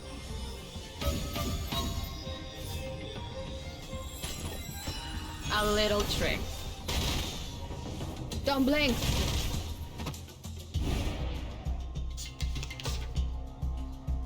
ВДВ. Сколько побед. Your idea. Swallow my exhaust.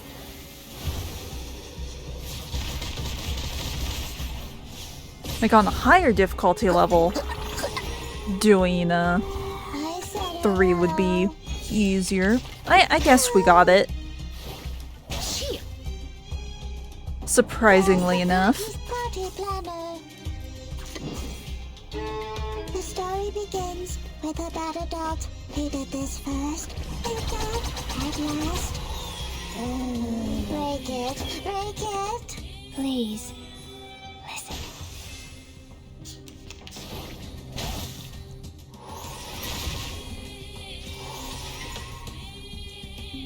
So that's One of a your kind. idea.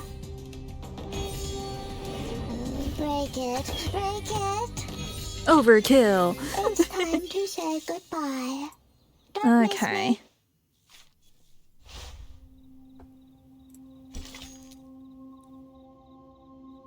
Another fight. It's probably fights all the way up to the end, I'm guessing.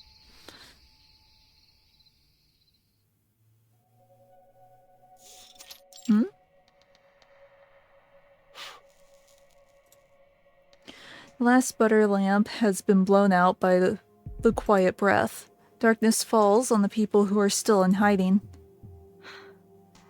We are safe as long as they can't find us. Shirja hides the fainted woman and the girl in the shadow to keep them safe. Miss Shirja, I'm scared. Gina holds Shirja's hand so tightly, as she is the only lifesaver now. Relax, Gina. Remember what Pati and Dada said? Just wait here and they will be back soon. Your brother is also helping them out. So the entire family is about to be wiped out. I see. But those monsters are terrifying. Even Mata. Recalling the tragic scene, Shirja can't help closing her eyes. Mata just passed out. Don't worry. She will...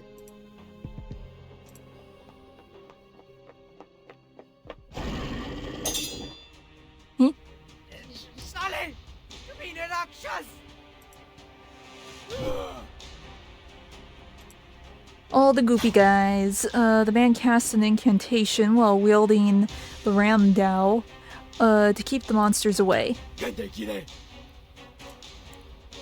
पिताजी, अभी भी बहुत सारे हैं। इतने बुद्धिल मत बनो राज, मत बनो। यकीन नहीं होता कि हमें एक इंसान लड़की के सहारे। The Ram Dao cuts through the air, and an arm covered in black slime falls to the ground.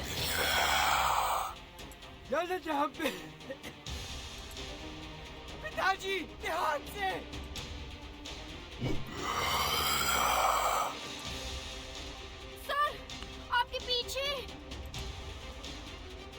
The body acts before the mind. The moment Shirja exposes herself and rushes into the light, her senses scream to warn her of the danger.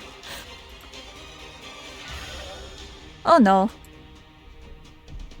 There's no doubt a bare-handed human challenging a group of Manus followers is throwing straws against the wind. Oh no. Oh no. Someone show up, please. Okay, good. We're fine. She's fine. This hopefully won't be another Snyder incident. The last Manus follower falls to the ground, the mask broken in half. Shemaine freezes, his fist still in the air. Even he himself doesn't realize what has happened. Oh no. Oh boy, that was close. He looks down and meets Shirja's equally confused eyes. Miss Shirja, I admire you for your courage, but this is getting a bit too nerve-wracking. Yeah.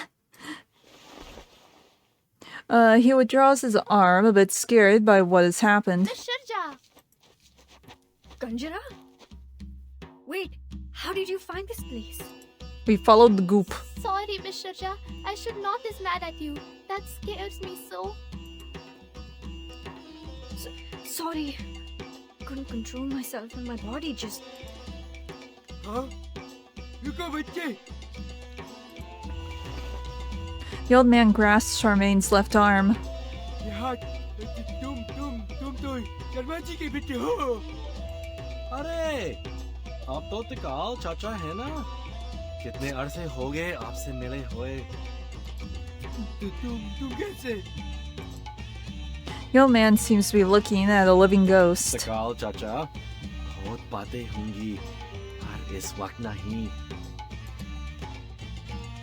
Warmly greeting the old man, he avoids the question. इस जगह एक उल्का पिंड गिरेगा, इसके प्रभाव से एक विशाल गड्ढा बन जाएगा। और तो और, वो उल्का पिंड यहाँ पर फाउंडेशन के कोई सहायता पहुँचने से पहले आ गिरेगा। पर आप लोग सबसे ज्यादा खुशकिस्मत हैं, क्योंकि हम सबसे पहले आप लोगों को ढूंढ पाए हैं। चलिए तिकाल चाचा, मेरे घर पर चल के बतख करते हैं। आपको हमारे घर का रास्ता याद है ना? क्या? कोई चला हुआ पुराना घर, सवाल ही नहीं उठता, कभी नहीं। You need to go there, dude. फिर तो आपको मुझे माफ करना पड़ेगा। चाचा, आप हमारे साथ ही चलिए। Do it, मुझे do आपको it, बंद do कर it. के ले जाना पड़े।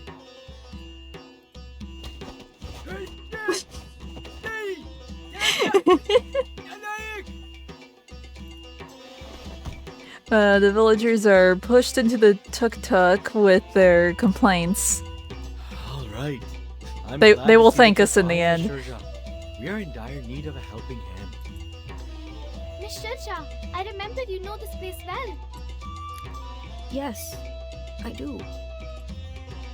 They need to transfer everyone here, humans and arcanists, to a safe place. And you're the best person to do that. Alright. I'll do whatever I can as long as it helps.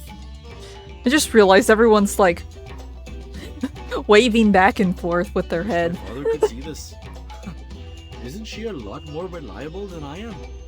Told the old man a million times that humans make more decent work partners than arcanists. Hurry up, you people! The music's fun. Let's see, Matilda opens the door and urges them to get in. Maybe that's what it is. They're just bobbing to the music. I don't blame them. I hear you. Shirja, please briefly tell us what the neighborhood is like. We need to pick up everyone in the town as soon as possible. We need to find the quickest way to do it and avoid all the enemies on the way. Hey, relax. We can't run away from them. We will just run over them. Ah, yes. Manus puppets. They're smaller than cars. Therefore, they are weak to cars. Logic. Let's see. It says leaf, so let's grab you. See, I got the whole jar of water. And we can get Cornbloom. Where's Cornbloom? There she is. Shall I ask the enemy for their tactics? And then we can just put Lilia there. No wingman is needed. That should be good. Hopefully. The Balahas live near the village entrance. The fastest way there. Oh, and Auntie Sitar. She lives at, Why are we fighting signposts? Look! There are some road signs ahead! Which way should we go, Miss Shirja? Hey, people. That rumbling noise sounds like giant rocks rolling downhill. Those guys are catching up. Aha! Don't worry, just speed up with Conchita! Ahead! Yes! My intuition has never failed me! Okay, I guess we just, Whose heart is beating? break the signs? Agents have guns. It's called common sense. Can you believe this? They run faster than my cat. Oh, was I supposed to choose something? Legs? I was supposed to choose something specific, oh no. Oh, young lady. Never underestimate the legs. Or animals. Animals? Well, more or less they are. Leave them to me. I know how to deal with things that have legs.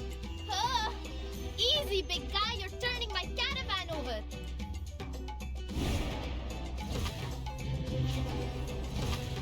Oh, they're creepy little spider things. I think those are the masks.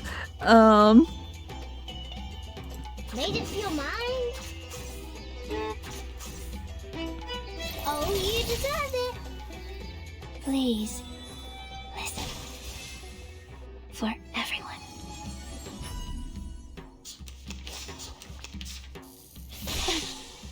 Oh, great, and they poison. Retreat! What? I can't make the call? It's gonna break. It's gonna break. Fine. Whose heart is beating so loud? Made it feel mine. Hilarious. Agents have guns. It's called common sense. Okay. Whew, that was great fun. That was nothing like the training. We took a detour, but we will get back to where we were after this intersection.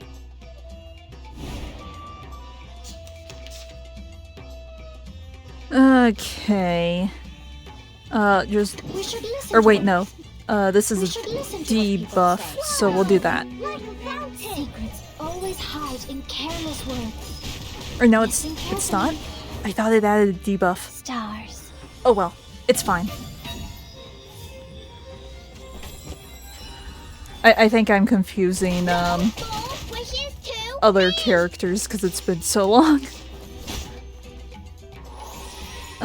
Let's see, we can do Whose heart is this beating so loud? and that, hear something. and I guess we can heal, because why not? Don't be so furious. Radio waves are everywhere. You don't drink this every day. Whose heart is beating so loud? We should be good now. Goodbye. Hmm. 1, 2, 3. Okay, all are here. We got everyone. The gas pedal is more heavy. Oh, uncle तका वहाँ बहुत भीड़ है हाँ? मैं यहाँ से केवल आपकी पगड़ी देख सकता हूँ। मुझे डर है कि आपको अभी इसे सहना होगा। आखिरकार आप बहुत बार पहले वक्त थे। ये जल्द ही खत्म हो जाएगा, क्योंकि हमारे पास एक उत्कृष्ट युवक ड्राइवर है। यात्रा Oops, I bumped the thing. It's fine.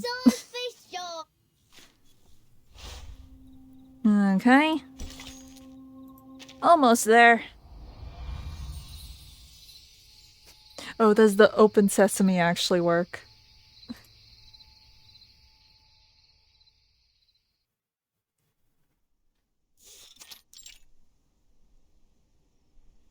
How is everything now? Well, it's going smooth. The young people and tourists left as soon as I persuaded them. Only the old and the children are left here. It's not that easy for them to move, and... Hey! You promised to give me half of it. Now what? The boss cannot keep her own promise? I do most messenger work. More food for more work. Rude. These kids were abandoned and driven away by humans. I'm glad to see Kanjra get along with them. Kala looks down at the astrolabe in her hand. If she could enjoy life like this. No, nothing. Kala chuckles. There's a faraway look on her face. You just reminded me of my mother, Sherja. Perhaps people like you are the key to saving all of us.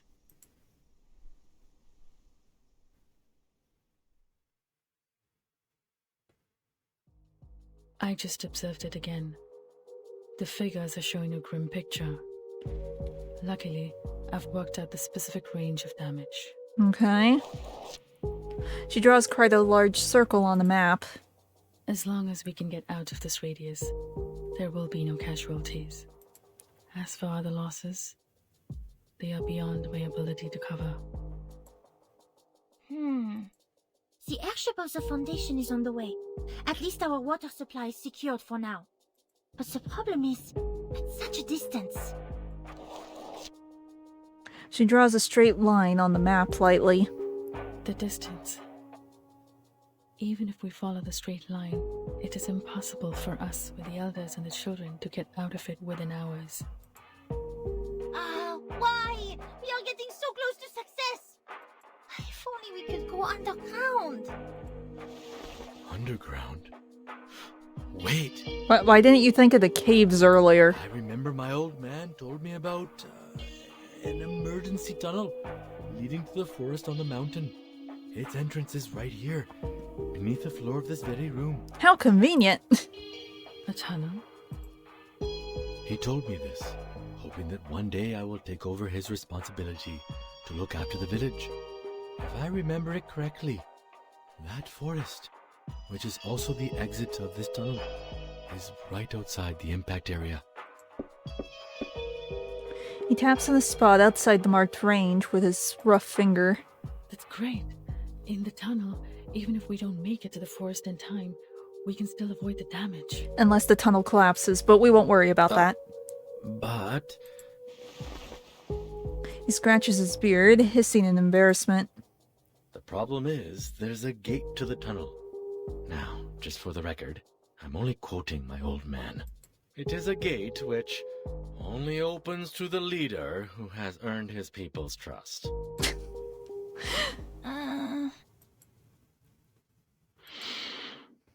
Oh, open doing real treasure hunting this time. Out of the silence, only the naive child is excited. Oh, well, my father's version was hardly as exciting as Open Sesame. I didn't believe him even as a child. I tried to open it by force many times. Well, it never worked. My old man was telling the truth. Things would be problematic for us. Because I don't think I can get that gate open. Firstly, I've never wanted to be a leader. And speaking of the people's trust, how do you think those cursing old men in the yard will feel about me?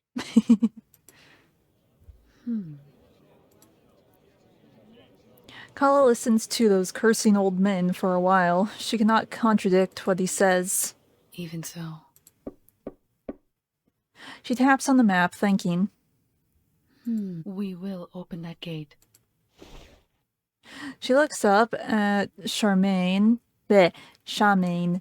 I can read. He is standing in silence and has a blank look on his face.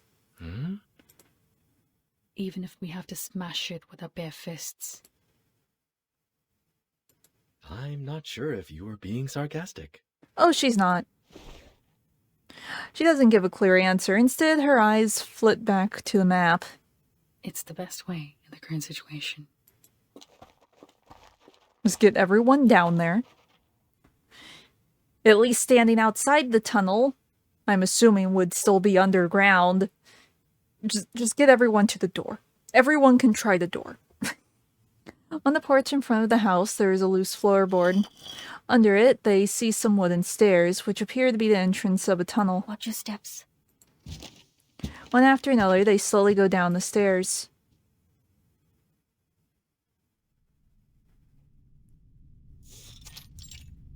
Woo! The gray and yellow stone gate has a pattern of an elephant raising its front feet in the middle. It is immovable as a real elephant. So the spell Charmaine told us is truly useless. What did I say? This is never the gate for me to open. Charmaine gives them an embarrassed smile. Behind him, the criticism comes as expected. मैं जानता था कि तू हम सबको लेके डूबेगा शर्मा के लौंडे तू अपने परिवार की रक्षा नहीं कर सकता तो दूसरों Let's see. भगवान हमारी प्रार्थना सुन के हमारे लिए कोई मार्गदर्शक भेज दे I mean, everyone just try the door. Oh, here they come again. The complaints Charmaine has heard so many times, those familiar syllables making him almost nostalgic. Kandra is tapping a foot faster and faster. It's getting hard for her to suppress her anger. इतने सालों इंसानों के भरोसे रख के हम You. बकवास बंद करो सब.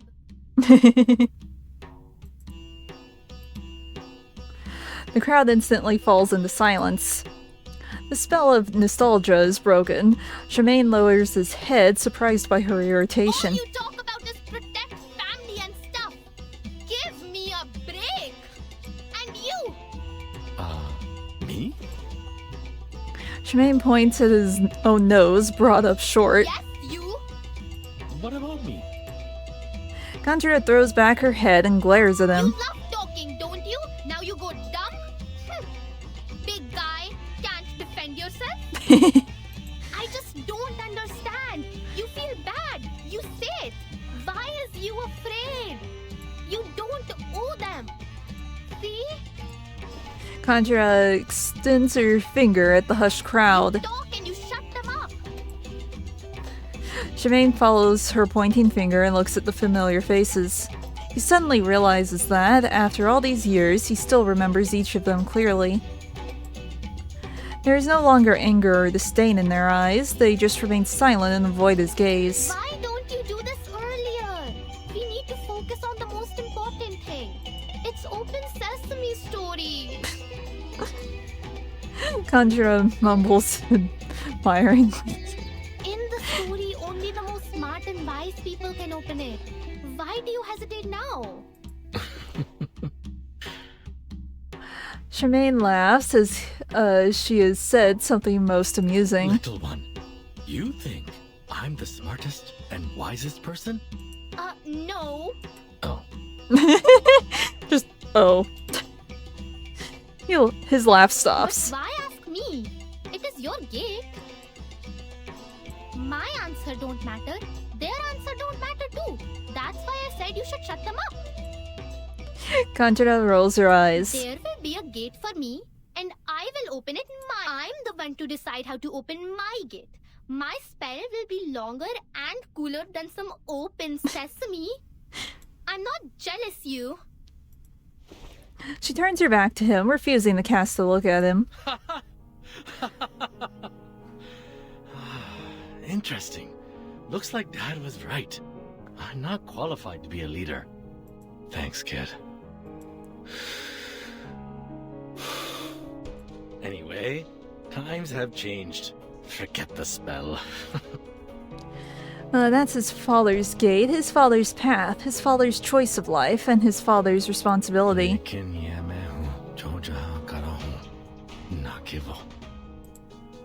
He raises his voice. Screw it.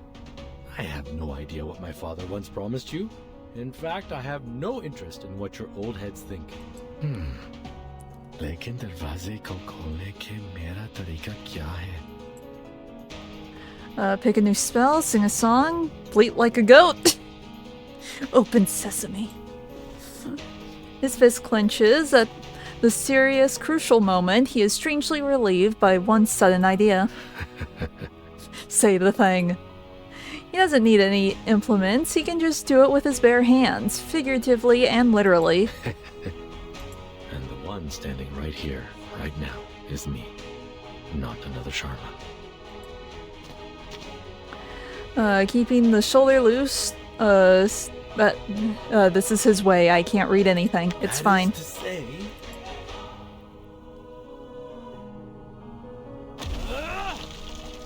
Oh, he just smashes it. Okay.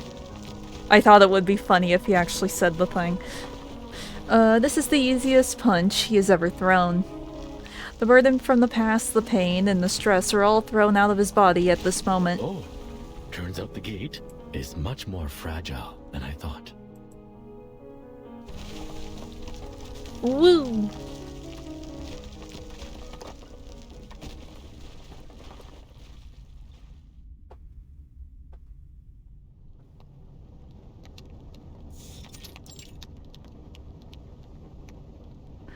It's a quiet night in the forest. A bonfire is lit in a small open space. That's to say, I'll smash the door open, even if it takes the other arm of mine. Yes! That's what I'm talking about. So cool! As the stick pokes the bonfire, a clear snap can be heard. I guess you didn't see that coming. To tell the truth, I had prepared myself to bounce off from that closed gate, like what had happened many times when I was a kid. But wow! See how I burst it open? That was cool! He throws a few punches in the air excitedly. Ho, ho, ha, ha. Show off. He takes back his fist, content, and casually pokes the fire. So in the end, my dad was just telling nonsense to a kid. The flame is dancing in his eyes. Those so-called profound teachings. Like one needs adequate strength or a sense of responsibility. Those were too abstract for a kid to understand. That's indeed his style. But in the end, the door was opened. That's for sure.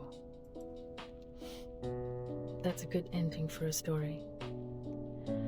At least 1,000,000 times better than mine.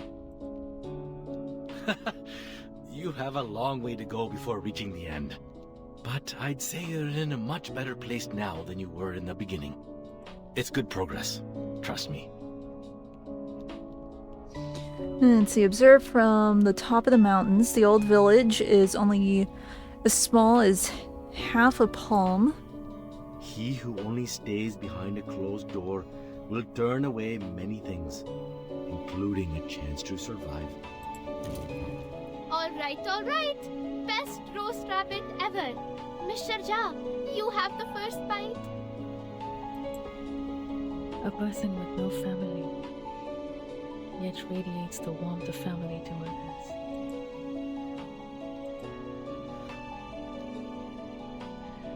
If only Kumar had the slightest warmth from someone,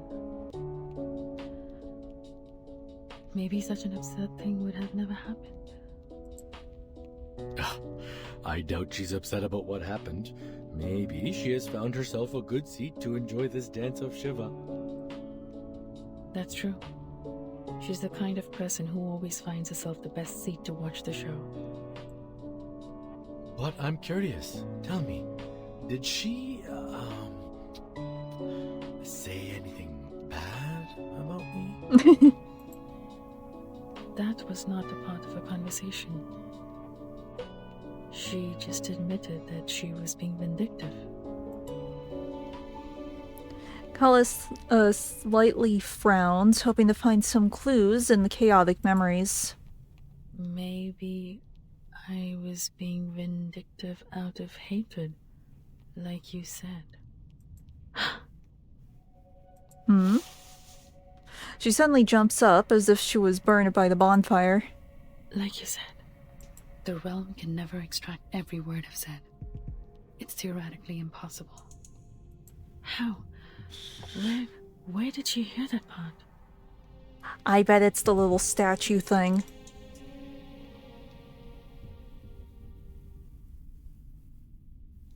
Since she's been carrying it around this whole time, she's probably using it like a walkie-talkie or something.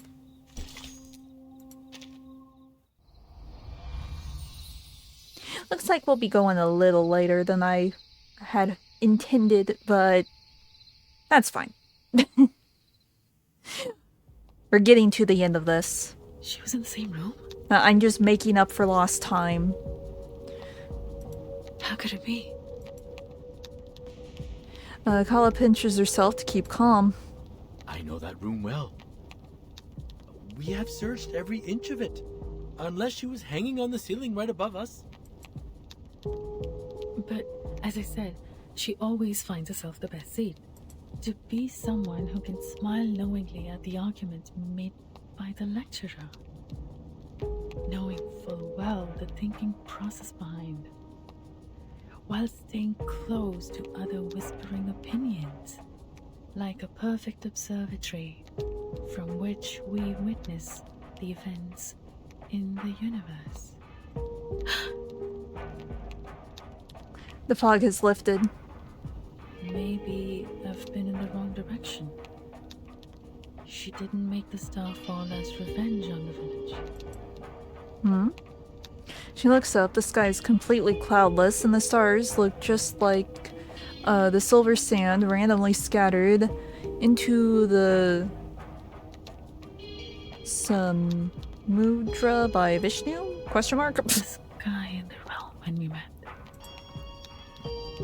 She recalls the sky in the realm, which was like the surface of a dusted glassware.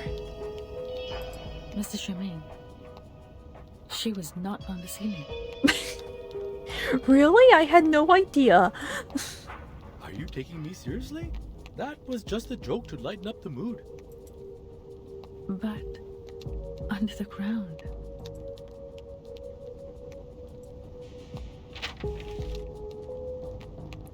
Kala pulls the photo from her waist. It was soaked when she was in the vat, but now it's almost dried by the bonfire. Remember the underground survival guide where we found this photo?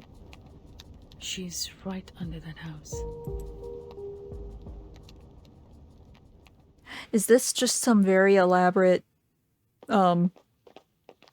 jisatsu attempt? The street is empty. All the villagers have been evacuated. There's only Manus followers wandering about the night. First to the corner. And the ones who have returned. This is crazy. It has gone beyond my imagination. Sorry, but you don't have to come with me. Say no more on that. The two sneak from one corner to another. If you don't let me see my own sister, I will be dying for answers. Who would dig a basement here? That reminds me. Her curiosity is one of the major reason she did that. It's possible that she was well prepared last time she came back to Morpho. I never thought she foresaw that we would be kicked out from the project. And as you just deduced, she did so to see that star? Almost 100% sure. Without me, she must have asked the Manus to support her with arcane skills. This way. After avoiding the wandering Manus followers, they can almost see the entrance to the old house. She was extremely mentally unstable when she left me. It wouldn't take any effort if the Manus had the intention to recruit her. Watching the meteor show and being destroyed by it has been her plan all along. Yep. Oh no. At this point, it is hard to say who's worse, she or we, since we have prepared to die with her evil plan. However reluctant I am to admit this, sometimes Arcanists are indeed strange creatures. It's like a madhouse party. Let's call over Balloon, shall we? But, what did you teach Matilda before we left? That's our only chance to survive in the realm. I came up with it when I was calculating the range of the fallen star damage. As I said, you are the tiger cub, trying to take a bite in the arm, even when the hunter has had you in her grip. That method was between Kumar and me. There is another theory according to my calculation. If there are more observers, the realm might collapse. Okay. It's the only theory Kumar doesn't know. At the same time, it is not yet strictly verified. But I have faith in that girl. She's indeed a genius. Don't put ideas in her head. I hope it's not too late to make our last attempt. If you ask me, it's not yet the time to make that attempt. What? Let's see, they are only one step away from the old house. A huge Shiva statue rises with a loud rumble. Haha! This must be the appetizer she served us! Great Shiva, I hope your fists feel as light and crispy as Pani Puri when they land on my body. What? Okay, so boss fight? I'm assuming. We'll fight statues with statues. And rabies, why not?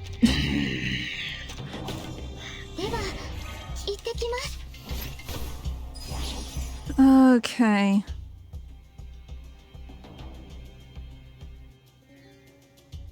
Okay, good to know. Oh, he has like 3 health bars. Or is that like the symbol for the phases? Ooh, oh no. Okay. You... I hear something. Target. Do that. Agents have guns. It's called common sense. Take advantage of adversity. Thankfully, these things aren't hitting too hard. Well, they're hitting Source a bit, but that's to be expected. But we'll just focus on the little dudes. It's called common sense. Oh, you deserve it.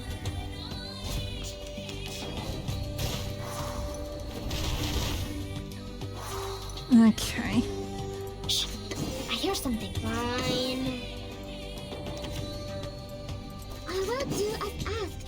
Talking out calms people down. Thank my water. Ah! It's gonna break! It's gonna break! Hey, I'm the support staff. Oh, we apparently did whatever was required for this. Who Those hearts We'll take that. I will do as asked. Agents have guns. It's Need to take this guy out. Take advantage of adversity. Okay. We should listen to what people say. Secrets always hide in careless words. Listen carefully. We'll see how this goes. Okay, next phase. Okay, so that is just like a phase marker. Time to admire the cherry blossom. Unless there's a third phase after this, I have no idea. I think we're good when it comes to healing. Don't be so furious. Radio waves are everywhere. My apologies. Okay. Everywhere. Okay. That wasn't as concerning as I thought it might be. I keep forgetting that we're still on baby mode. Like, the first attempt at these rounds, they aren't a problem.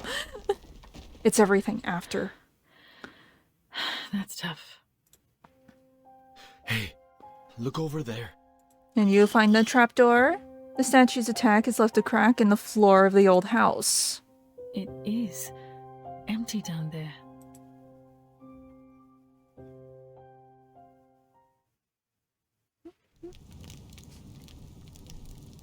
Woo! Okay. 2 more chapters, I believe? I'm assuming? Yeah. Let's claim that while we're here.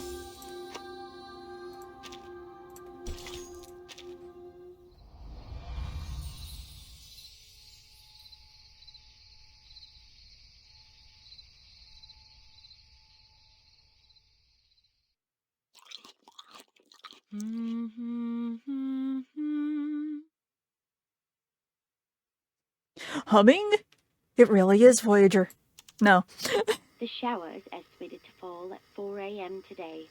By then, the comet will also...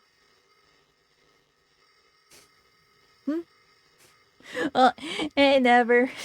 Probably won't be that long. I'm just trying to get to the end of the story. There's only 2 parts left, counting this one. So we're almost to the end. I just forgot how long the stories are for this game. 3.5 hours to go. Oh, almost forgot about this. Music.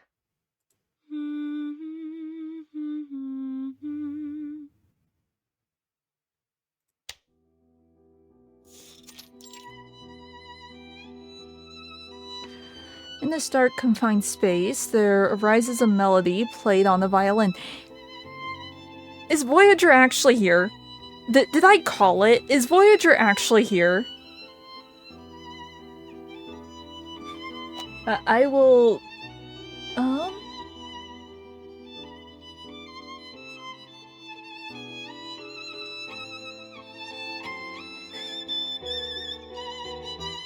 I see. But like I said, my chat is still very much broken. So I'm trying to decipher your chats behind all of the broken PNGs and garbled text from your, like, name badges overlaid on top of everything you're writing. I hope you had a nice visit with your friend. Let's see, the place looks nothing like the livable space for humans. The walls, the tables, the floor, every surface in sight is covered with paper of seamless formulas. The only exception is roughly plastered wall, which is full of symbols, marking the passing of days. Yeah, everything is still broken. But I really wanted to do the story. I really wanted to play reverse because the event started today and it's like, it doesn't look like this is going to be fixed anytime soon. So I just have to live with the broken chat and try to decipher everything. That's why I have the pinned comment in the chat trying to explain the situation. It's like, I really can't see what's being said. that well. I mean, if I look closely, I can make out, like, what is supposed to be what, and, like, kinda read things, but things are still overlapping, and it's very much a jumbled mess.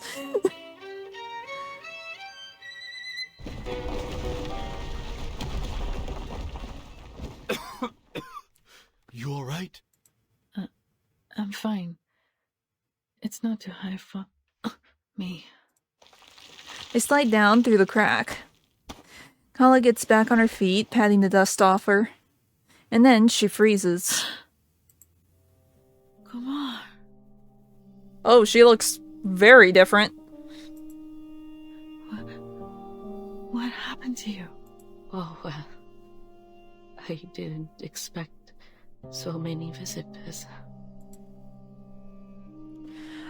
She seems a bit absent-minded. But since you're here, please, take a seat. I built this place by myself. It's not a big room, and not soundproof. Yes, I heard you very clearly under the ground when you searched the room and went through my stuff. What's wrong about an astronomer reading, calf feeding, and management? She paces around shakily, muttering to herself. You should have left. My plan has changed. But let it be. Let it be. What do they call this? Destiny? You know about destiny, right, California? Watching the stars with me. Good. Good. It's like living the old days again. Well, I said this wouldn't be a 6-hour stream, but with how slow she talks, it might be. She turns around, her gaze falls on Charmaine. Kumar, sister.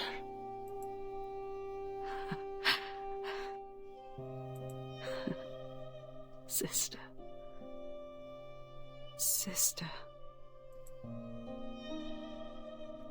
A fleeting sneer appears on her lips. Kala frowns deeply. You looked much better in the realm. What did the Manus do to you? The Manus? Oh, they're fine. Helps me a lot. Impressive arcane skills, experiment apparatus, and food. Lots of food. Please don't tell me you've been eating gold. Following Kumar's fingertip, they see a pile of nans in the corner, which are under a layer of unknown insects. Oh, great. These... Seems like she's no longer capable of commanding those wandering madness. Okay. No problem. Let's see. He would have panicked, but he is calm this time. He reminds Kala in a whisper. But the priority is to stop that star. We can deal with the rest. The star? You're going to stop the comet. You are taking it from me. Again? That is the plan. Kumar? Oh no. Kumar, who was absent-minded a second ago, seems to be triggered now. She suddenly pushes the two out with enormous strength. I will never! Oh no, the goop. The confined space starts melting. Not the goop.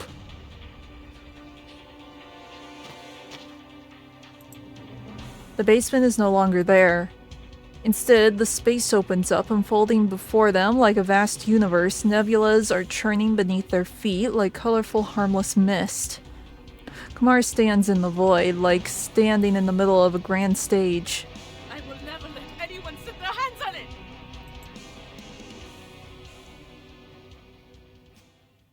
it! I still want Voyager to just be like the final bit of the story. It would be very fitting, and I think it would also be very funny. See, I don't think I have any strong dark characters. I have Click. What does Click do? One target. One target. Granted, doing that... maybe not. Grab you. We'll just... We'll just grab who we think is good. Actually, instead of Balloon, even though I do like Balloon, I'm starting to remember her skills and Voyager are pretty similar, so we'll do that. Actually, you can stay. I'll put you in the back because you're really strong too. Yeah. This trial is mine to judge. Oh, okay. We just have that. Immobile. Okay. We can debuff this into that. Oh, I should have done counter to be safer. Oh well, it's fine. Goodbye. We can do counter next. Shh. I hear something. A tooth for a tooth. For everyone. Feel it pain and know it regret.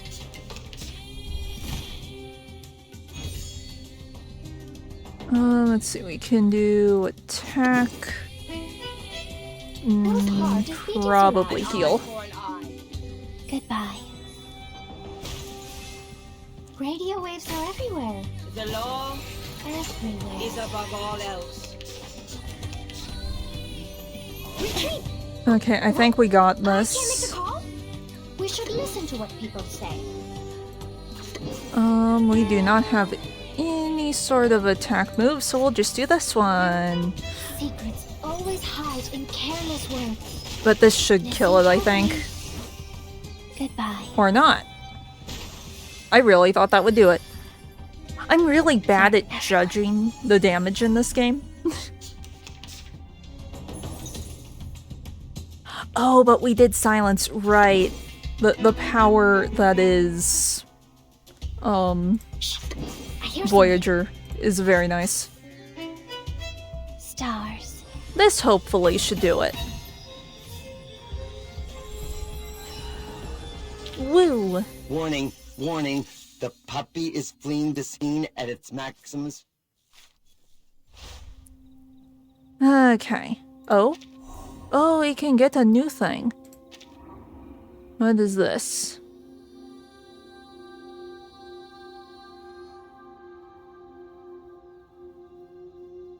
Okay.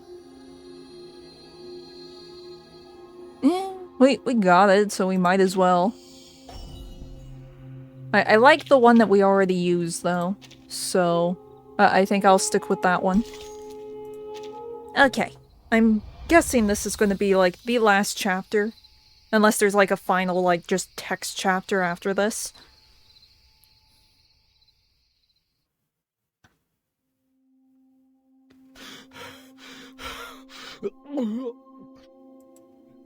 I'm gonna throw up. It feels strange in here. Shemaine feels his legs weaken. He sinks to the floor. Oh, I bumped the button, sorry. I can keep up. Welcome back. It's hard to get used to it for the first time. Though panting unstably, Kala is still staring at Kumar, who has regained elegance in the realm. I feel a lot better in here. I'm sorry, Kalabona. I don't think this body of mine can hold any longer. It's a spoiled appropriate poochie. meeting in the real world. And that is very understandable. I mean, If you like look through like some of the stuff that is in dog food, is like, why are we feeding this to the dog? This seems cruel. So it's good that you treat the doggo well. I'm glad you came back for me. What I said was indeed too harsh. Let's see, Kumar has turned back to herself. Kumar, why do you have to? Look at you. The price is too high. In the first instance, I did have other intentions. I kept imagining how my so-called parents would react when they were about to get crushed to pieces by the star. Little did I know, they have already paid for what they've done. Kumar casts a quick glance at her puking brother and looks back to Kala.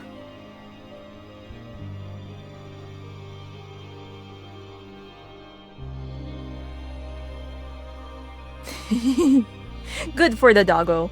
I bet he enjoys it. No, and my grandma got her current dog. The number of foods that she went through before she finally settled on one to make sure that the dog was happy. And because where she lives is sort of out in the middle of nowhere, she was having us buy the food and like mail it to her. That was very expensive because she wanted the big bags. But the doggo was happy, so it's fine. But it's okay, just a minor setback. Compared to what I've been through, it's not even worth mentioning. That's why I changed my mind. I want to see it. To see it? The star we can't see with our eyes. Seems like I was not very careful about my wording when my mind was clouded. It is a celestial body, Kalabuna, not a star. It could even be a moving black hole. Oh. Oh no. Kamara lifts her palms like she has done so many times in Kala's inquisitive gaze and in the lecture hall of the university.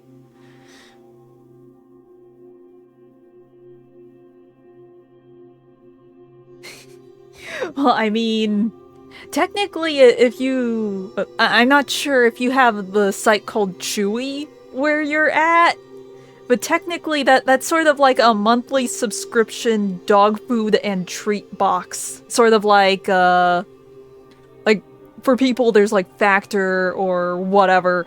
There's a dog version.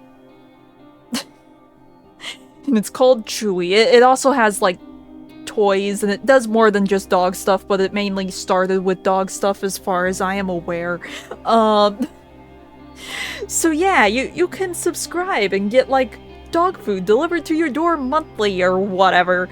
So it's a fairly common thing in the US. Yeah, there's a subscription service for anything. Everything has a subscription service.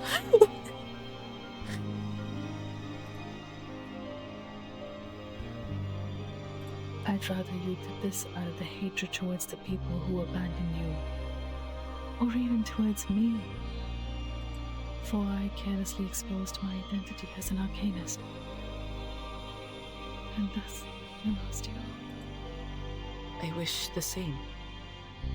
I wish so badly that I could just be filled with pure hatred towards someone.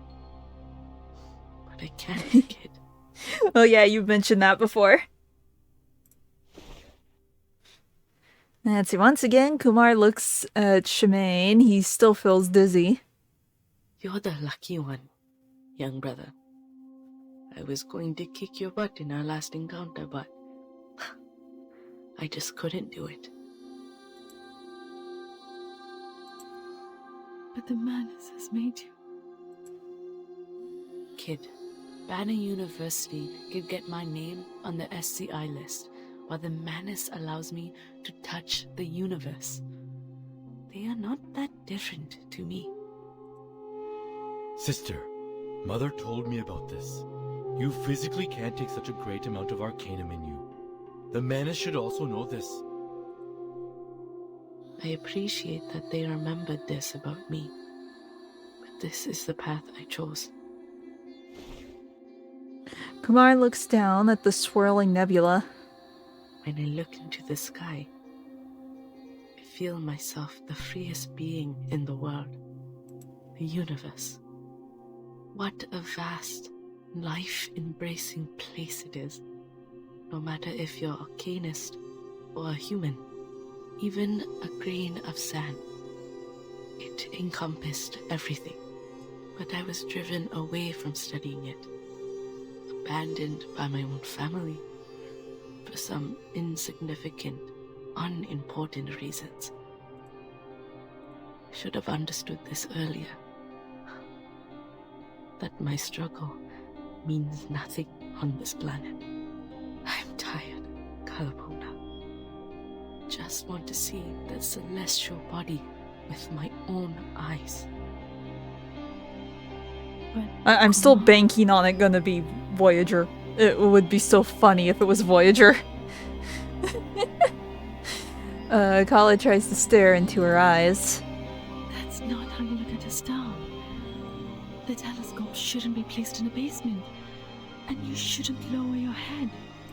Kumar, how long has it been since the last time you looked up at the night sky? At the other stars? What's more? Kala looks grave. If the star falls, people in the village, including those kids, none of them will survive. The Manus you summoned here has brought disaster to this place, to the people and their families. They are not the sacrifices of your wish. Stop heading down the wrong path, Kumar. Weariness reigns over Kumar. She raises her eyebrows and shakes her head slowly, as if nothing matters to her anymore. You know what? I don't care about them. Just like they've never cared about me, haven't they? Kumar denies her, like she did when Kala pitched a terrible research proposal. Sorry. Please indulge me with one last willful act. As Kumar raises her arms, the stars in the realm form a straight line. This is the path I chose, and you can't stop me, Kalabona. Clear cracks come from the depths of the universe, one after another. What? It's Matilda. They made it.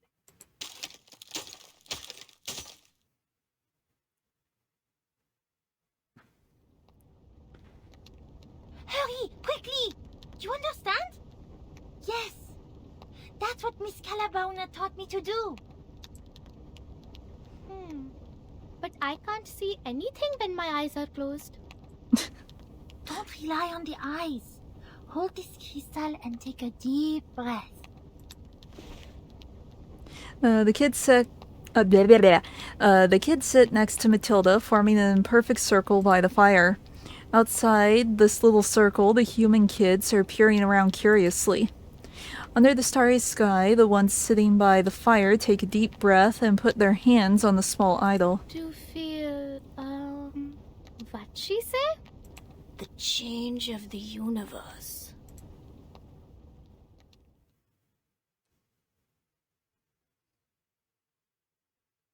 The starry sky is completely quiet.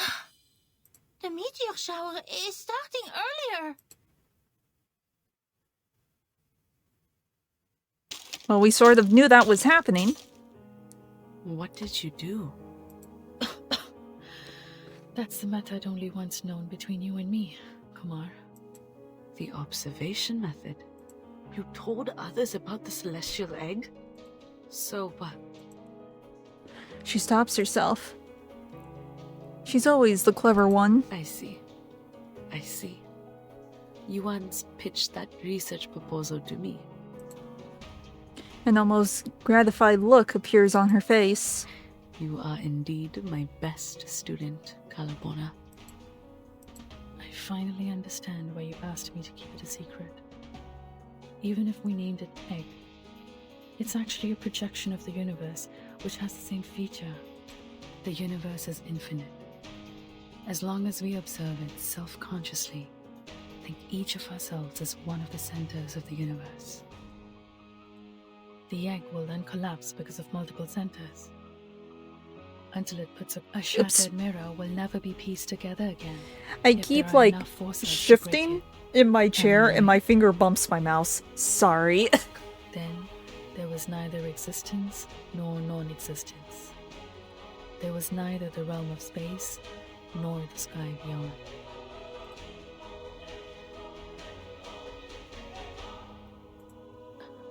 Who could master these skills? Those old fogies in the village? A genius girl. And a bunch of kids who looked up at the stars. Just like you and me in the beginning. Kala's lips quietly move, but none of the words come I'm out. sorry, Kumar. I have to. No, we have to stop you this time. I can't let you destroy more punk. They're not enemies, at least for now. This is not a confrontation. Or destroy yourself. Though it kind of is a confrontation. I mean, this is the boss battle. Silly game. Heh.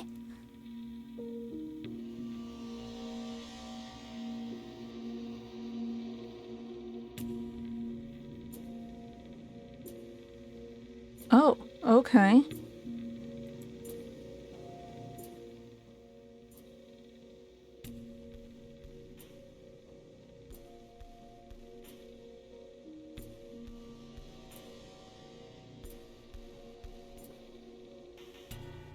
Oh, okay. So no matter what, we'll all be even. Okay. Oh, nice. Oh, that's very nice. That's very helpful, actually. Cool. Oh,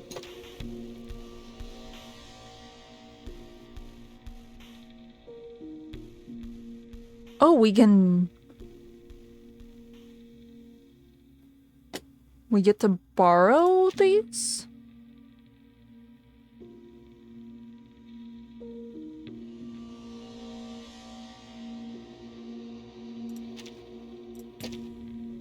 Cool.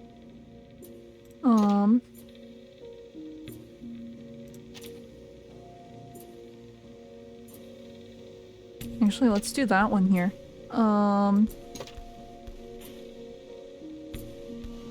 That should be fine. Honestly, I think all of these are fine. Cool!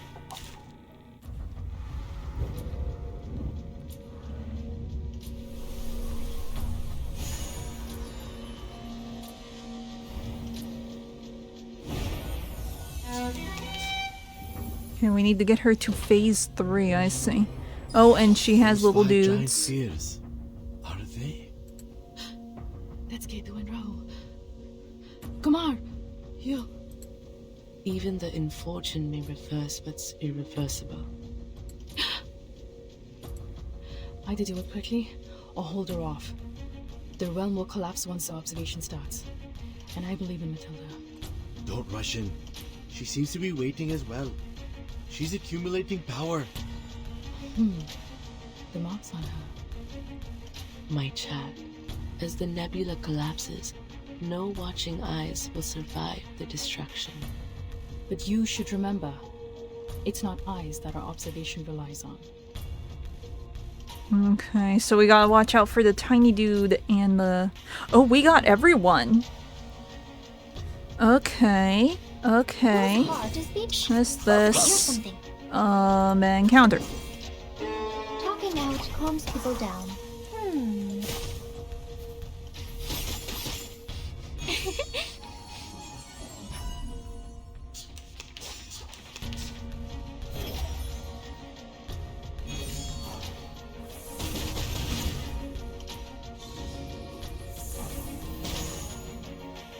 pain. Okay. Let's do this. The puppy agreed with your decision. An eye for an eye. Meeting.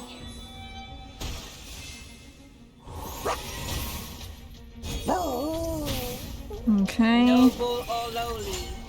Sin Maybe I should have had Melania. Just because she can get rid of Moxie. Didn't even think of that. Heh. Teaching others our method to see that star. You have really ruined everything this time. Okay. Whose heart is beating so loud? The puppy agreed with your decision. Don't be so furious. Okay.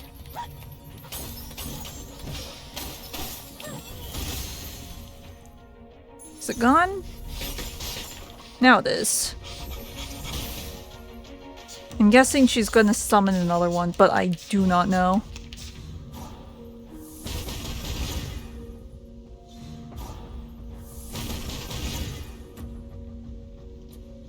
We should listen to what people's whose heart is beating so loud.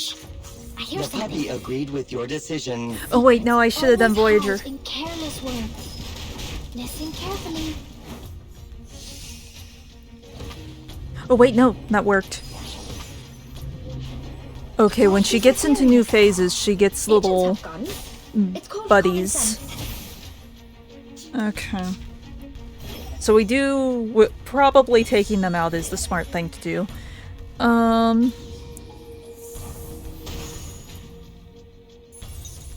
Okay. I didn't take advantage of you. You and I, we are very alike. Okay, she's gonna do her special. I would like to heal and have this up, and we'll focus on you. The law is above all else. For everyone. Please, listen.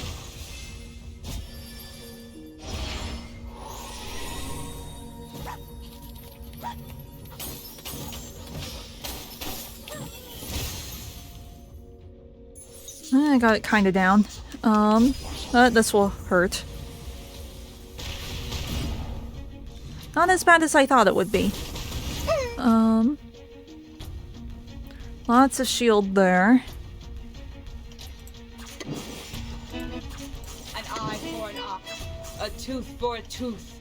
Stars. Okay. Goodbye. How is that one not dead?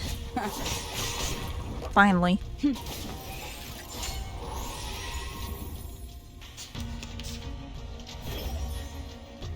See, what I'm worried about is running out of turns. Why?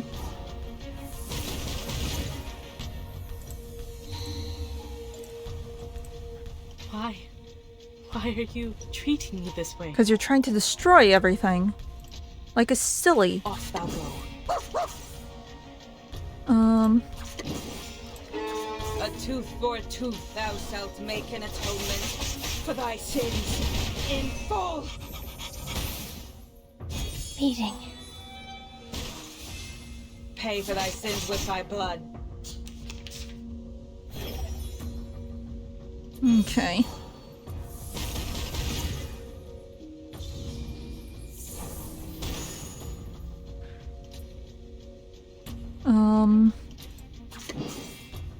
Whose heart is... I hear something. The puppy agreed with your decision. For everyone. Talking out calms people down. Agents have guns. It's called common sense.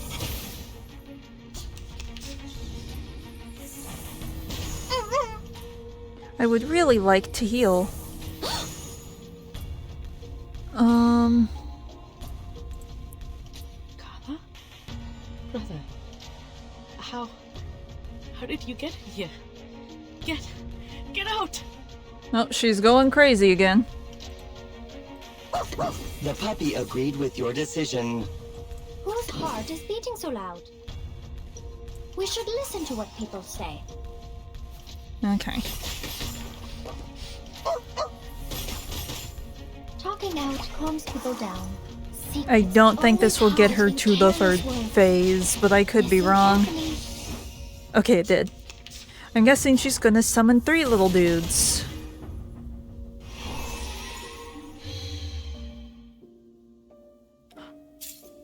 Eh?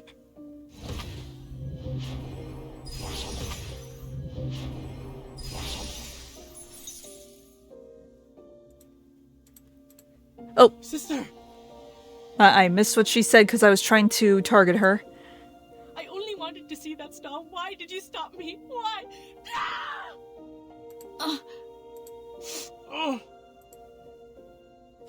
Okay. What we need to do is this and that. And oh look, we can finally heal. Can we... Give me all the extra moves, please. The deck is so huge. Give me this. And this. And that. And this.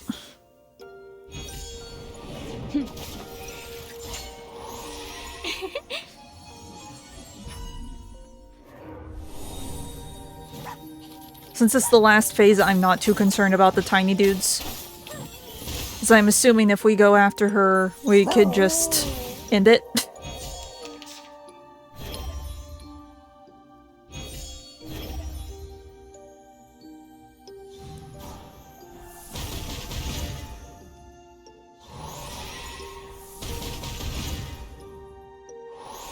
Pretending to be humans? We wouldn't have to waste time on this, right? Off thou go.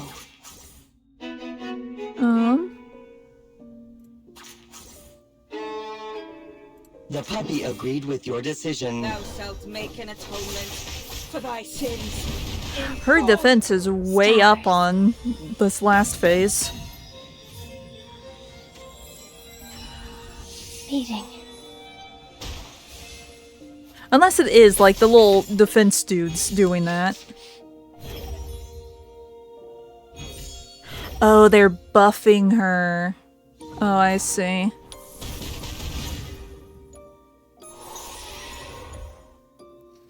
But it's fine. We should listen. I hear something. Whose heart is beating so loud? Or wait. Would I be able hear to something. boost We should listen. this? Whose heart is beating so loud? An eye for an eye. Talking out calms people down. Secrets always hide in careless words. Listen carefully. Radio waves are everywhere. Oh, she's almost dead. Everywhere. Like one more turn? We did it within the turn limit. I'll take that.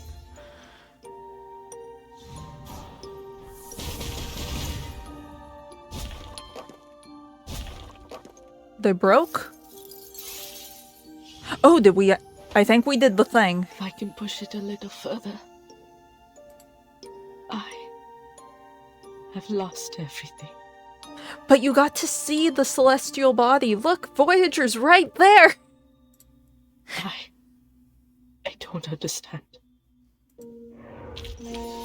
Stay low profile. I don't want to be... Okay, let's see how things wrap up. Okay, this has to be like the last round. Because that was like the big boss fight. I guess it did turn into like a 6-hour stream. Oops!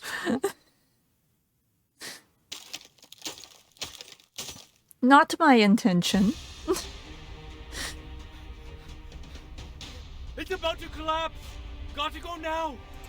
Kumar! Kumar! She extends her arm as far as possible, reaching for that figure. I think it's a little late, unfortunately. I think it's just a little late. A giant rock falls between them. Kumar is lost in her sight.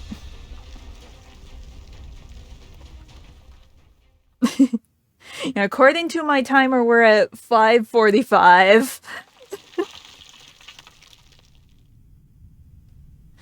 Let's see, the shabby basement has completely collapsed. Moonlight floats down through the ceiling that no longer exists.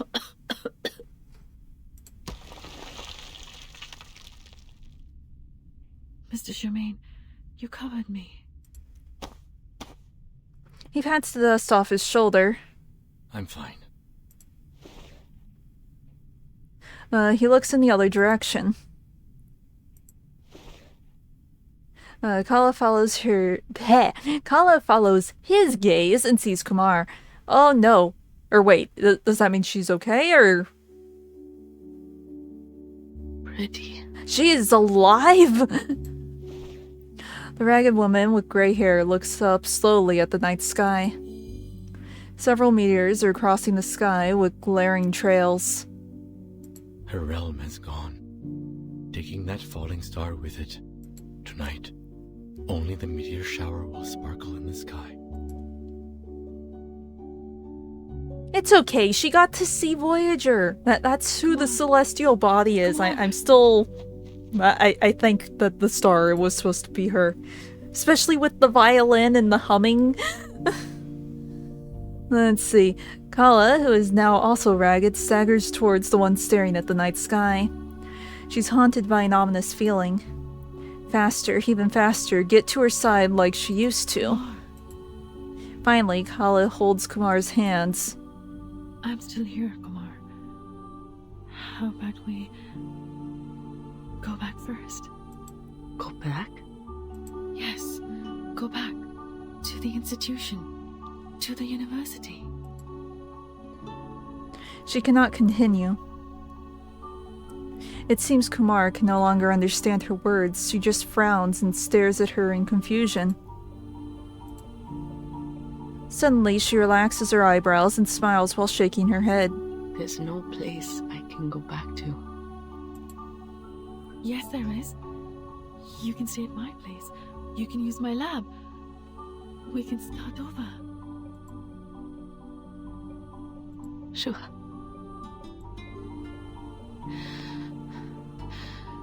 Really? You will? Let's go then. Leave this place first. Kala gets up quickly and holds Kumar's arm in hers. She drags Kumar to leave, seemingly afraid that Kumar may change her mind. But there are some papers I need to take with me. Let go of my arm. Says Kumar behind Kala. She sounds quite relaxed. Okay. Happy ending? Somehow Kala dares not look back. She can only look up at Shemane's face. Mr. Sharma, Kumar says she'll come with us. She just needs to take some papers. It won't take long. He slowly shakes his head.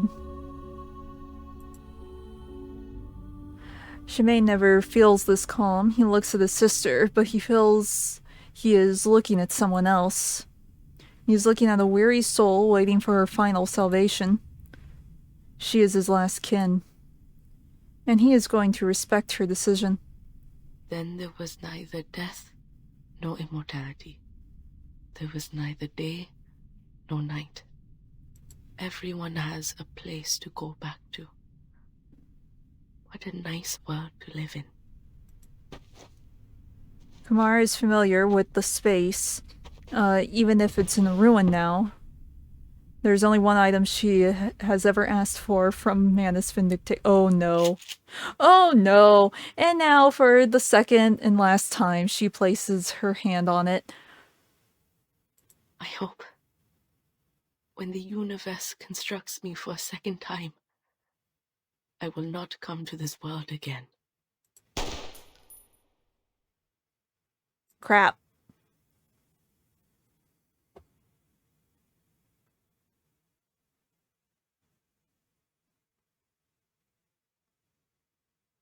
Do I click? Or oh, We're in a black void of fireworks? Oh. Wow! So this is what Chandigarh look like. It's slay! What's this? Candy? This way! Come over here! The once rugged paths have been turned into smooth roads. In this new city, the villagers still carry on their old customs. Candles have lit up every street for the new immigrants on the spring night. Ah! So you're only an assistant? No wonder they made you go through so many procedures earlier. What? So you was just rookie? Shut up! I won't allow another word of it! Better be careful, otherwise you will regret your doings when you get to the foundation. Did you just make a face to me? Stop right there! Alright? Miss Shurja and Mr. Sharma, thank you so much for helping our staff. You flatter me. I just did what I could. No, madam. We've ascertained your achievement. Before this incident, you volunteered to help over 10 arcanists and human children. And this time, you rescued more than 30 arcanists. That's remarkable, madam. The woman in the Foundation uniform seems to be smiling at Shurja and passes over a gray envelope. What's this? Oh, did she get invited? Because technically you don't have to be an arcanist to join. A letter of introduction to the St. Pavlov Foundation. Yeah. I'm sure you know our branch in Chandigarh is already under construction. Such a responsible and caring human member like you will be very welcome. Please do consider this opportunity. The Foundation member rummages through the materials in her hand. According to the record, there's one more arcanist who also provided help for us in this mission. So, where is Miss Calabona? Oh, she's... Shurja turns around. Conjura is gone too. That's weird. Oh. She suddenly realizes something. I think it's not a good time for her. They will be back after the meteor shower.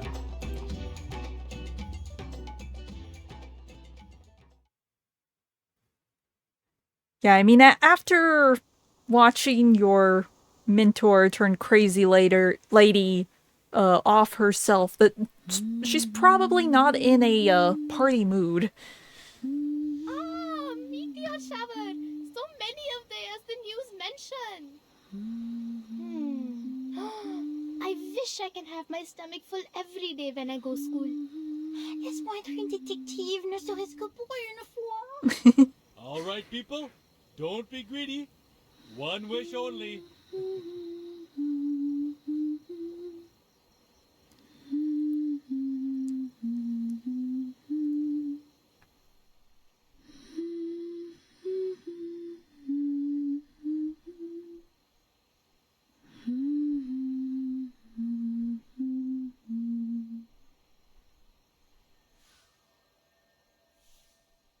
Alvida, Kumar.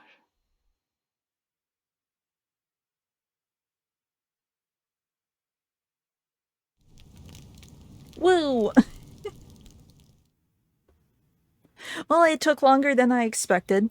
I will know for next time to, skip the minigame.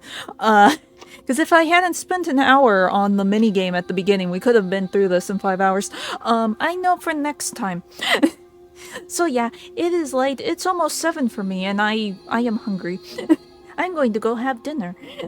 So I will hopefully see you tomorrow. Hopefully I will be able to stream tomorrow. Hope you have a good rest of your day. Bye.